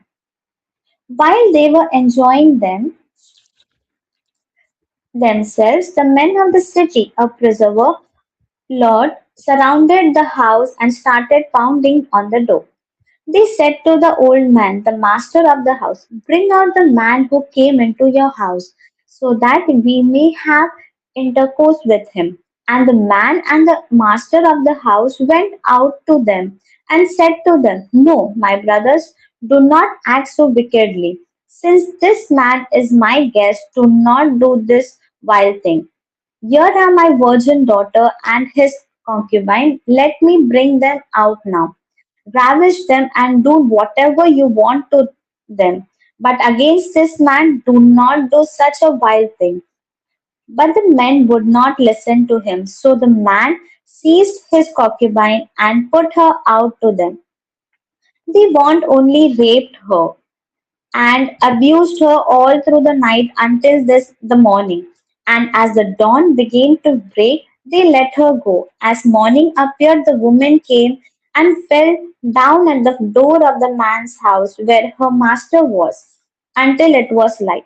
In the morning, her master got up, opened the doors of the house, and when he went out to go on his way, there was his concubine lying at the door of the house with her hands on the threshold. Get up, he said to her, we are going. But there was no answer. Then he put her on the donkey, and the man set out for his home. When he had entered his house, he took a knife and, grasping his concubine, he cut her into 12 pieces, limb by limb, and sent her throughout all the territory of Israel. Then he commanded the men whom he sent, saying, Thus shall you say to all the Israelites, Has such a thing ever happened since the day that the Israelites came up from the land of Egypt until this day? Consider it, take counsel, and speak out. Judges chapter 20. Then all the Israelites came out from Dan to Beersheba, including the land of Gilead. And the congregation assembled in one body before the Lord at Mizpah. The chiefs of all the people of all the tribes of Israel presented themselves in the assembly of the people of God, 400,000 foot soldiers bearing arms. And the Israelites said, Tell us, how did the criminal act come about? The Levite, the husband of the woman who was murdered, answered, I came to Geba that belongs to Benjamin, I and my concubine, to spend the night. The lords of Geba rose up against me and surrounded the house at night. They intended to kill me, and they raped my concubine until she died. Then I took my concubine and cut her into pieces and sent her throughout the whole extent of Israel's territory, for they have committed a vile outrage in Israel. So now, you Israelites, all of you, give your advice and counsel here. All the people got up as one, saying, We will not any of us go to your tents, nor will any of us return to your houses. But now this is what we will do together. We will go up against it by lot. We will take 10 men of 100 throughout all the tribes of Israel, and 100 of 1,000, and 1,000 of 10,000, to bring provisions for the troops who are going to repay Geba of Benjamin for all the disgrace that they have done in Israel. So all the men of Israel gathered against the city, united as one. The tribes of Israel sent men through all the tribe of Benjamin, saying, What crime is this that has been committed among you?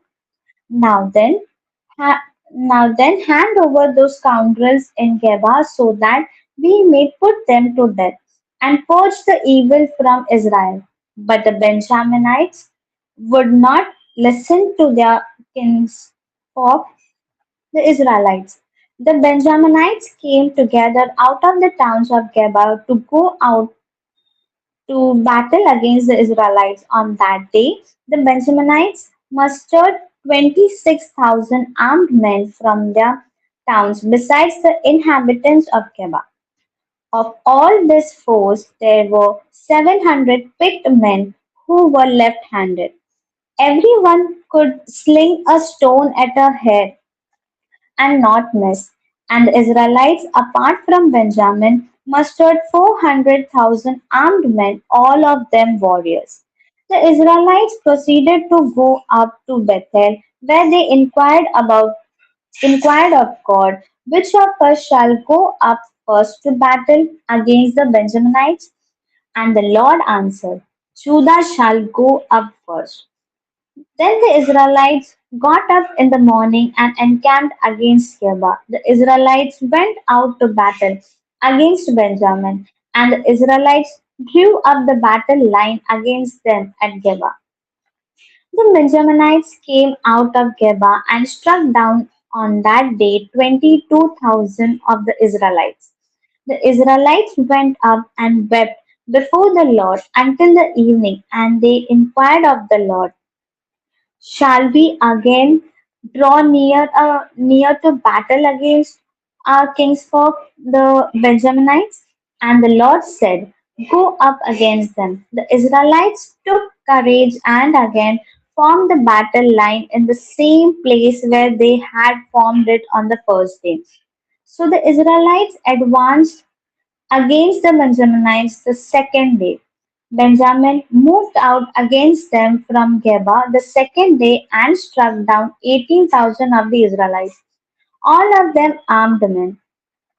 Then all the Israelites, the whole army, went back to Bethel and wept, sitting there before the Lord. They fasted that day until evening. Then they offered burnt offerings and sacrifices of well being before the Lord. And the Israelites inquired of the Lord. For the ark of the covenant of God was there in those days, and Phinehas, the son of Eleazar, son of Aaron, ministered before it in those days, saying, Shall we go out once more to battle against our kinsfolk the Benjaminites, or shall we desist? The Lord answered, Go up, for tomorrow I will give them into your hand. So Israel stationed men in ambush around Geba. Then the Israelites went up against the Benjaminites on the third day and set themselves in array against Geba as before. When the Benjaminites went out against the army, they were drawn away from the city. As before, they began to inflict casualties on the troops along the main roads, one of which goes up to Bethel and the other to Geba, as well as in the open country, killing about 30 men of Israel. The Benjaminites thought they were being routed before us as previously, but the Israelites said, Let us retreat and draw them away from the city towards the road. The main body of the Israelites drew back its battle line to Balathmar, while those Israelites who were in ambush rushed out of their place west of Geba. There came against Geba 10,000 picked men out of all Israel, and the battle was fierce. But the Benjaminites did not realize that disaster was close upon them.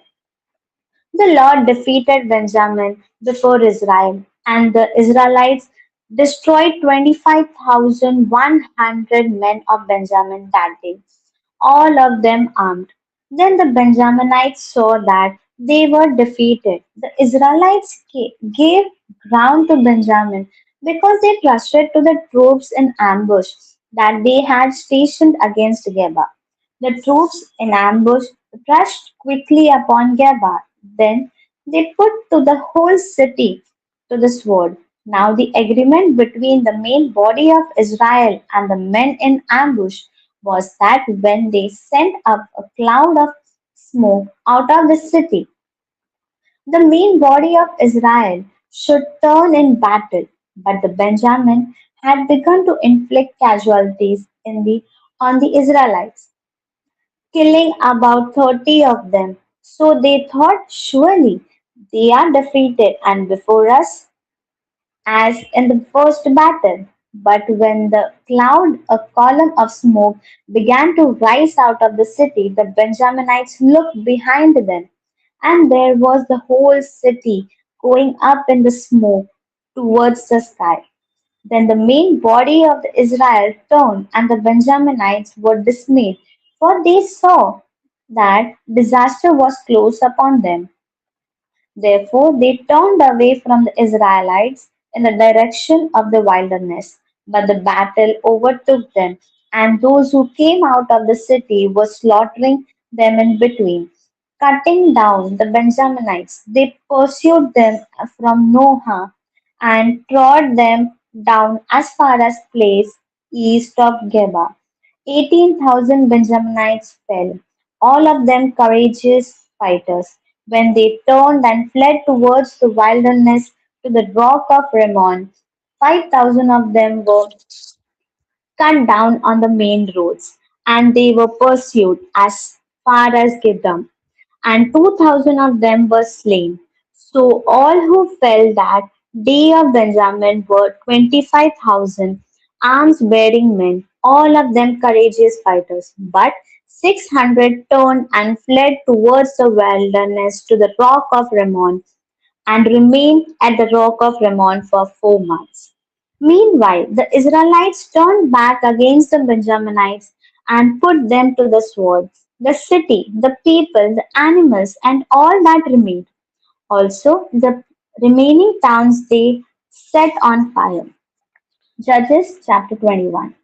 Now the Israelites had sworn at Mizpah, no one of us shall give his daughter in marriage to Benjamin. And the people came to Bethel and sat there until evening before God. And they lifted up their voices and wept bitterly. They said, O Lord, the God of Israel, why has it come to pass that today there should be one tribe lacking in Israel? On the next day, the people got up early and built an altar there and offered burnt offerings and sacrifices of well being. Then the Israelites said, which of all the tribes of Israel did not come up in the assembly to the Lord?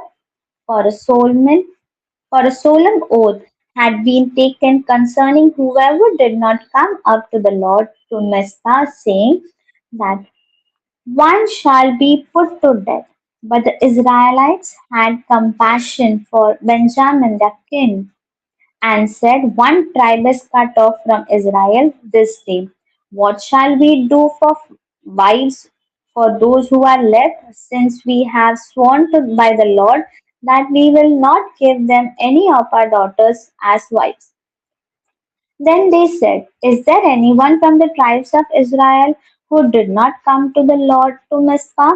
It turned out that no one from Jabesh Gilead had come to the camp, to the assembly, for when the roll was called among the people, and not one of the inhabitants of Jabesh Gilead was there.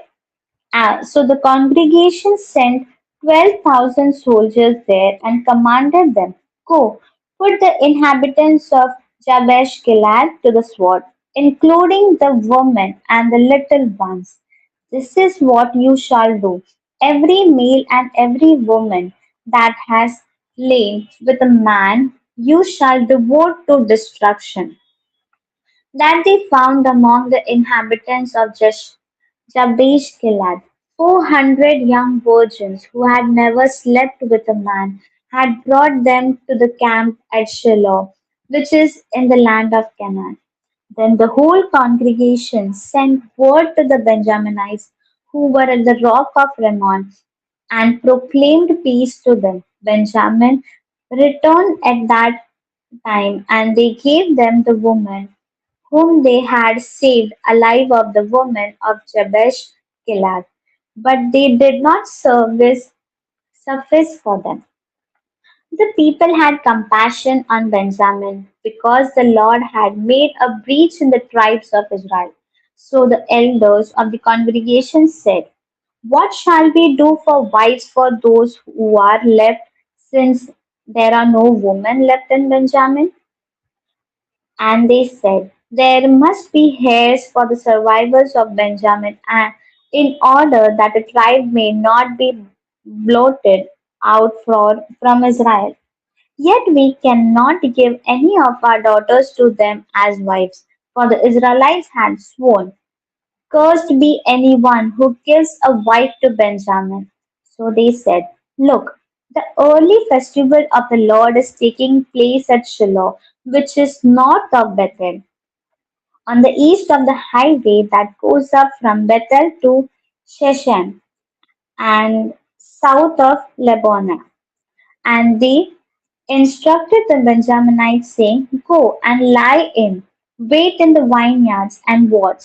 When the young women of Shiloh come out to dance in the dances, then come out of the vineyards, and each of you carry off a wife for himself from the young woman of Shiloh, and go to the land of Benjamin. Then, if their fathers or their brothers come to complain to us, we will say to them, be generous and allow us to have them, because we did not capture in battle a wife for each man. But neither did you incur guilt by giving your daughters to them. The Benjaminites did so. They took wives for each of them from the dancers whom they abducted. Then they went and returned to their territory and rebuilt the towns and lived in them. So the Israelites departed from there at the time of by tribes and families, and they went out from there to their own territories. In those days there was no king in Israel. All the people did what was right in their own eyes. Ruth chapter 1. In the days when the judges ruled, there was a famine in the land, and a certain man of Bethlehem in Judah went to live in the country of Moab. He and his wife and two sons.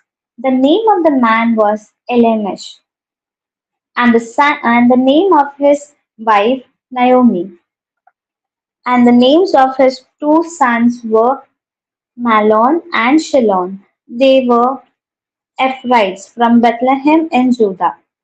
They went into the country of Moab and remained there, but Elimelech, the husband of Naomi, died, and she was left with her two sons. These took Moabite wives. The name of the one of was Orpah, and the name of the other Ruth. When they had lived there about 10 years, but Mahlon and Shilon also died, so that the woman was left without her two sons and her husband. Then she started to return her daughter-in-law from the country of Moab, for she had heard in the country of Moab that the Lord had considered his people and given them food. So she set out from the place where she had been living, she and her two daughter-in-laws, and they went on their way to go back to the land of Judah. But Naomi said to her two daughter-in-laws, go back each of you to your mother's house. May the Lord deal kindly with you as you have dealt with the dead and with me. The Lord grant that you may find security, each of you in the house of your husband. Then she kissed them, and they wept aloud. They said to her, no, we will return with you to your people. But Naomi said, turn back, my daughters. Why will you go with me? Do I still have sons in my womb, that they may become your husbands?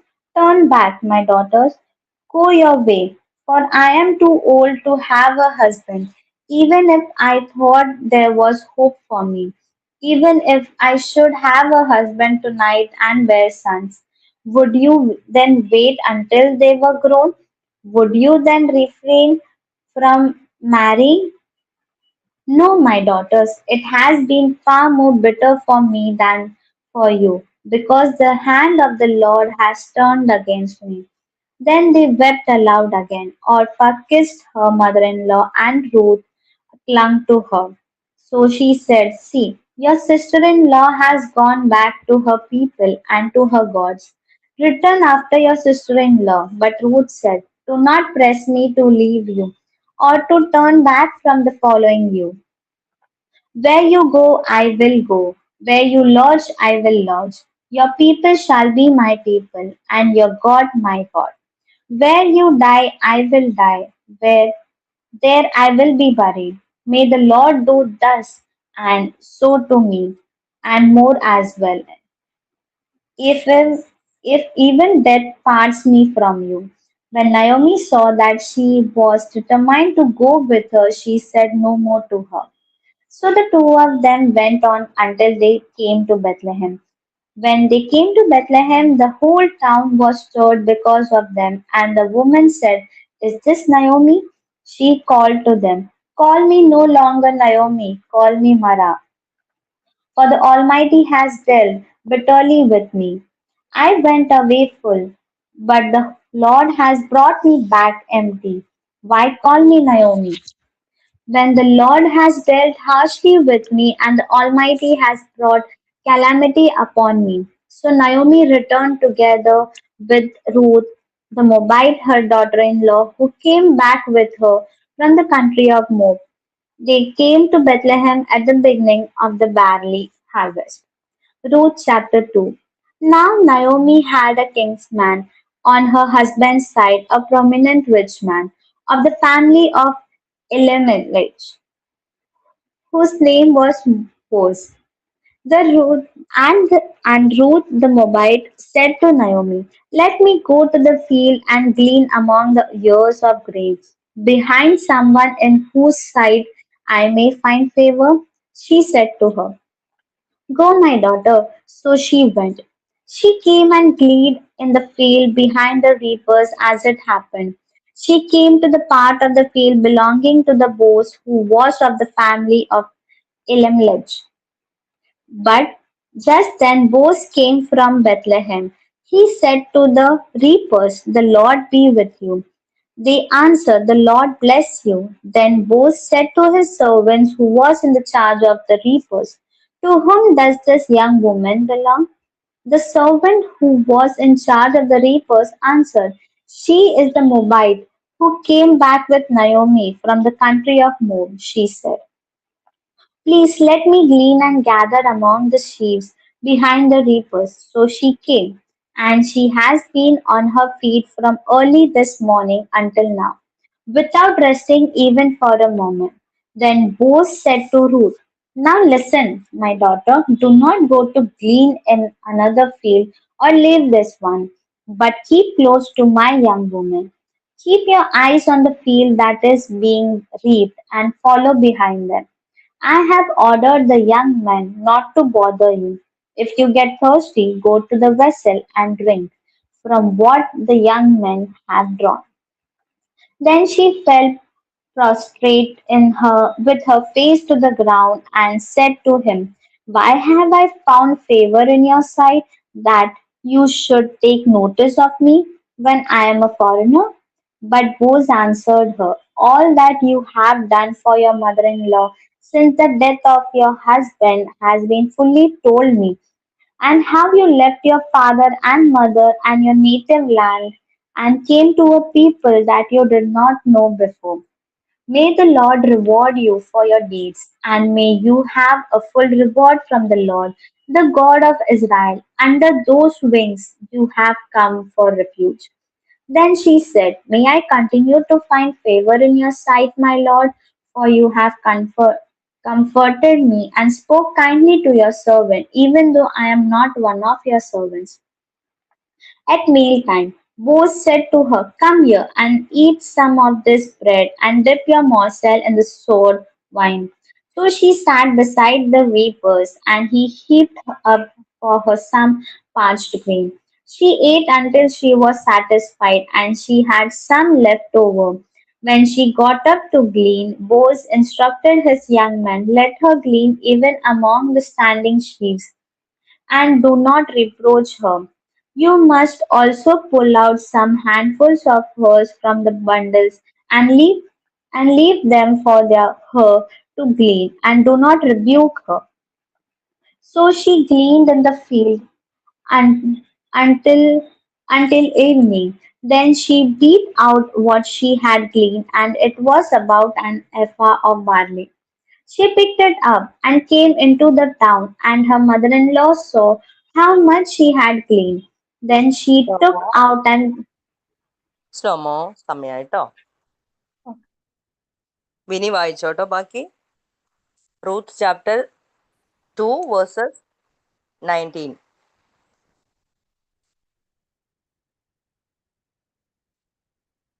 വിനി കേൾക്കാമോ? Hello? ആ Hello? വിനി Hello? കേൾക്കാം. Portion Yeah, Ruth chapter 2, verse 19. ആ Her mother-in-law said to her, "Where did you glean today? And where have you worked? Blessed be the man who took notice of you." So she told her mother-in-law with whom she had worked and said, "The name of the man whom I worked today is Boaz." Then Naomi said to her daughter-in-law, "Blessed be he by the Lord, whose kindness has not forsaken the living or the dead." Naomi also said to her, "The man is a relative of ours, one of our nearest kin." Then Ruth the Moabite said, "He even said to me, 'Stay close by my servants until they have finished all my harvest.'"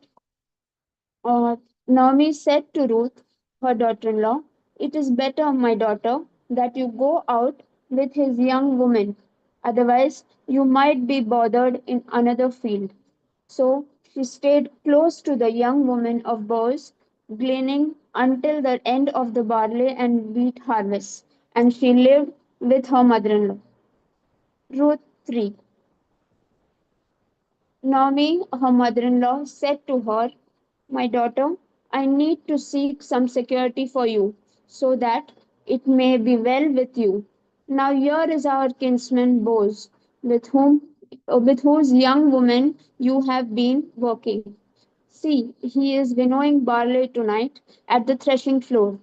Now wash and anoint yourself, and put on your best clothes, and go down to the threshing floor.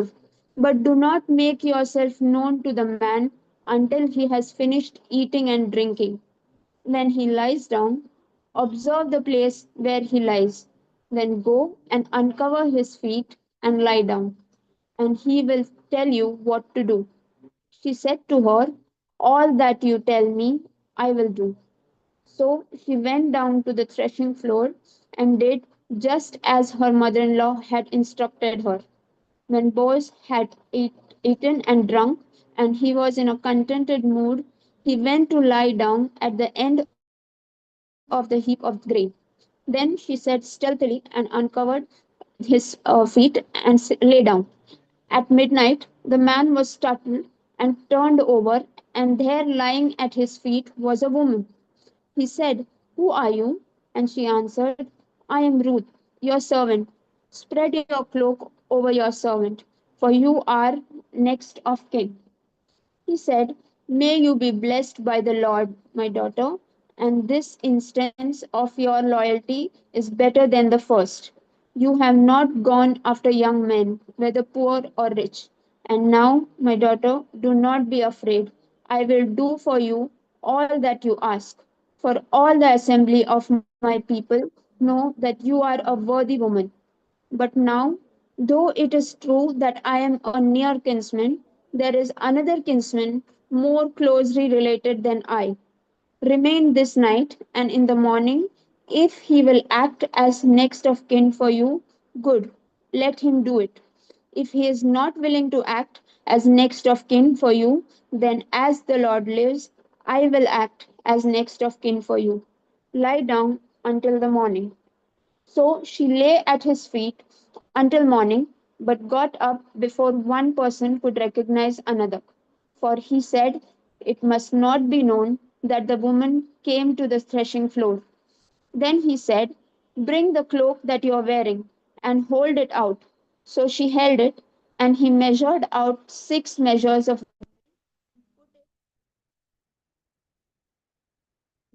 He went into the city. She came to her mother-in-law and who said, "How did things go with you, my daughter?"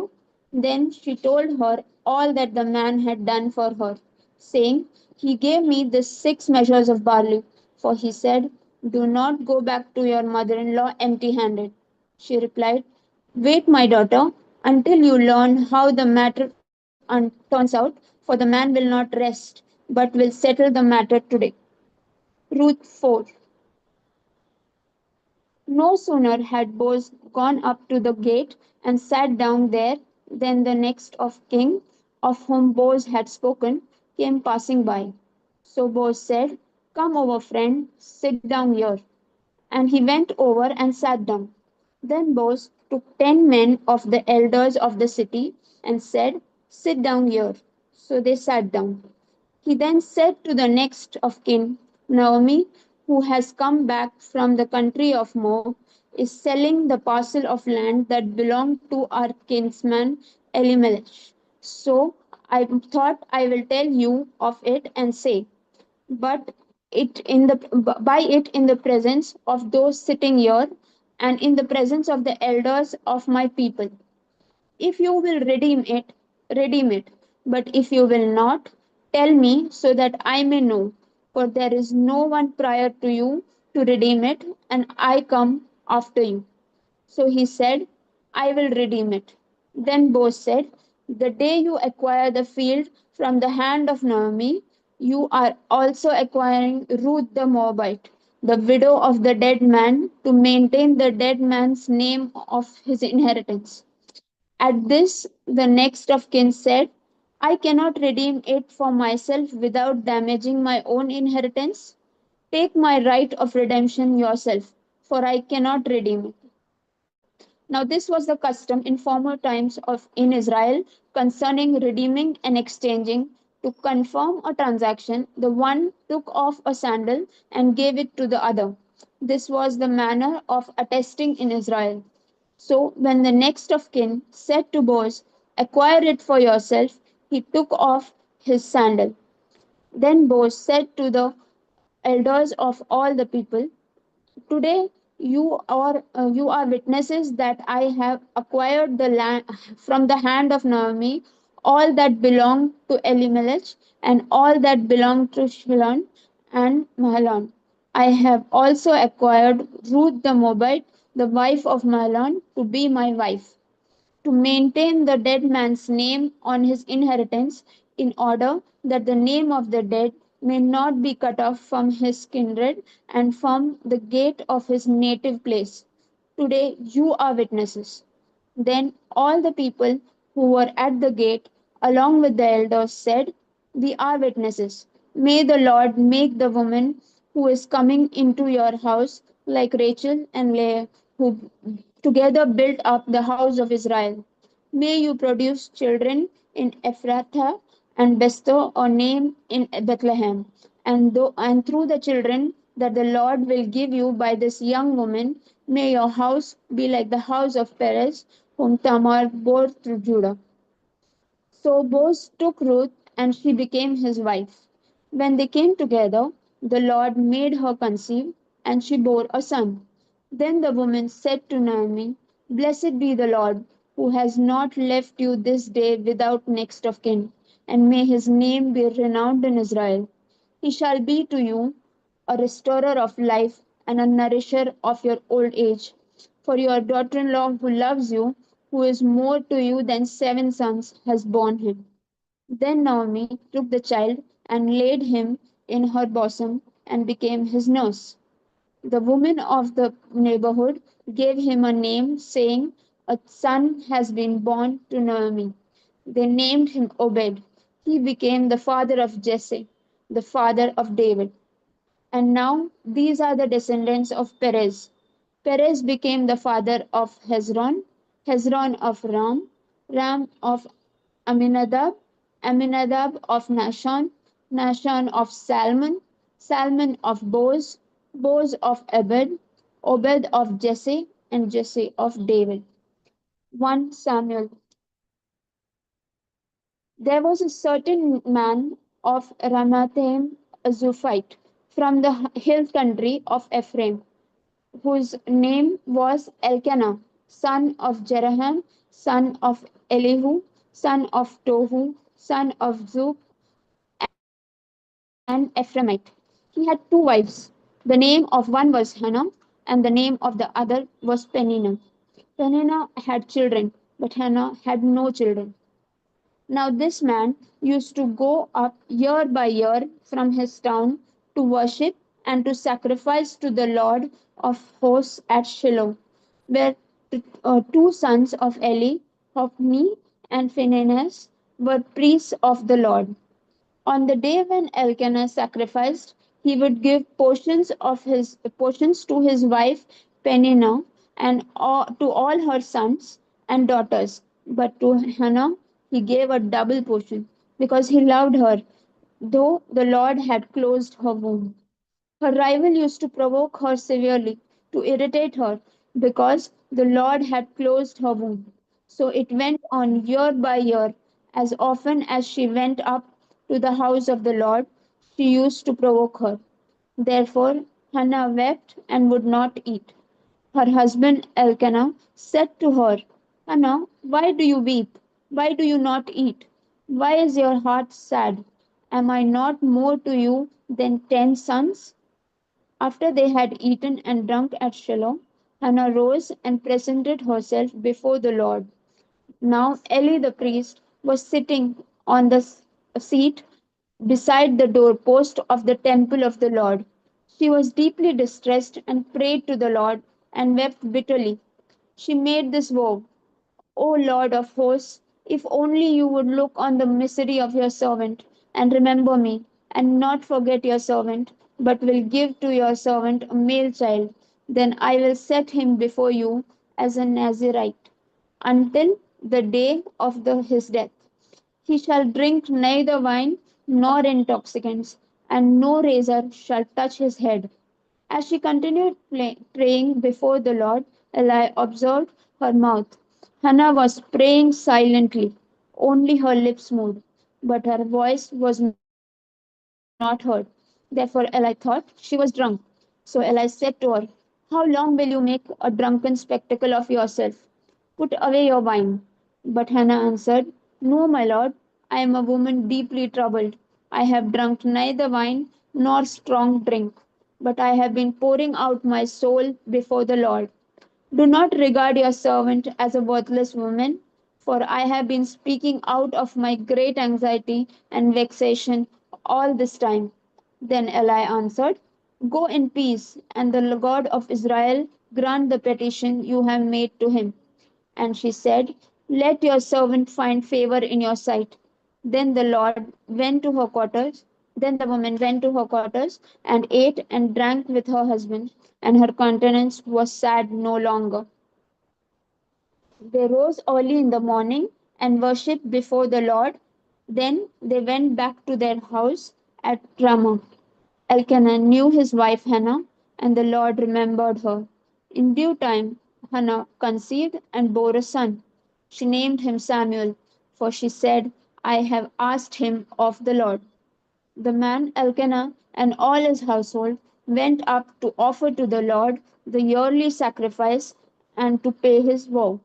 But Hannah did not go up, for she said to her husband, As soon as the child is weaned, I will bring him, that he may appear in the presence of the Lord and remain there forever. I will offer him as a Nazarite for all time. Her husband Elkanah said to her, Do what seems best to you. Wait until you have weaned him. Only may the Lord establish his word. So the woman remained and nursed her son until she weaned him. When she had weaned him, she took him up with her along with a 3-year-old bull, an ephah of flour, and a skin of wine. She brought him to the house of the Lord at Shiloh, and the child was young.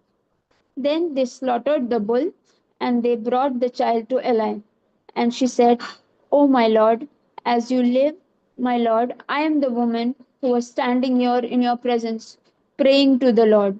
For this child I prayed, and the Lord has granted me the petition that I made to him. Therefore I have lent him to the Lord. As long as he lives, he is given to the Lord." She left him there for the Lord. 1 Samuel. Hannah prayed and said, May my heart exults in the Lord. My strength is exalted in my God. My mouth derides my enemies because I rejoice in my victory. There is no holy one like the Lord, no one beside you. There is no rock like our God. Talk no more so very proudly. Let not arrogance come from your mouth. For the Lord is a God of knowledge, and by him actions are weighed. The bows of the mighty are broken, but the feeble grid on the strength. Those who were full have hired themselves out for bread, but those who were hungry are fat with spoil. The barren has borne seven, but she who has many children is forlorn. The Lord kills and brings to life. He brings down to Sheol and raises up. The Lord makes poor and makes rich. He brings low, he also exalts. He raises up the poor from the dust. He lifts the needy from ash heap to make them sit with princes and inherit a seat of honor. For the pillars of the earth are the Lord's, and on them he has set the world. He will guard the feet of his faithful ones, but the wicked shall be cut off in darkness. For not by his might does one prevail. The Lord, his adversaries will be shattered. The Most High will thunder in heaven. The Lord will judge the ends of the earth. He will give strength to his king and exalt the power of his anointed. Then Elkanah went to Ramah, while the boy remained to minister to the Lord in the presence of the priest Eli. Now the sons of Eli were scoundrels. They had no regard for the Lord or for the duties of the priests to the people. When anyone offered sacrifices, the priest's servant would come while the meat was boiling with a three-pronged fork in his hand, and he would thrust it into the pan or the kettle or the cauldron or pot. All that the fork brought up, the priest would take for himself. This is what they did at Shiloh to all Israelites who came there. Moreover, before the fat was born, the priest's servant would come and say to the one who was sacrificing, "Give meat for the priest to roast, for he will not accept boiled meat from you, but only raw." And if the man said to him, "Let them burn the fat first, and then take whatever you wish," he would say, "No, you must give it now. If not, I will take it by force." Thus, the sin of the young men was very great in the sight of the Lord, for they treated the offerings of the Lord with contempt. Samuel was ministering before the Lord, a boy wearing a linen ephod. His mother used to make for him a little robe and take it to him each year when she went up with her husband to offer the yearly sacrifice. Then Eli would bless Elkanah and his wife and say, "May the Lord repay you with children by this woman for the gift that she made to the Lord." And then they would return to their home. And the Lord took note of Hannah. She conceived and bore 3 sons and 2 daughters. And the boy Samuel grew up in the presence of the Lord. Now Eli was very old. He heard all that his sons were doing to all Israel, and how they lay with the woman who served at the entrance to the tent of the meeting. He said to them, "Why do you do such things? For I hear of your evil dealings from all these people. No, my sons, it is not a good report that I hear the people of Lord spreading abroad. If one person sins against another, someone can intercede for the sinner with the Lord. But if someone sins against the Lord, who can make intercession?" But they would not listen to the voice of their father, for it was the will of the Lord to kill them.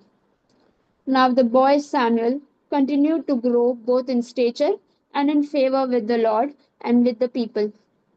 A man of God came to Eli and said to him, "Thus the Lord has said, I revealed myself to the family of your ancestor in Egypt when they were slaves to the house of the Pharaoh. I chose him out of all the tribes of Israel to be my priest, to go up to my altar, to offer incense, to wear an ephod before me. And I gave to the family of your ancestors all my offerings by the fire from the people of Israel. Why then look with greedy eye at my sacrifices and my offerings that I commanded, and honor your sons more than me by fattening yourselves on the choicest parts of every offering of my people Israel? Therefore, the Lord, the God of Israel, declares, I promise that your family and the family of your ancestors should go in and out before me forever. But now the Lord declares, far be it from me. For those who honor me, I will honor, and those who despise me shall be treated with contempt. See, a time is coming when I will cut off your strength and the strength of your ancestors' family, so that no one in your family will live to old age. Then, in distress, you will look with greedy eye on all the prosperity that shall be bestowed upon Israel, and no one in your family shall ever live to old age. The only one of you whom I shall not cut off from my altar shall be spared to weep out his eyes and grieve his heart. All the members of your household shall die by the sword. The fate of your two sons, Hophni and Phinehas, shall be the sign to you. Both of them will die on the same day. I will raise up for myself a faithful priest who shall do according to what is in my heart and in my mind. I will build him a sure house, and he shall go in and out before my anointed one forever. Everyone who is left in your family shall come to implore him for a piece of silver or a loaf of bread, and shall say, put me in one of the priest's places, that I may eat a morsel of bread. 1 Samuel 3. Now the boy Samuel was ministering to the Lord under Eli. The word of the Lord was rare in those days. Visions were not widespread. At that time, Eli, whose eyesight had begun to grow dim so that he could not see, was lying down in his room. The lamp of the God had not yet gone out, and Samuel was lying down in the temple of the Lord where the ark of God was. Then the Lord called, Samuel, Samuel, and he said, here I am, and ran to Eli and said, here I am, for you called me. But he said, I did not call, lie down again. So he went and lay down. Then the Lord called again, Samuel. Samuel got up and went to Eli and said, here I am, for you called me. But he said, I did not call you, my son, lie down again. Now Samuel did not yet know the Lord, and the word of the Lord had not yet been revealed to him. The Lord called Samuel again a third time, and he got up and went to Eli and said, here I am, for you called me. Then Eli perceived that the Lord was calling the boy. Therefore Eli said to Samuel, go lie down, and if he calls you, you shall say, speak, Lord, for your servant is listening. So Samuel went and lay down in his place. Now the Lord came and stood there, calling as before, Samuel, Samuel. And Samuel said, speak, for your servant is listening. Then the Lord said to Samuel, see, I am about to do something in Israel that will make both ears of anyone who hears it tingle. On that day I will fulfill against Eli all that I have spoken concerning his house, from beginning to end. for I have told him that I am about to punish his house forever for the iniquity that he knew, because his sons were blaspheming God, and he did not restrain them. Therefore, I swear to the house of Eli that the iniquity of Eli's house shall not be expiated by sacrifice or offering forever. Samuel lay there until morning, and then he opened the doors of the house of the Lord. Samuel was afraid to tell the vision to Eli, but Eli called Samuel and said, Samuel, my son. He said, Here I am. Eli said, What was it that he told you? Do not hide it from me. May God do so to you, and more also, if you hide anything from me of all he has told you. So Samuel told him everything and hid nothing from him. Then he said, It is the Lord. Let him do what seems good to him. As Samuel grew up, the Lord was with him, and let none of his words fall to the ground. And all Israel, from Dan to Beersheba, knew that Samuel was trustworthy prophet of the Lord. The Lord continued to appear at Shiloh, for the Lord revealed himself to Samuel at Shiloh by the word of the Lord. 1 Samuel 4. And the word of Samuel came to all Israel. In those days, the Philistines mustered for war against Israel, and Israel went out to battle against them. They encamped at Ebenezer, and the Philistines encamped at Aphek. The Philistines drew up in line against Israel, and when the battle was joined, Israel was defeated by the Philistines, who killed about 4,000 men on the field of the battle. When the troops came to the camp, the elders of Israel said, Why has the Lord put us to rout today before the Philistines? Let us bring the ark of the covenant of the Lord here from Shiloh, and so that he may come among us and save us from the power of our enemies. So the people of Shiloh so the people sent to Shiloh and brought from there the ark of the covenant of the Lord of hosts, who is enthroned on the cherubim.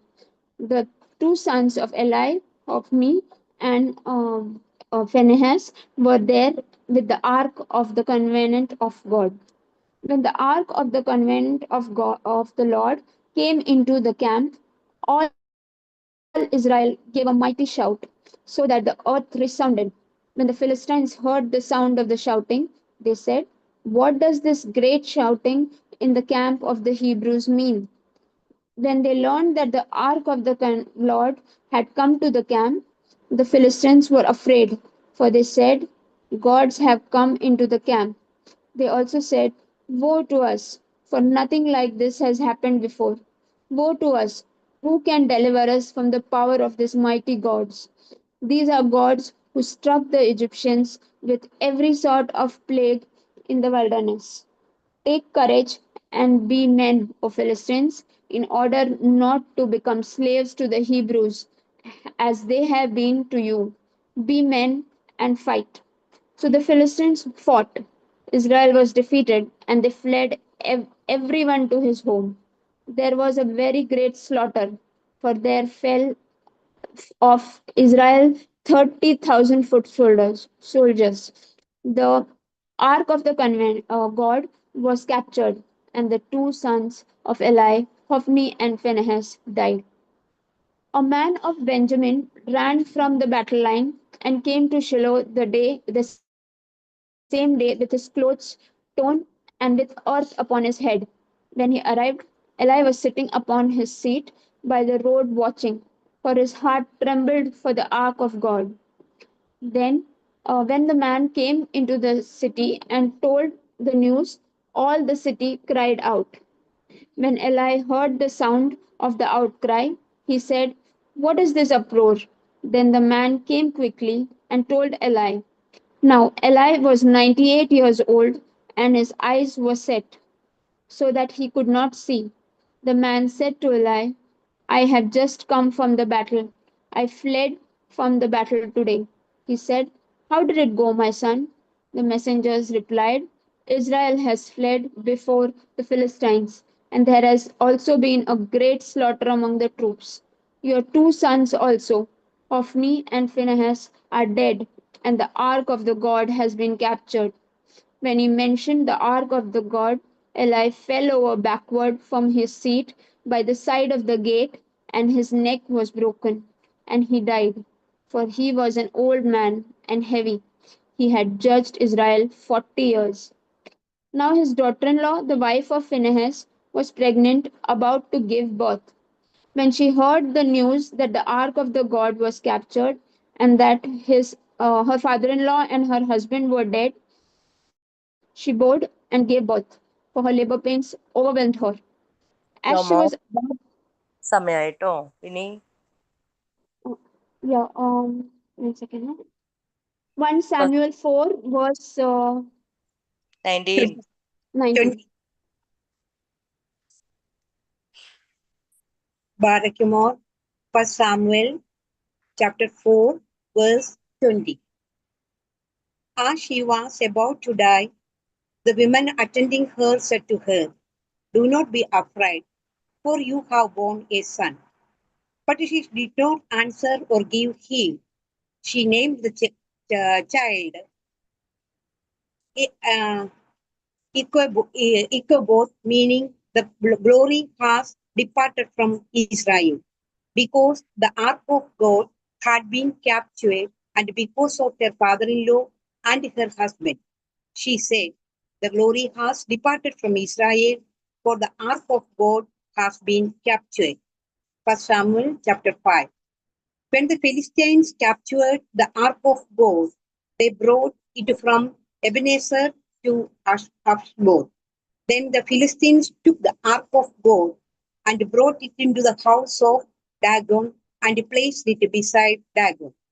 When the people of Ashbod rose early in the next day, there was Dagon fallen on his face to the ground before the ark of the Lord. So they took Dagon and put him back in his place. But when they rose early on the next morning, Dagon had fallen on his face to the ground before the ark of the Lord, and the head of Dagon and both his hands were lying cut off upon the threshold. Only the trunk of Dagon was left to him. This is why the priest of Dagon and all who entered the house of Dagon did not step on the threshold of Dagon in Ashdod in this day. The hand of the Lord was heavy upon the people of Ashdod, and he terrified and struck them with the tumors, both in Ashdod and in its territory. And when the inhabitants of Ashdod saw how things were, they said, "The ark of the God of Israel must not remain with us, for his hand is heavy on us and on our God Dagon." So they sent and gathered together all the lords of Philistines and said, "What shall we do with the ark of the God of Israel?" The inhabitants of Gath replied, "Let the ark of God be moved on to us." So they moved the ark of the God of Israel to Gath. But after they had brought it to Gath, the hand of the Lord was against the city, causing a very great panic. He struck the inhabitants of the city, both young and old, so that tumors broke out on them. So they sent the ark of the God of Israel to Ekron. But when the ark of God came to Ekron, the people of Ekron cried out, "Why have they brought around to us the ark of the God of Israel to kill us and our people?" They sent therefore and gathered together all the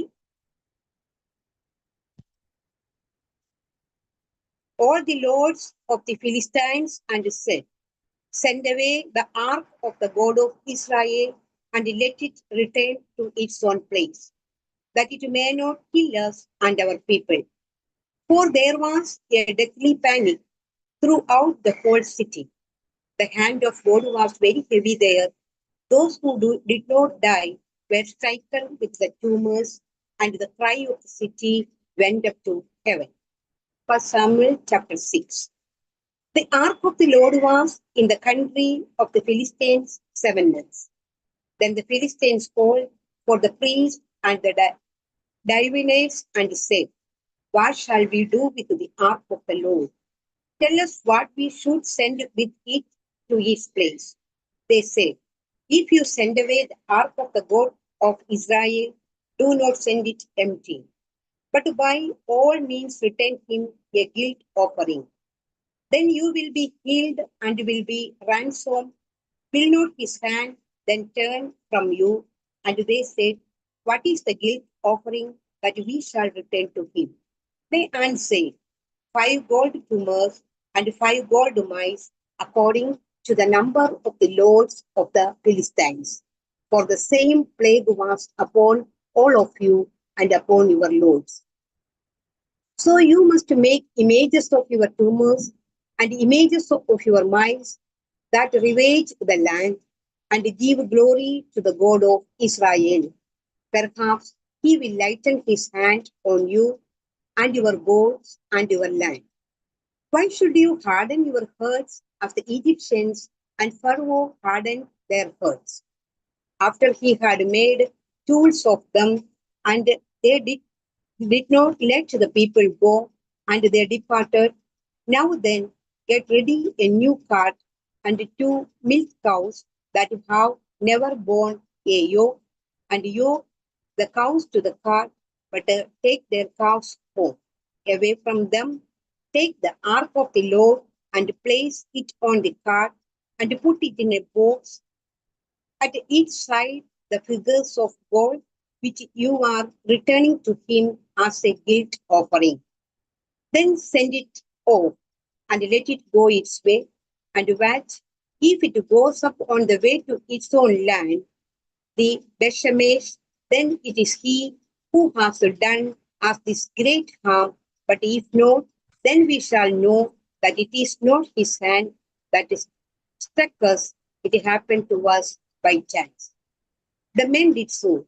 They took 2 milk cows and yoked them to the cart, and shut up their cows at home. They put the ark of the Lord on the cart, and the box with the gold mice and the images of their tumors.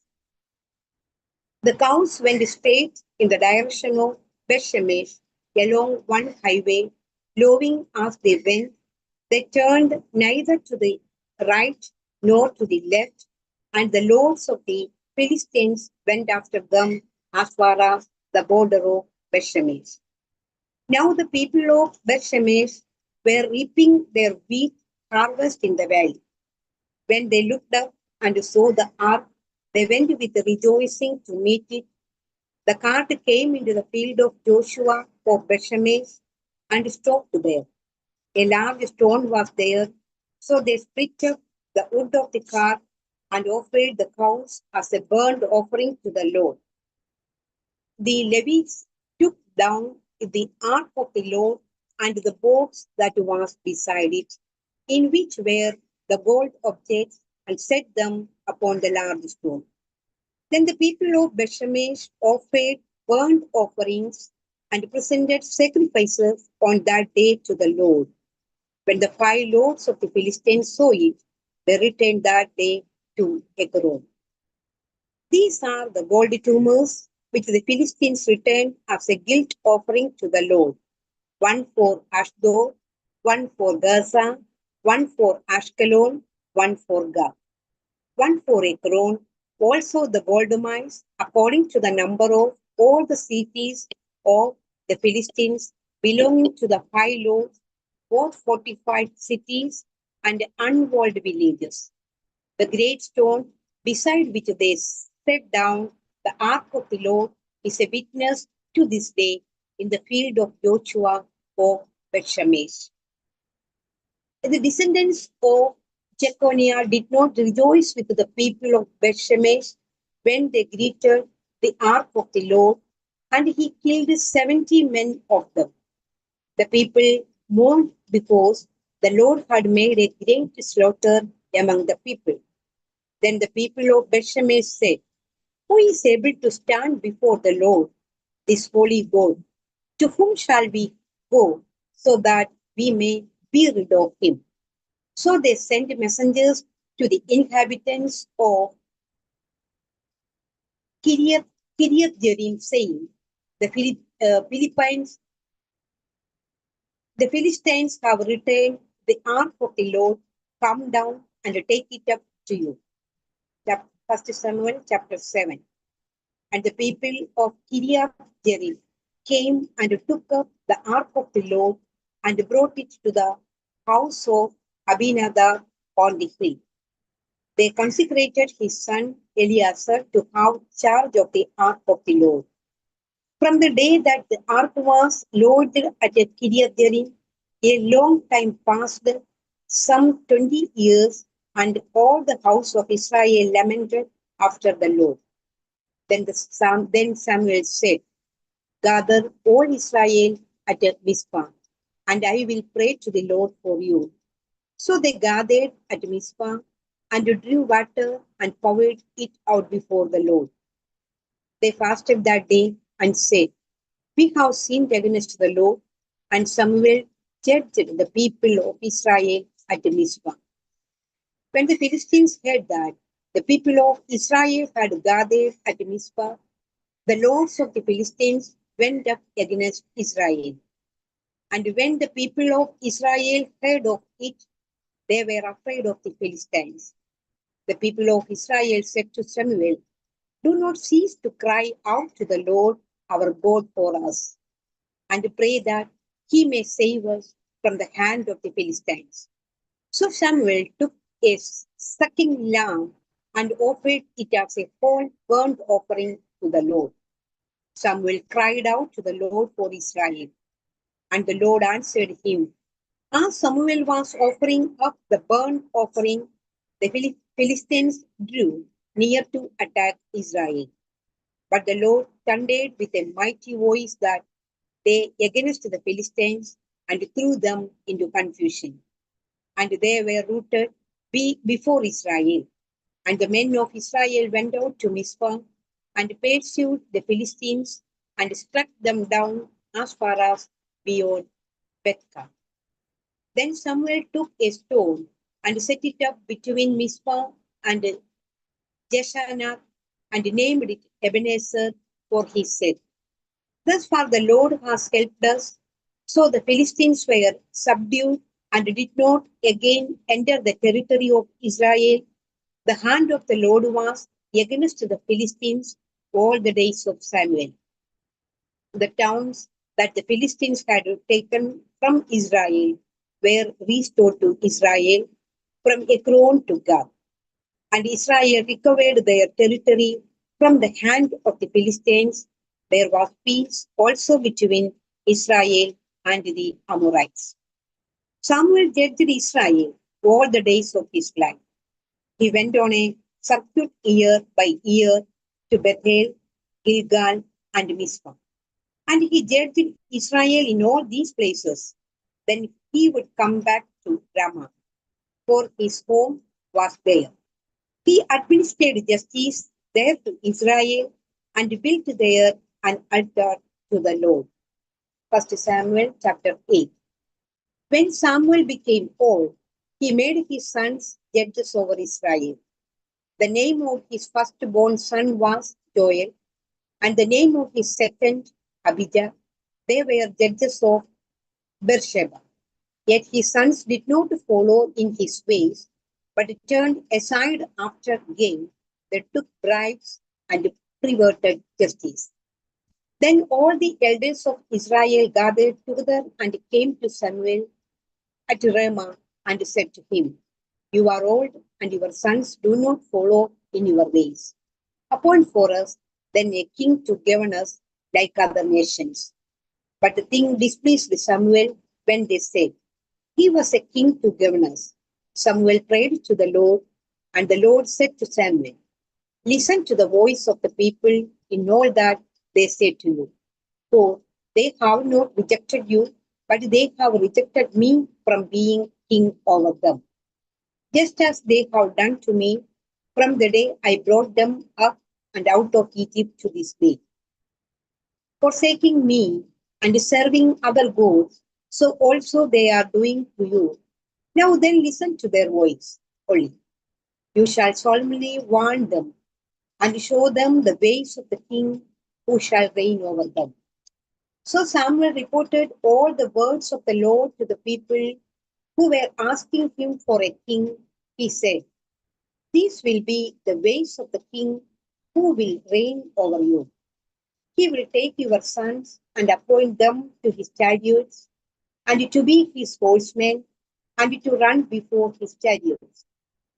And he will appoint for himself commanders of thousands of commanders of fifties, and some to plow his ground, and to reap his harvest, and to make his implements of war, and the equipment of his chariots. He will take your daughters to be perfumers and cooks and bakers. He will take the best of your field and vineyards and olive orchards and give them to his courtiers. He will take 1/10 of your grain and of your vineyard and give it to his officers and his courtiers.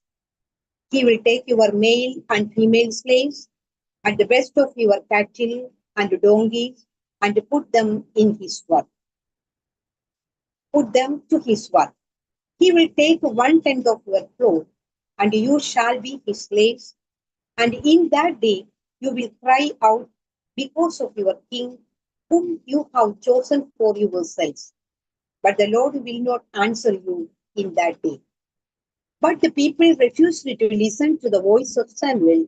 They said, no, but we are determined to have a king over us, so that we also may be like other nations, and that our king may govern us and go out before us and fight our battles. When Samuel had heard all the words of the people, he repeated them in the ears of the Lord. The Lord said to Samuel, listen to their voice and set a king over them. Samuel then said to the people of Israel, each of you return home. 1 Samuel chapter 9. There was a man of Benjamin whose name was Kish, son of Abiel, son of Zerah, son of Bechorath, son of Aphirah, a Benjaminite, a man of wealth. He had a son whose name was Shaul, a handsome young man. There was not a man among the people of Israel more handsome than he. He stood head and shoulders above everyone else. Now, the donkeys of Kish, Shaul's father, had strayed. So Kish said to his son Shaul, take one of the boys with you. Go and look for the donkeys. He passed through the hill country of Ephraim and passed through the land of Shalish, but they did not find them. And they passed through the land of Shalim, but they were not there. Then he passed through the land of Benjamin, but they did not find them. When they came to the land of Suf, Shaul said to the boy who was with him, let us turn back, or my father will stop worrying about the donkeys and worry about us.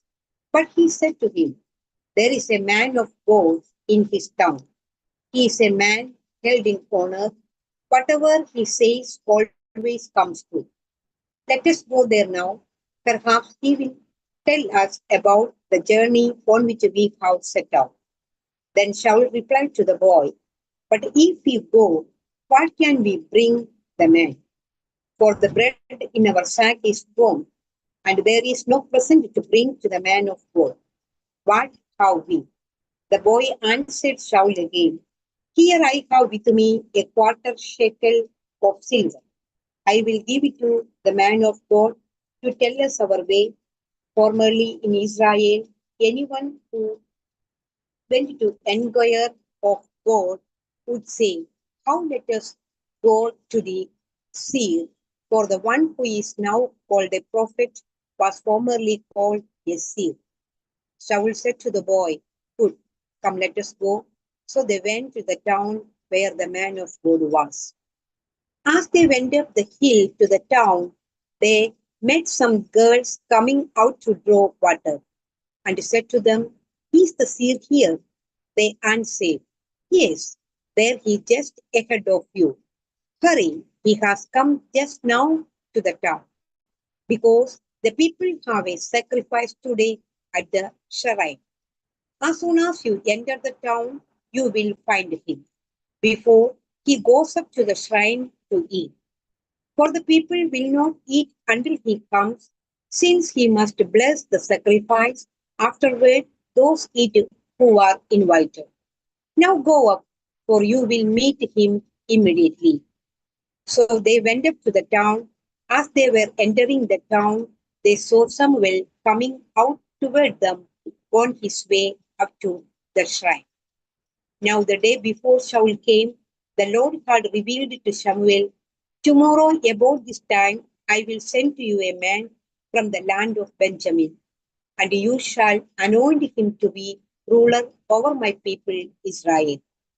He shall save my people from the hand of the Philistines, for I have seen the suffering of my people, because their outcry has come to me. When Samuel saw Saul, the Lord told him, Here is the man of whom I spoke to you. He it is who shall rule over my people. Then Saul approached Samuel inside of the gate and said, Tell me, please, where is the house of the seer? Samuel answered Saul, I am the seer. Go up before me to the shrine, for today you shall eat with me, and in the morning I will let you go and will tell you all that is on your mind. As for your donkeys that were lost 3 days ago, give no further thought to them, for they have been found. And on whom is all Israel's desire fixed, if not on you, and on all your ancestral house? Shaul answered, I am only a Benjaminite, from the least of the tribes of Israel, and my family is the humblest of all the families at the tribe of Benjamin. Why then have you spoken to me in this way? Then Samuel took Saul and his servant boy and brought them into the hall and gave them a place at the head of those who had been invited, of whom there were about 30. And Samuel said to the cook, Bring the portion I gave you, the one I asked you to put aside. The cook took up the thigh and what went with it and set them before Saul. Samuel said, See, what was kept is set before you.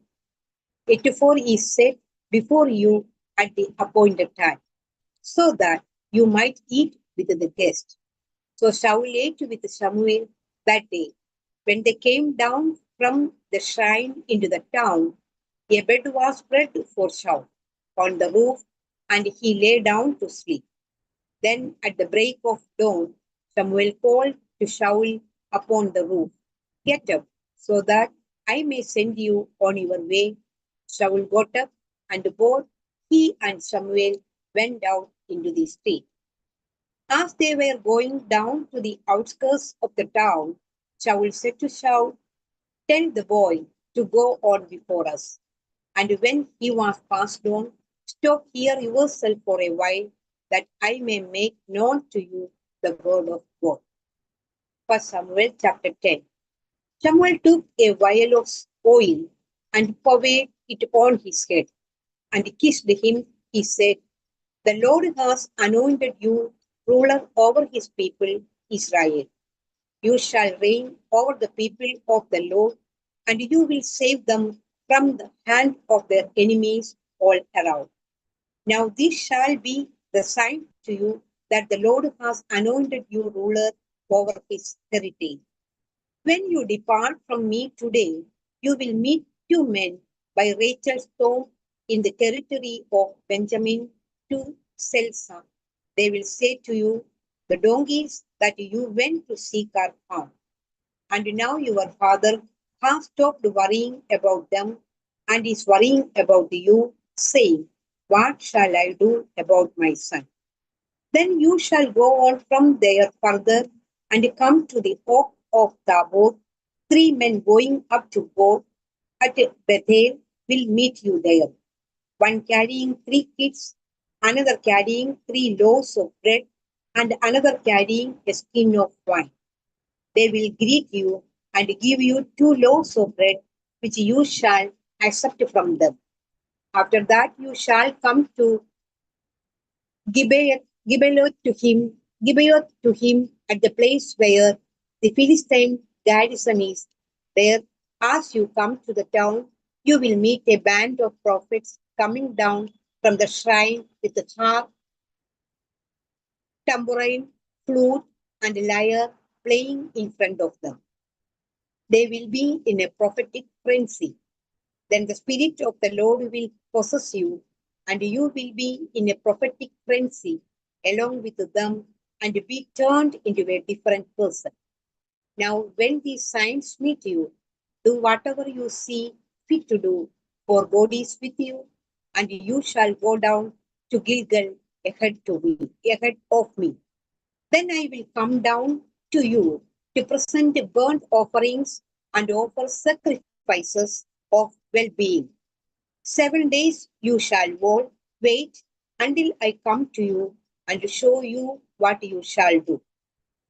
As he turned away to leave Samuel, God gave him another hurt, and all these signs were fulfilled that day. When they were going from there to Gibeah, a band of prophets met him, and the Spirit of God possessed him, and he fell into a prophetic frenzy along with them. When all who knew him before saw how he prophesied with the prophets, the people said to one another, "What has come over the son of Kish? Is Saul also among the prophets?" A man of the place answered, "And who is their father?" Therefore it became a proverb, "Is Saul also among the prophets?" When his prophetic frenzy had ended, he went home. Saul's uncle said to him and to the boy, "Where did you go?" And he replied, "To seek the donkeys. And when we saw they were not to be found, we went to Samuel."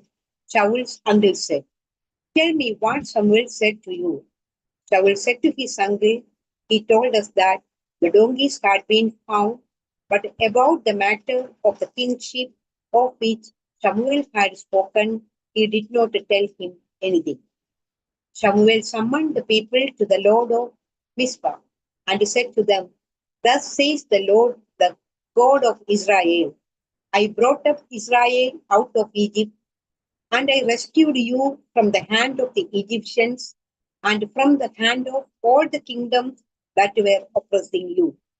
But today you have rejected your God, who saves you from all your calamities and your distresses, and you have said, 'No, but set a king over us.' Now therefore present yourselves before the Lord by your tribes and by your clans." Then Samuel brought all the tribes of Israel near, and the tribe of Benjamin was taken by Lot. He brought the tribe of Benjamin near by its families, and the family of Metrites was taken by Lot. Finally, he brought the family of the Metrites near man by man, and Shaul the son of Kish was taken by Lot. But when they sought him, he could not be found. So they inquired again of the Lord, "Did the man come here?" And the Lord said, "See, he has hidden himself among the baggage." Then they ran and brought him from there. When he took his stand among the people, he was head and shoulders taller than any of them. Samuel said to all the people, "Do you see the one whom the Lord has chosen? There is no one like him among all the people." And all the people shouted, "Long live the king."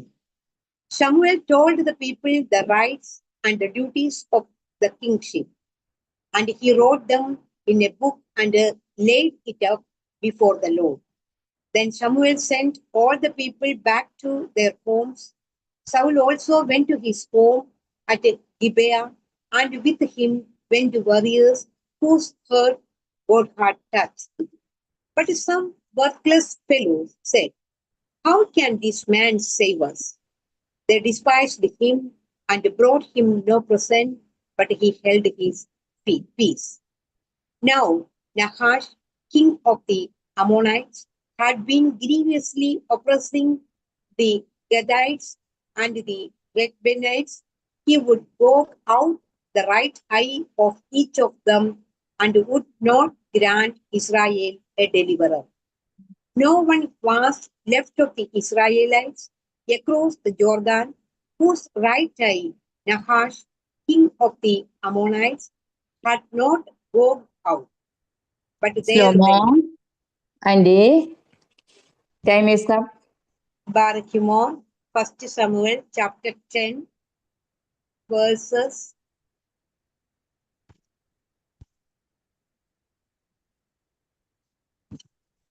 Chapter 11 la.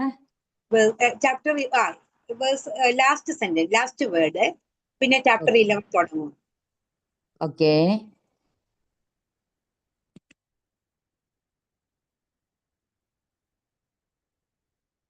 അടുത്തുള്ള വായിച്ചോളൂ ട്ടാ. Barak Mo, 1 Samuel chapter 10 verses 27. But there were 7,000 men who had escaped from the Ammonites and had entered Jabesh Gilead. 1 Samuel chapter 11. About a month later, Nahash the Ammonite went up and besieged Jabesh Gilead, and all the men of Jabesh said to Nahash, "Make a treaty with us, and we will serve you." But Nahash the Ammonite said to them, "On this condition I will make a treaty with you, namely that I watch out everyone's right eye, and thus put disgrace upon all Israel." The elders of Jabesh said to him, "Give us 7 days, respite, that we may send messengers through all the territory of Israel. Then, if there is no one to save us, we will give ourselves up to you." When the messengers came to Gibeah of Saul, they reported the matter in the hearing of the people, and all the people wept aloud. Now Saul was coming from the field behind the oxen, and Saul said, "What is the matter with the people, that they are weeping?" So they told him the message from the inhabitants of Jabesh. And the Spirit of God came upon Saul in power when he heard these words, and his anger was greatly kindled. He took a yoke of oxen and cut them in pieces and sent them throughout all the territory of Israel by messengers, saying, "Whoever does not come out after Saul and Samuel, so shall it be done to his oxen." Then the dread of the Lord fell upon the people, and they came out as one. When he mustered them at Bezek, those from Israel were 300,000, and those from Judah 70,000. They said to the messengers who had come, "Thus shall you say to the inhabitants of Jabesh Gilead, tomorrow by the time the sun is hot, you shall have deliverance." When the messengers came and told the inhabitants of Jabesh, they rejoiced. So the inhabitants of Jabesh said, "Tomorrow we will give ourselves up to you, and you may do to us whatever seems good to you." The next day Saul put the people in 3 companies.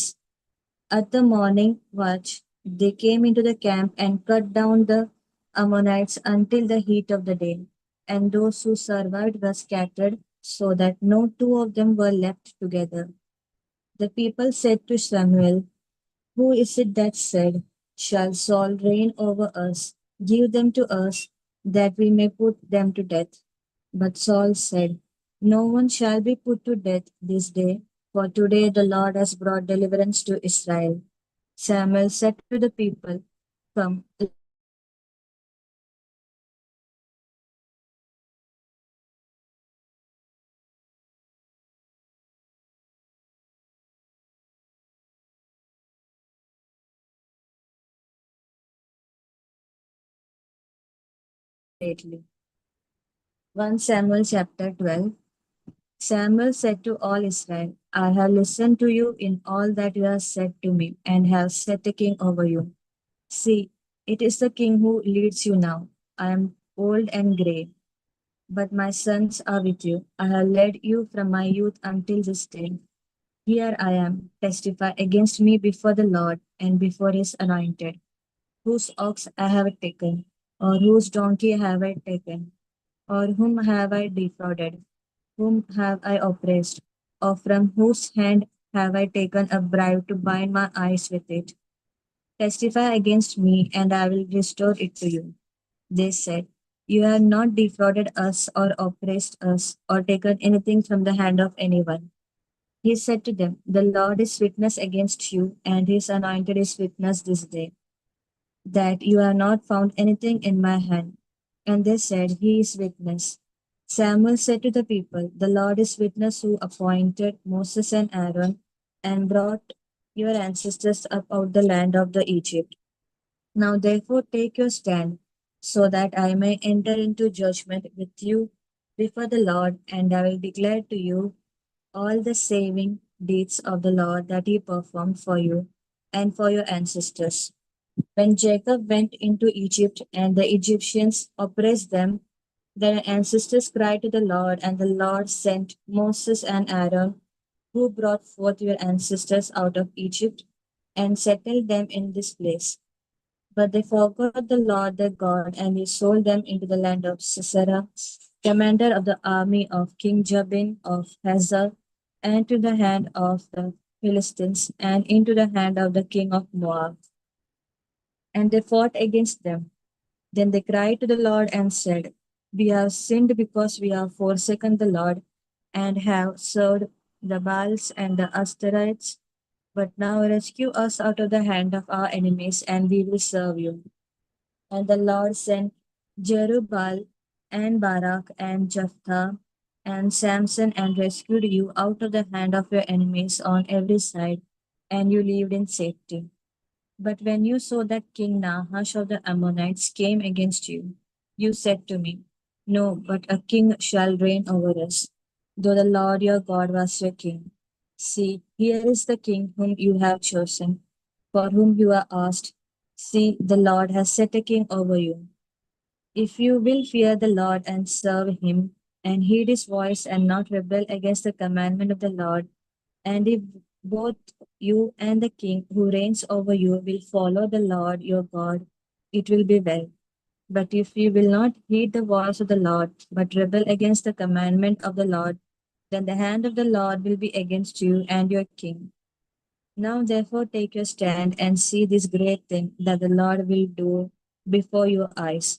Is it not the wheat harvest today? I will call upon the Lord that he may send thunder and rain, and you shall know and see that the wickedness that you have done in the sight of the Lord is great, in demanding a king for yourselves. So Samuel called upon the Lord, and the Lord sent thunder and rain that day, and all the people greatly feared the Lord and Samuel. All the people said to Samuel, Pray to the Lord your God for your servants, so that we may not die. For we have added to all our sins the evil of demanding a king for ourselves. And Samuel said to the people, Do not be afraid. You have done all this evil, yet do not turn aside from following the Lord, but serve the Lord with all your heart. And do not turn aside after useless things that cannot profit or save, for they are useless. For the Lord will not cast away his people for his great name's sake, because it has pleased the Lord to make you a people for himself. Moreover, as for me, far be it from me that I should sin against the Lord by ceasing to pray for you, and I will instruct you in the good and the right way. Only fear the Lord and serve him faithfully with all your heart, for consider what great things he has done for you. But if you still do wickedly, you shall be swept away, both you and your king.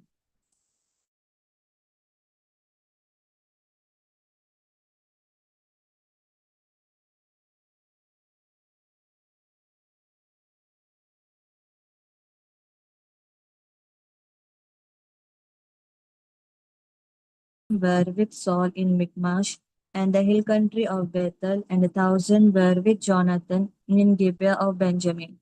The rest of the people he sent home to their tents. Jonathan defeated the garrisons of the Philistines that was at Geba, and the Philistines heard of it.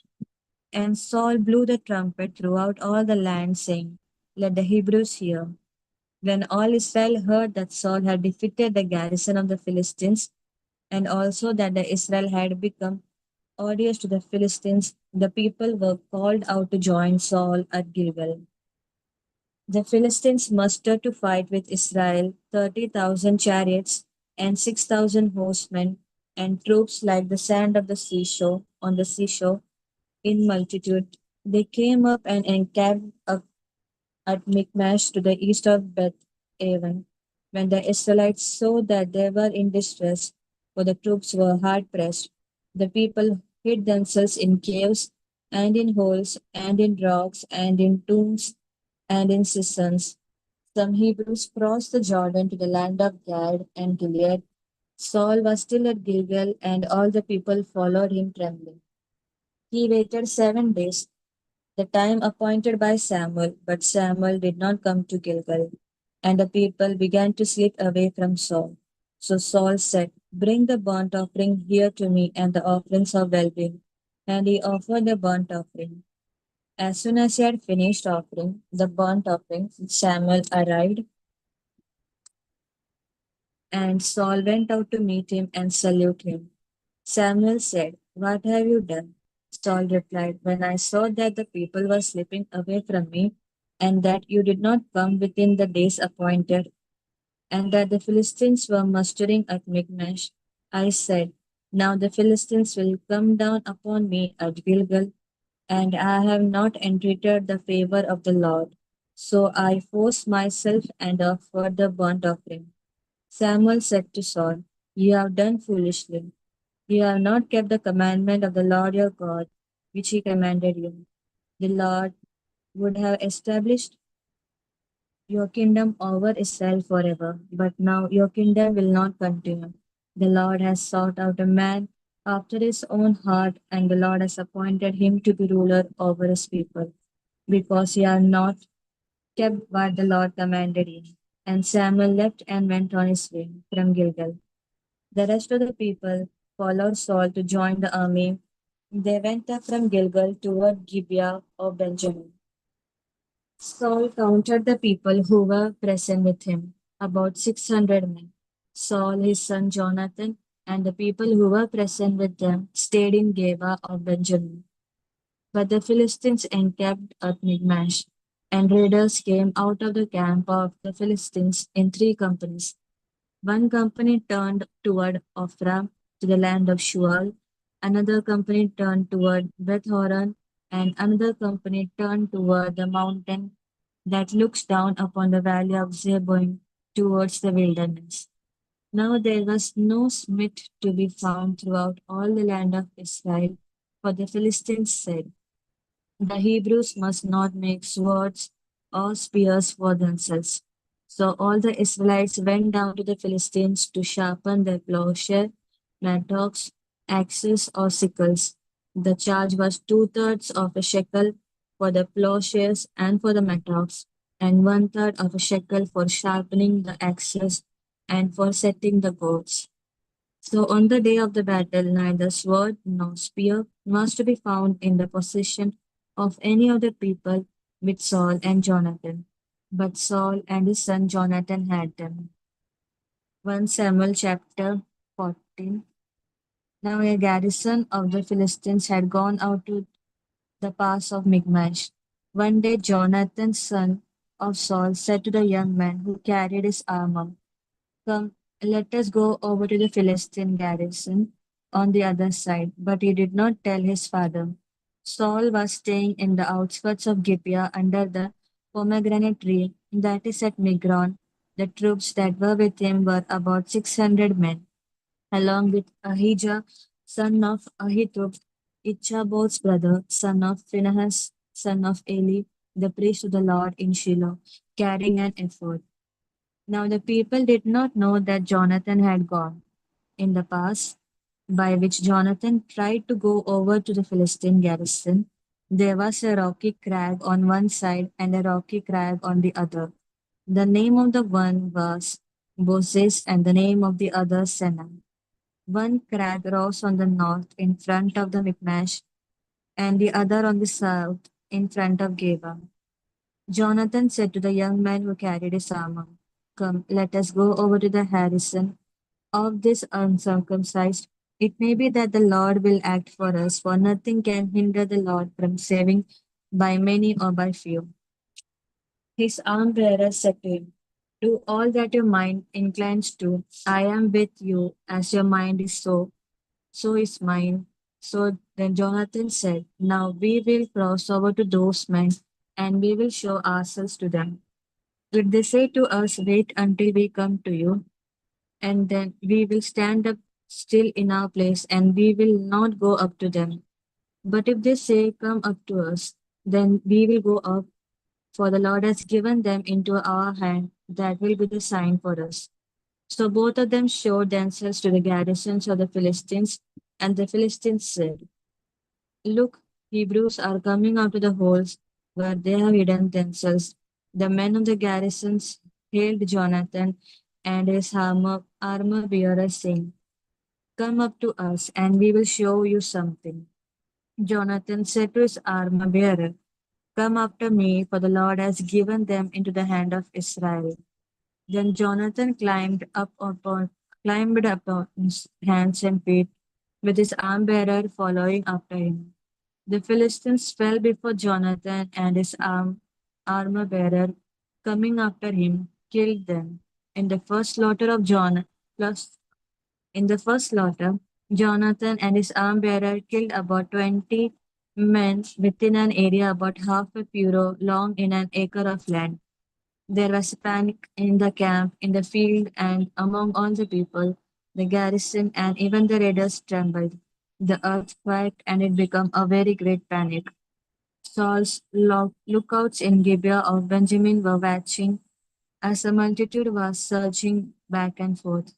Then Saul said to the troops that were with him, "Call the roll and see who has gone from us." When they had called the roll, Jonathan and his armor bearer were not there. Saul said to Ahijah, "Bring the ark of God here." For at that time the ark of God went with the Israelites. While Saul was talking to the priest, the tumult in the camp of the Philistines increased more and more. And Saul said to the priest, "Withdraw your hand." Then Saul and all the people who were with him rallied and went into the battle. And every sword was against the other, so that there was very great confusion. Now the Hebrews who previously had been with the Philistines and had gone up with them into the camp turned and joined the Israelites who were with Saul and Jonathan. Likewise, when all the Israelites who had gone into hiding in the hill country of Ephraim heard that the Philistines were fleeing, they too followed closely after them in the battle. So the Lord gave Israel the victory that day. The battle passed beyond Beth Aven, and the troops with Saul numbered altogether about 10,000 men. The battle spread out over the hill country of Ephraim. Now Saul committed a very rash act on that day. He had laid an oath on the troops, saying, "Cursed be anyone who eats food before it is evening, and I have been avenged on my enemies." So none of the troops tasted food. All the troops came upon a honeycomb, and there was honey on the ground. When the troops came upon the honeycomb, the honey was dripping out, but they did not put their hands to their mouths, for they feared the oath. But Jonathan had not heard his father charge the troops with the oath. So he extended the staff that was in his hand and dipped the tip of it in the honeycomb and put his hand to his mouth, and his eyes brightened. Then one of the soldiers said, "Your father strictly charged the troops with an oath, saying, 'Cursed be anyone who eats food this day.' And so the troops are faint." Then Jonathan said, "My father has troubled the land. See how my eyes have brightened because I tasted a little of this honey. How much better if today the troops had eaten freely of the spoil taken from the enemies." for now the slaughter among the Philistines has not been great. After they had struck down the Philistines that day, from Michmash to Aijalon, the troops were very faint. So the troops flew upon the spoil and took sheep and oxen and calves and slaughtered them on the ground, and the troops ate them with the blood. Then it was reported to Saul, "Look, the troops are sinning against the Lord by eating with the blood." And he said, "Ye have dealt treacherously. Roll a large stone before me here." Saul said, "Disperse yourselves among the troops, and say to them, Let all bring their oxen or their sheep and slaughter them here and eat. And do not sin against the Lord by eating with the blood." So all the troops brought their oxen with them that night and slaughtered them there. And Saul built an altar to the Lord. It was the first altar that he built to the Lord. Then Saul said, "Let us go down after the Philistines by night and despoil them until the morning light. Let us not leave one of them." They said, "Do whatever seems good to you." But the priest said, "Let us draw near to God here." So Saul inquired of God, "Shall I go down after the Philistines? Will you give them into the hand of Israel?" But he did not answer him that day. Saul said, "Come here, all you leaders of the people, and let us find out how this sin has arisen today. For as the Lord lives, who saves Israel, even if it is in my son Jonathan, he shall surely die." But there was no one among all the people who answered him. He said to all Israel, "You shall be on one side, and I and my son Jonathan will be on the other side." The people said to Saul, "Do what seems good to you." Then Saul said, "O Lord God of Israel, why have you not answered your servant today? If this guilt is in me or in my son Jonathan, O Lord God of Israel, give Urim. But if this guilt is in your people Israel, give to me." And Jonathan and Saul were indicated by the Lord, but the people were cleared. Then Saul said, "Cast the lot between me and my son Jonathan." And Jonathan was taken. Then Saul said to Jonathan, "Tell me what you have done." Jonathan told him, "I tasted a little honey with the tip of the staff that was in my hand. Here I am, I will die." Saul said, "God, do so to me, and more also. You shall surely die, Jonathan." Then the people said to Saul, "Shall Jonathan die, who has accomplished this great victory in Israel? Far from it. As the Lord lives, not one hair of his head shall fall to the ground, for he has worked with God today." So the people ransomed Jonathan, and he did not die. Then Saul withdrew from pursuing the Philistines, and the Philistines went to their own place. When Saul had taken the kingship over Israel, he fought against all his enemies on every side, against Moab, against the Ammonites, against Edom, against the king of Zobah, and against the Philistines. Wherever he turned, he routed them. And he did valiantly and struck down the Amalekites and rescued Israel out of the hands of those who plundered them. Now the sons of Saul were Jonathan, Ishvi, and Malchishua, and the names of his two daughters were these. The name of the first one was Merab, and the name of the younger was Michal. The name of Saul's wife was Ahinoam, daughter of Ahimaaz, and the name of the commander of his army was Abner, son of Ner, Saul's uncle. Kish was the father of Saul, and Ner, the father of Abner, was the son of Abiel. There was hard fighting against the Philistines and all the days of Saul. And when Saul saw any strong or valiant warrior, he took him into his service. 1 Samuel chapter 15. Samuel said to Saul, "The Lord sent me to anoint you king over his people Israel. Now therefore listen to the words of the Lord. Thus says the Lord of hosts, I will punish the Amalekites for what they did in opposing the Israelites when they came out of Egypt. Now go and attack Amalek and utterly destroy all that they have. Do not spare them, but kill both man and woman, child and infant, ox and sheep, camel and donkey." So Saul summoned the people and numbered them in Telaim, 200,000 foot soldiers and 10,000 soldiers of Judah. Saul came to the city of the Amalekites and lay in wait in the valley. Saul said to the Kenites, "Go, leave, withdraw from among the Amalekites, or I will destroy you with them. For you showed kindness to all the people of Israel when they came up out of Egypt." So the Kenites withdrew from the Amalekites. Saul defeated the Amalekites from Havilah as far as Shur, which is east of Egypt. He took King Agag of the Amalekites alive, but utterly destroyed all the people with the edge of the sword. Saul and the people spared Agag and the best of the sheep, and of the cattle, and of the fatlings, and the lambs, and all that was valuable, and would not utterly destroy them. All that was despised and worthless they utterly destroyed. The word of the Lord came to Samuel. I regret that I made Saul king, for he has turned back from following me, and has not carried out my commands. Samuel was angry, and he cried out to the Lord all night. Samuel rose early in the morning to meet Saul, and Samuel was told. Saul went to Carmel, where he set up a monument for himself, and on returning he passed on down to Gilgal. When Samuel came to Saul, Saul said to him, "May you be blessed by the Lord. I have carried out the command of the Lord." But Samuel said, "What then is this bleating of the sheep in my ears and the lowing of cattle that I hear?" Saul said, "They have brought them from Amalekites, for the people spared the best of the sheep and the cattle to sacrifice to the Lord your God, but the rest we have utterly destroyed." Then Samuel said to Saul, "Stop, I will tell you what the Lord said to me last night." He replied, "Speak." Samuel said, "Though you are little in your own eyes, are you not the head of the tribes of Israel? The Lord anointed you king over Israel.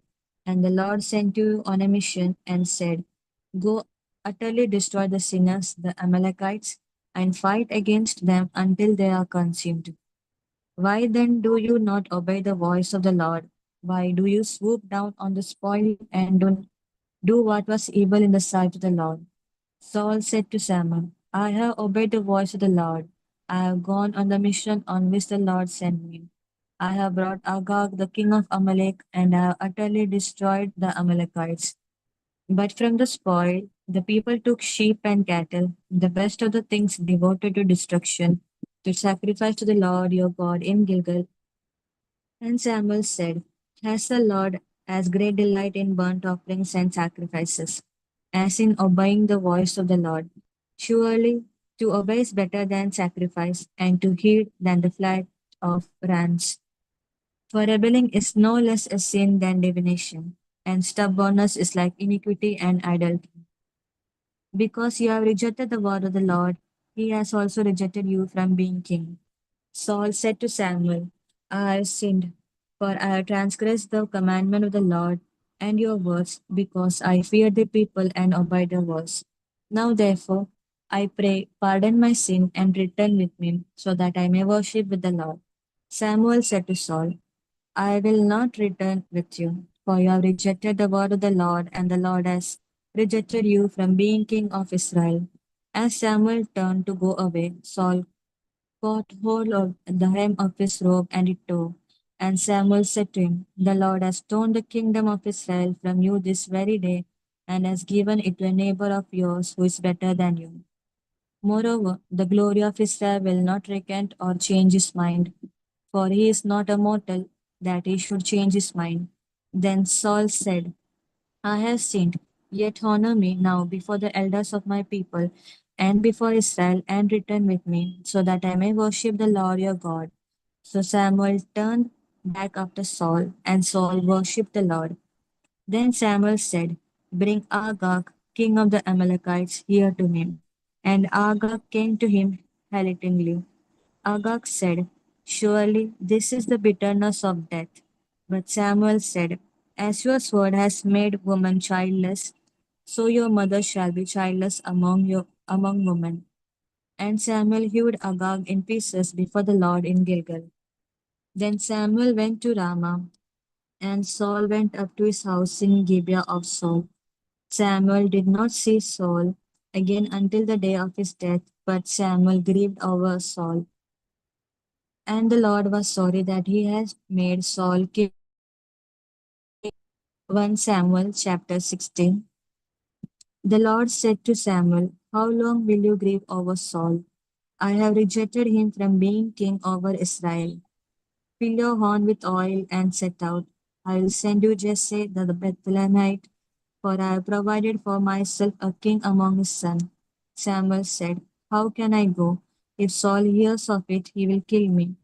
And the Lord said, "Take a heifer with you and say, I have come to sacrifice to the Lord.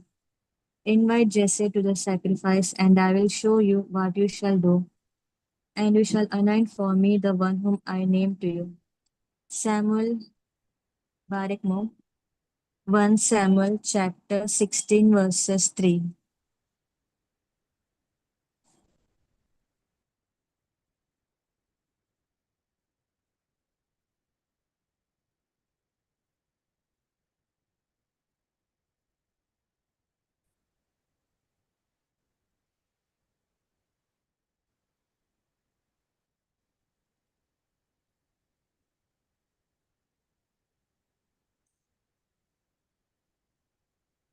Samuel, First Samuel, verses 4. Samuel did what the Lord commanded and come to Bethlehem. The elders of the city came to meet him, trembling, and said, "Do you come peaceably?" He said, "Peaceably, I have come to sacrifice to the Lord. Sanctify yourselves and come with me to the sacrifice." And he sacrificed Jesse and his sons and invited them to have sacrifice. When they came, he looked on Eliab and thought, "Surely the Lord anointed is now before the Lord." But the Lord said to Samuel, Do not look on his appearance or on the height of his stature, because I have rejected him. For the Lord see mortals see. They look on the outward appearance, but the Lord looks on the heart. Then Jesse called Abinadab and made him pass before Samuel. He said, "Neither has the Lord chosen." Then Jesse made Shammah pass by, and he said, "Neither has the Lord chosen this one." Jesse made 7 of his sons pass before Samuel, and Samuel said to Jesse, "The Lord has not chosen any of these." Samuel said to Jesse, "Are all your sons here?" And he said, "There is remains yet the youngest, but he is keeping the sheep." And Samuel said to Jesse, "Send and bring him, for we will not sit down until he comes here." He sent and brought him in. Now he was ready and had beautiful eyes and was handsome. The Lord said, "Rise and anoint him, for this is one." Then Samuel took the horn of oil and anointed him in the presence of his brothers. And the Spirit of the Lord came mightily upon David from that day forward. Samuel then set out and went to Ramah. Now the Spirit of the Lord departed from Saul, and an evil spirit from the Lord tormented him. And Saul's servant said to him, "See now, an evil spirit from God's tormenting you. Let our Lord now commanded, and the servants who attend you to look for someone who is skillful in playing the lyre. And when the evil spirit from God is upon you, he will play it, and you will feel better." So Saul said to his servants, "Provide for me someone who can play well, and bring him to me." One of the young men answered, "I have seen a son of Jesse, the Bethlehemite, who is skillful in playing, a man of valor, a warrior, prudent in speech, and a man of good presence, and the Lord is with him." So Saul sent messengers to Jesse and said, "Send me your son David, who is with the sheep." Jesse took a donkey loaded with the bread, a skin of wine, and a kid, and sent them by his son David to Saul. And David came to Saul and entered his service. Saul loved him greatly, and he became his armor bearer. Shaul sent to Jesse, saying, "Let David remain in my service, for he has found favor in my sight." And whenever the evil spirit from God came upon Shaul, David took the lyre and played it with his hand, and Shaul would be relieved and feel better, and the evil spirit would depart from him. 1 Samuel 17. Now the Philistines gathered their armies for the battle. They were gathered at Soko, which belongs to Judah, and encamped between Soko and Aselka in Ephes Damim. Shaul and Israel's gathered and encamped in the valley of Elah and formed ranks against the Philippines. The Philippines stood on the mountain on the one side, and Israel stood on the mountain on the other side with a valley between them. And there came out from the camp of the Philippines a champion named Goliath of Gath, whose height was 6 cubits and span. He had a helmet of bronze on his head, and he was armed with a coat of mail. The weight of the coat was 5,000 shekels of bronze. He had greaves a bronze on his legs and a javelin of bronze slung between his shoulders. The shaft of his spear was like a weaver's beam, and his spears had weighted 600 shekels of iron. And his shield bearer went before him. He stood and shouted to the ranks of Israel, "Why have you come out to draw up for battle? Am I not Philistine? And are you not servants of Shaul? Choose a man for yourselves and let him come down to me. If he is able to fight with me and kill me, then we will be your servants. But if I prevail against him and kill him, then you shall be our servants and serve us." And the Philistines said, "Today I defy the ranks of Israel. Give me a man that we may fight together." When Shaul and all Israel heard these words of the Philistines, they were dismayed and greatly afraid. Now David was a son of an Ephrathite, Bethlehem in Judah, named Jesse, who had 8 sons in the days of Shaul. The man was already old and advanced in years. The 3 eldest sons of Jesse had followed Shaul to the battle. The names on his 3 sons who went to the battle were Eliab, the firstborn, and next to him Abinadab, and the third Shammah.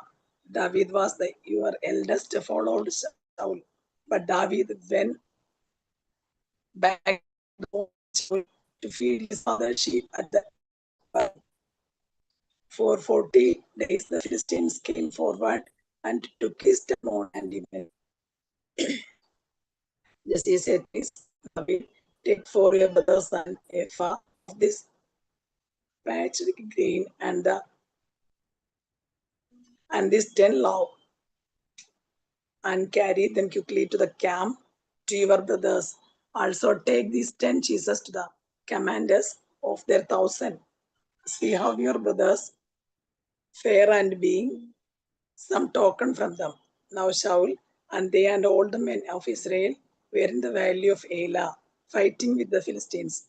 David rose early in the morning, left the sheep with a keeper, took the provisions and went as Jesse had commanded him. He came to the encampment as the army was going forth to the battle, lying shouting. Israel and the Philistines drew up for battle, army against army. David left the things in charge of the keeper of the baggage, ran to the bank, and went and greeted his brothers. As he talked with them, the champion, the Philistines of Gath, Goliath by name, came up out of the ranks of the Philistines and spoke the same words as before, and David heard him. All the Israelites were from him and were very afraid. The Israelites said, "Have you seen this man who has come up? Surely he has come up to the defy Israel. The king will decree against the man who kills him, and will give him his daughter and make his family free in Israel." David said to the men who stood by him, "What shall be done for the man who kills the Philistines?" and takes away the reproach from Israel.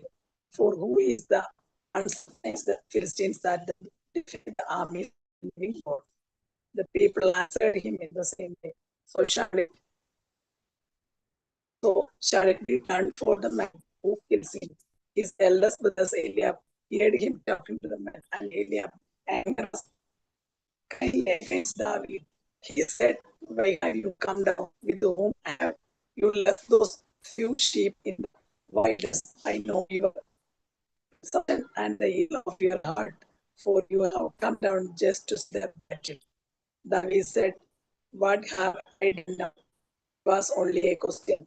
He turned away from him towards another and spoke in the same way. And the people answered him against as before. When the words that David spoke were heard, they repeated them before Shaul, and he sent for him. David said to Shaul, "Let no one's heart fail because of him. Your servant will go and fight with these Philistines." Shaul said to David, "You are not able to go against these Philistines to fight with him, for you are just a boy, and he has been a warrior from his youth."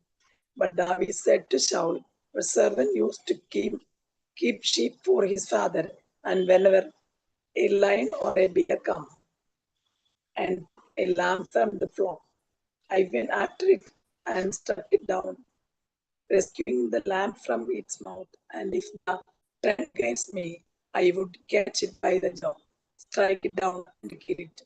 Your servant has killed both lions and bears, and this uncircumcised Philistine shall be like one of them, since he has defied the armies of the living God."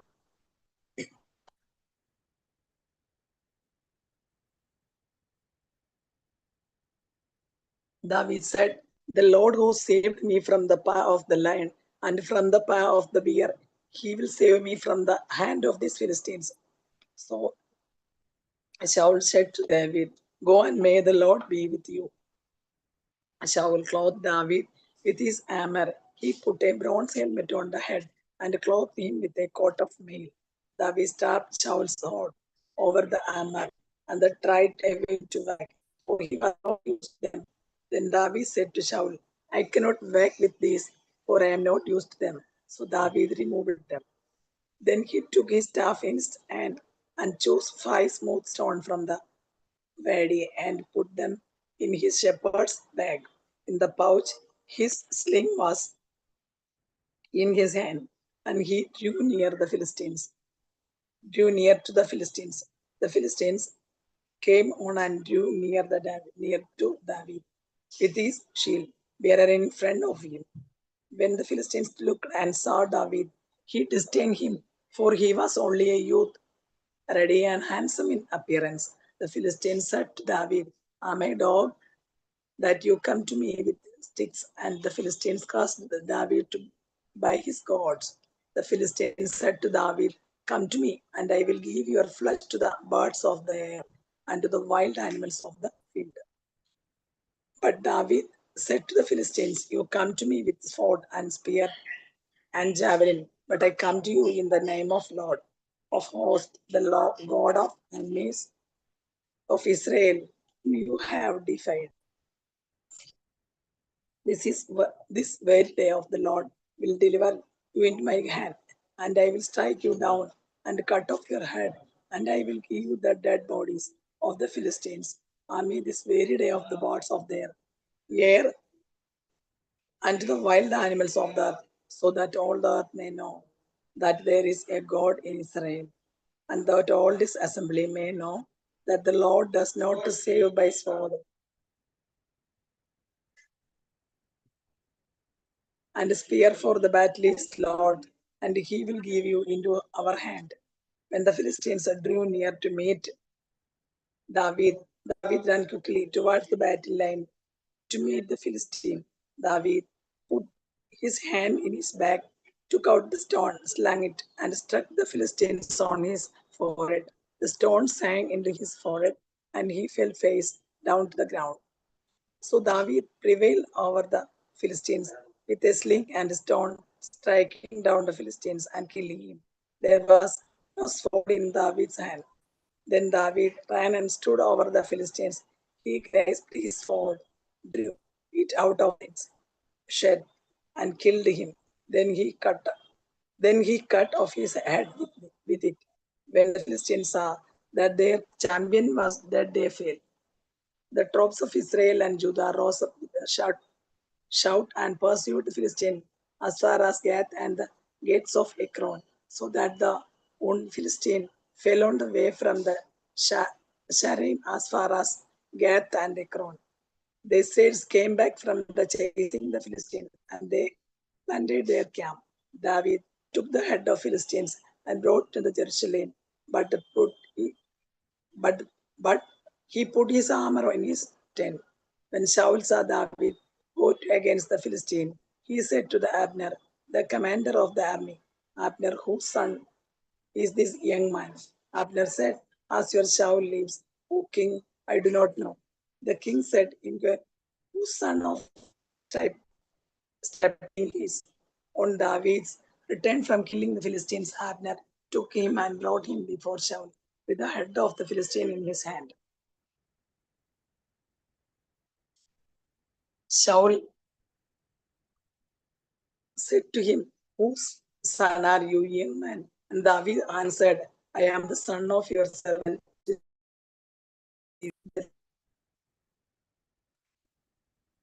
Chapter 18. When David had finished speaking to Shaul, the Shaul of Jonathan was bound to the Shaul of David, and Jonathan loved him as his own Shaul. Shaul took him that day and would not let him return unto his father's house. The Jonathan made a covenant with David because he loved him as his own Shaul. Jonathan striped himself on the robe that he was wearing and gave it to them, and his armor, and even his sword, and his bow, and his belt. David went out and was successful wherever Shaul sent him. As a result, Shaul said over me, and the servants of Shaul. As they were coming home, when David returned from killing Philistines, the woman came out of all towns of Israel, singing and dancing to meet King Shaul with tambourines and with music instruments. Sang to one another as they made his thousands and David his 10,000s. Shaul was very angry for this thing. He said, they have ascribed to David 10,000s and to me they have ascribed thousands. What more can he have but the kingdom? So Shaul and David from that day on. The next day from God rushed upon Shaul, and they raved within his house while David was playing the lyre. As he did day by day, Shaul had his spear in his hand, and Shaul threw the spear for he thought he will pin David to wall, but David loaded him twice. Shaul was afraid of David because the Lord was with him, but had departed from Saul. So Shaul removed him from his presence and made him the commander of thousands. And David marched out and came in leading the army. David had success in all his undertakings, for the Lord was with him. When Shaul saw that he had great success, he stood in awe of him. But all Israel loved David, for he was he who marched out and came in leading them. Then Shaul said, David, here is my elder daughter Merab. I will give her you as a wife, only be valiant for me and fight the Lord's battles. For Shaul thought, I will not raise a hand against him. Let the Philistines deal with him. David said to Shaul, who I am and who am I, and who are my kinsfolk, my father's family in Israel, that I should be son in and should be son-in-law to the king. But at the time when Shaul's daughters Merab should have been given to David, she was given to Adriel the Megalotite as the wife. Now Shaul's daughter Michal loved David. Shaul was told, and the thing pleased him. Shaul thought, let me give her to him, that she may be a snare for him, and that the hand of Philistines may be against him. Therefore Shaul said to David a second time, you shall now be my son-in-law. Shaul commanded his servants, speak to David in private and say, see, the king is delighted with you, and all his servants love you. Now then become the king's son-in-law. So Shaul's servants reported these words to David in private, and David said, does it seem to you little things to become a king's son-in-law, seeing that I am a pure man and of no repute? The servants of Shaul told him, this is what David said. Then Shaul said, the shawl you say to David, the king desires to no marriage present except 100 foreskins of Philistines, that he may be avenged on the king's enemies. Now Shaul planned to make David fall by the hand of Philistines. When his servants told David these words, David was very pleased to be the king's son-in-law. Before the time had expired, David rose and went along with his men and killed 100 of the Philistines. And David brought their foreskins, which were given in full number of the king, that he might become to the king's son-in-law. Shaul gave him his daughter Michal as a wife.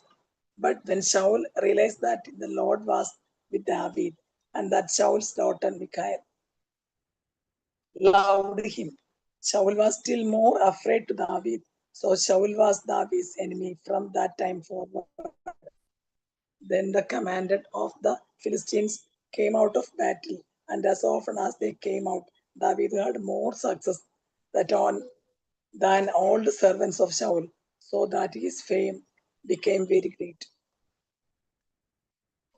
Chapter 19. Shaul spoke with his son Jonathan and with all his servants about killing David, but Shaul's son Jonathan took great delight in David. Jonathan told David,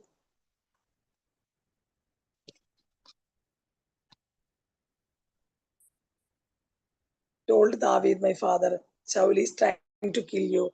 Therefore, be tomorrow morning says and hide yourself. I will go out and stand beside my father in the field where you are, and will speak to my father about you. If I learn anything, I will tell you.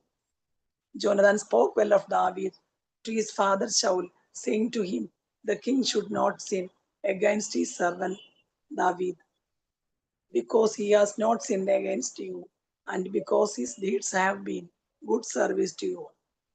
For he took his life in his hand when he attacked the Philistine, and the Lord brought about great victory for all Israel. You saw it and rejoiced. Why then will you sin against an innocent person by killing David without cause? Shaul heeded the voice of Jonathan. Shaul swore, as the Lord lives, he shall not be put to death. So Jonathan called David and related all these things to him. Jonathan then brought David to Shaul, and he was in his presence as before. Again, there was a war, and David went out to fight the Philistines.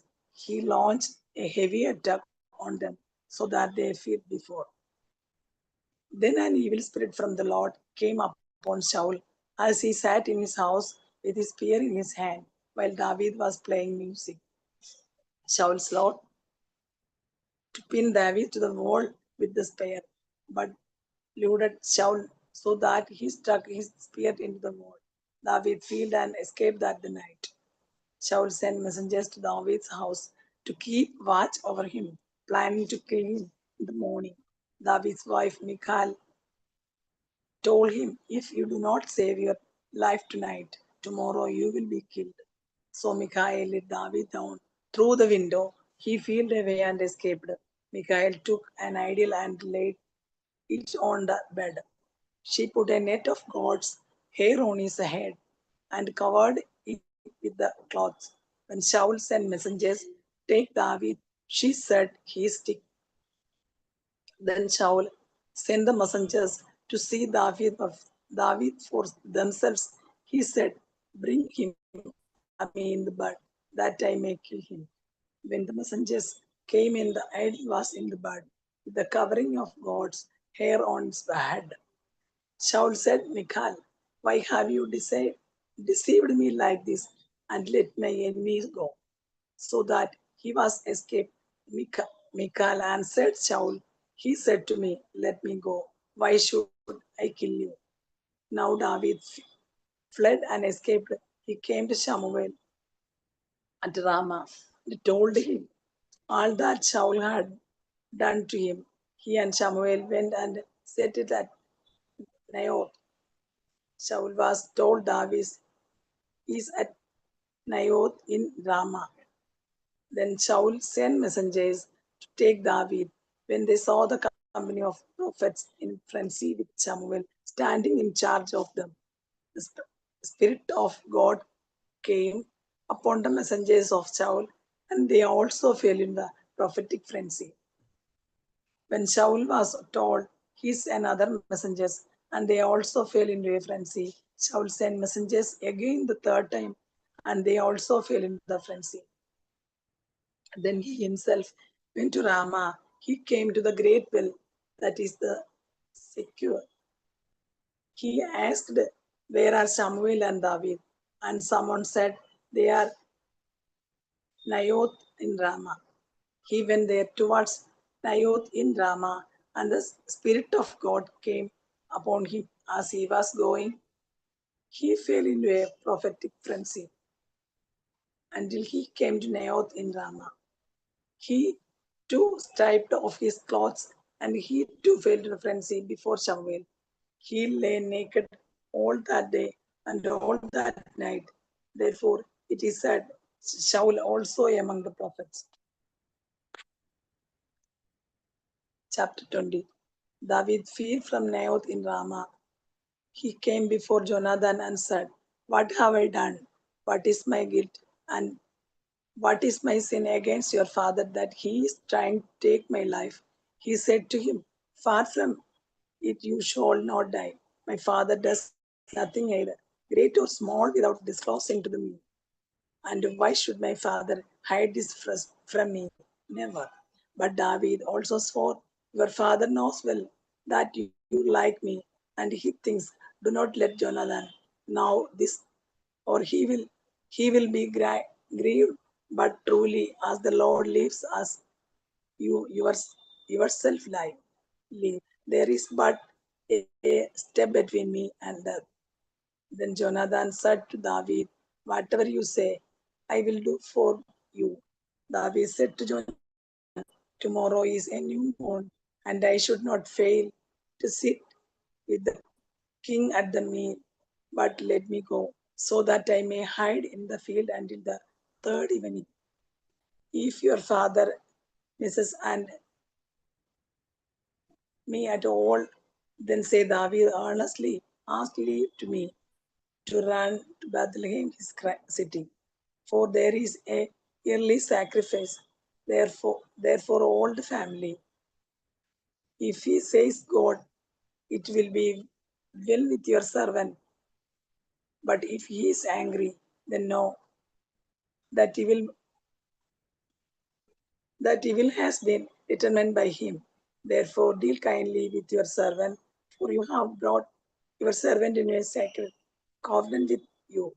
But if there is guilt in me, kill me yourself. Why should you bring me to your father? Jonathan said, far be it from you. If I knew that it was decided by my father that evil should come upon you, would I not tell you? Then David said to Jonathan, who will tell me if your father answers you harshly? Jonathan replied to David, come, let us go out into the field. So they both went out in the field. Jonathan said to David, by the Lord, the God of Israel, when Ahab sounded out my father about this time tomorrow or on the third day, if he is well disposed towards David, shall I not then send and disclose it to you?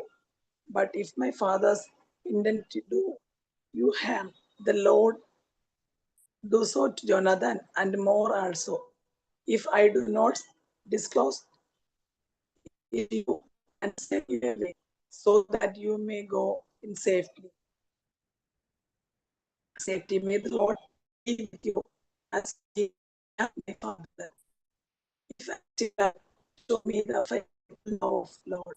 But if I die, never cut off your faithful love from my house, even if the Lord were to cut off every piece of that from the face of the earth.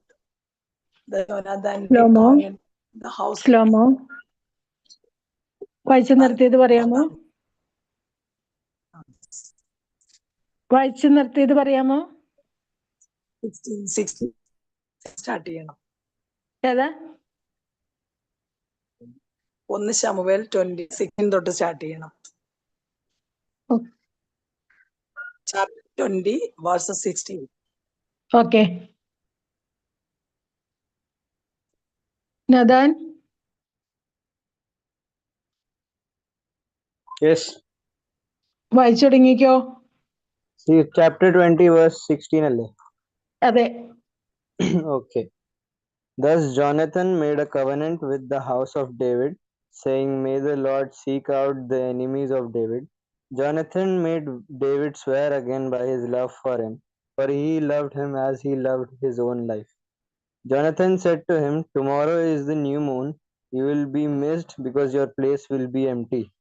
On the day after tomorrow, you shall go on a long way down, go to the place where you hid yourself earlier, and remain beside the stone there. I will shoot 3 arrows to the side of it, as though I shot at a mark. Then I will send the boy, saying, Go find the arrows. If I say to the boy, Look, the arrows are on this side of you, collect them. Then you are to come, for as the Lord lives, it is safe for you and there is no danger. But if I say to the young man, Look, the arrows are beyond you, then go, for the Lord has sent you away. As for the matter about which you and I have spoken, the Lord is witness between you and me forever. So David hid himself in the field. When the new moon came, the king sat at a feast to eat. The king sat upon his seat, as at other times upon the seat by the wall. Jonathan stood while Abner sat by Saul's side, but David's place was empty. Saul did not say anything that day, for he thought, Something has befallen him. He is not clean. Surely he is not clean. But on the second day, the day after the new moon, David's place was empty. And Saul said to his son, Jonathan, Why has the son of Jesse not come to the feast, either yesterday nor today? Jonathan answered Saul. David earnestly answered, Leave of me to go to Bethlehem. He said, Let me go, for our family is holding a sacrifice in the city, and my brother has commanded me to be there. So now, if I have found favor in your sight, let me get away and see my brothers. For this reason, he has not come to the king's table. Then Saul's anger was kindled against Jonathan. He said to him, You son of a perverse, rebellious woman, do I not know that you have chosen the son of Jesse to your own shame and to the shame of your mother's nakedness?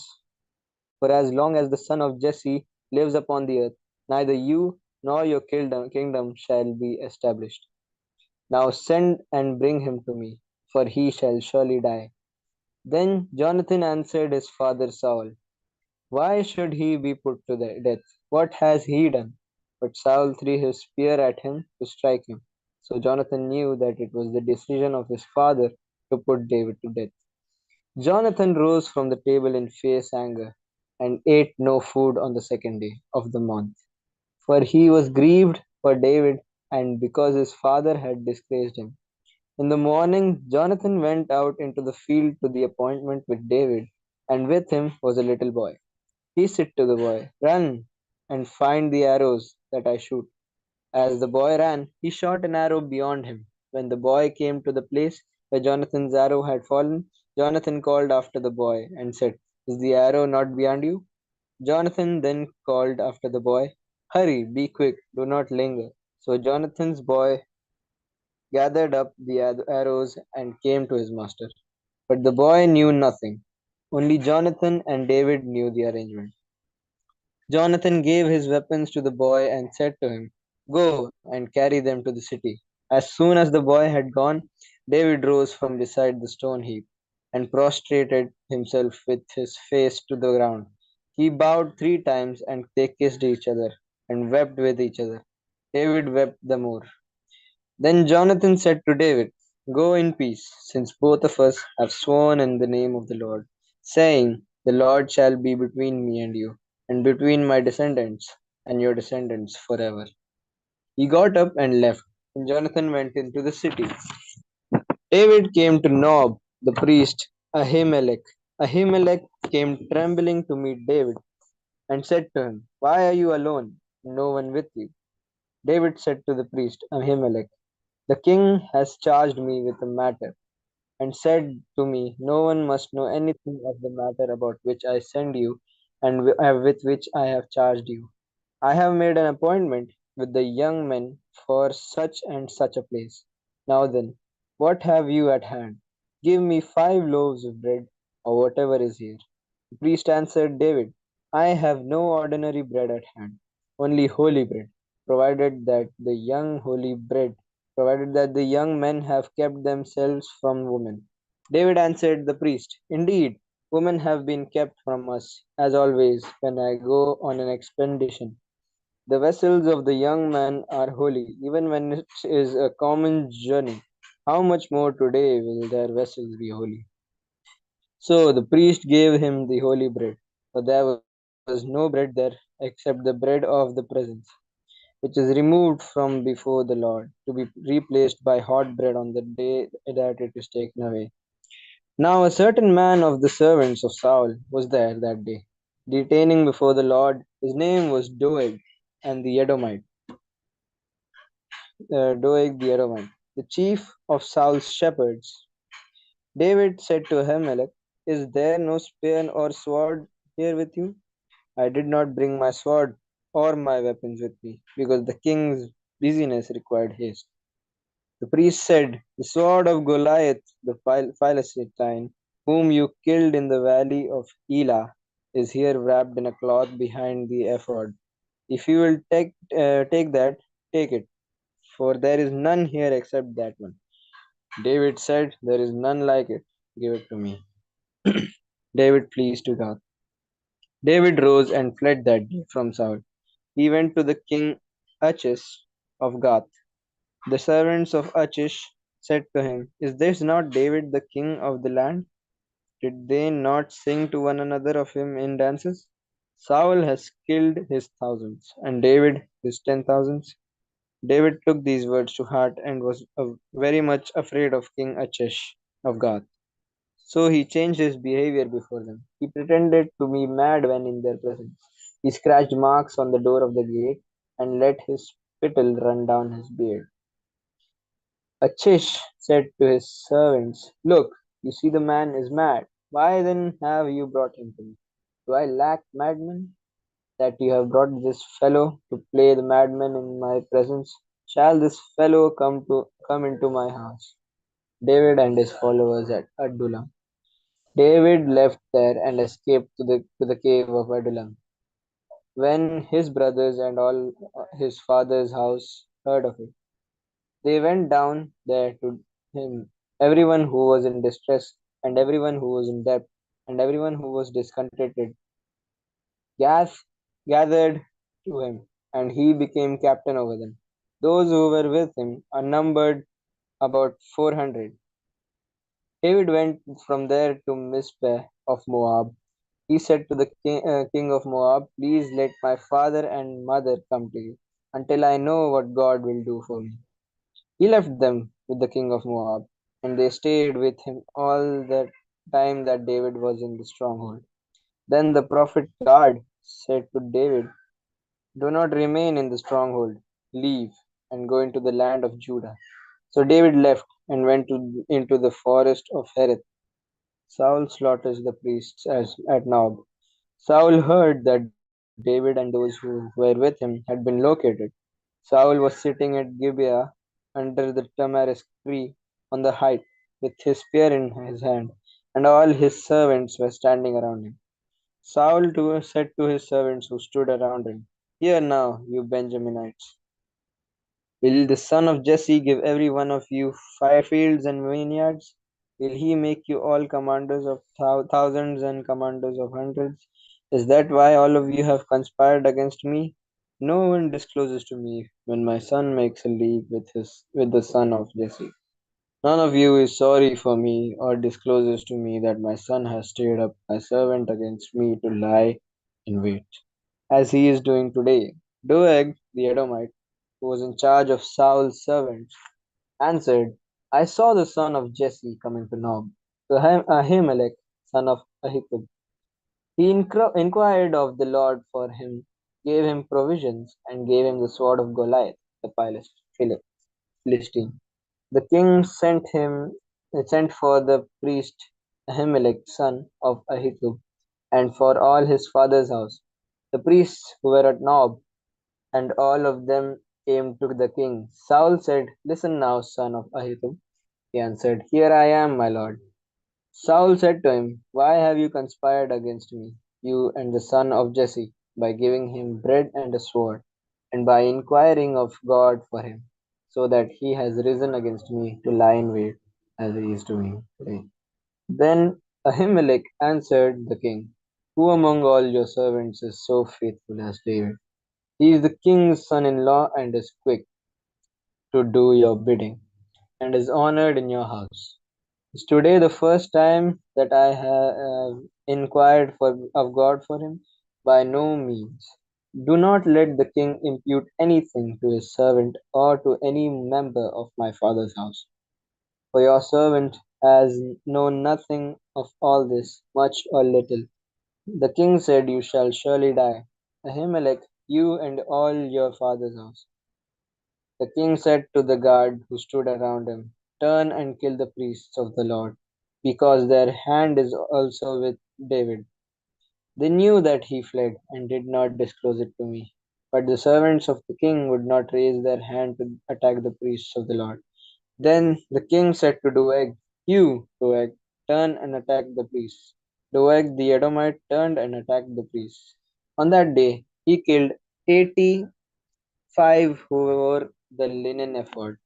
Nob, the city of the priests, he put to the sword, men and women, children and infants, oxen, donkeys, and sheep, he put to the sword. But one of the sons of Ahimelech, son of Ahitub, named Abiathar, escaped and fled after David. Abiathar told David that Saul had killed all the priests of the Lord. David said to Abiathar, "I knew on that day when Doeg the Edomite was there that he would surely tell Saul. I am responsible for the lives of all your father's house. Stay with me, and do not be afraid, for the one who seeks my life seeks your life. You will be safe with me." Now they told David, "The Philistines are fighting against Keilah and are robbing the threshing floors." David inquired of the Lord, "Shall I go and attack these Philistines?" The Lord said to David, "Go and attack the Philistines and save Keilah." But David's men said to him, "Look, we are afraid here in Judah. How much more then if we go to Keilah against the armies of the Philistines?" Then David inquired of the Lord again. The Lord answered him, "Yes, go down to Keilah, for I will give you give the Philistines into your hand." So David and his men went to Keilah and fought with the Philistines, brought away their livestock, and dealt them a heavy defeat. Thus David rescued the inhabitants of Keilah. When Abiathar, son of Ahimelech, fled to David at Keilah,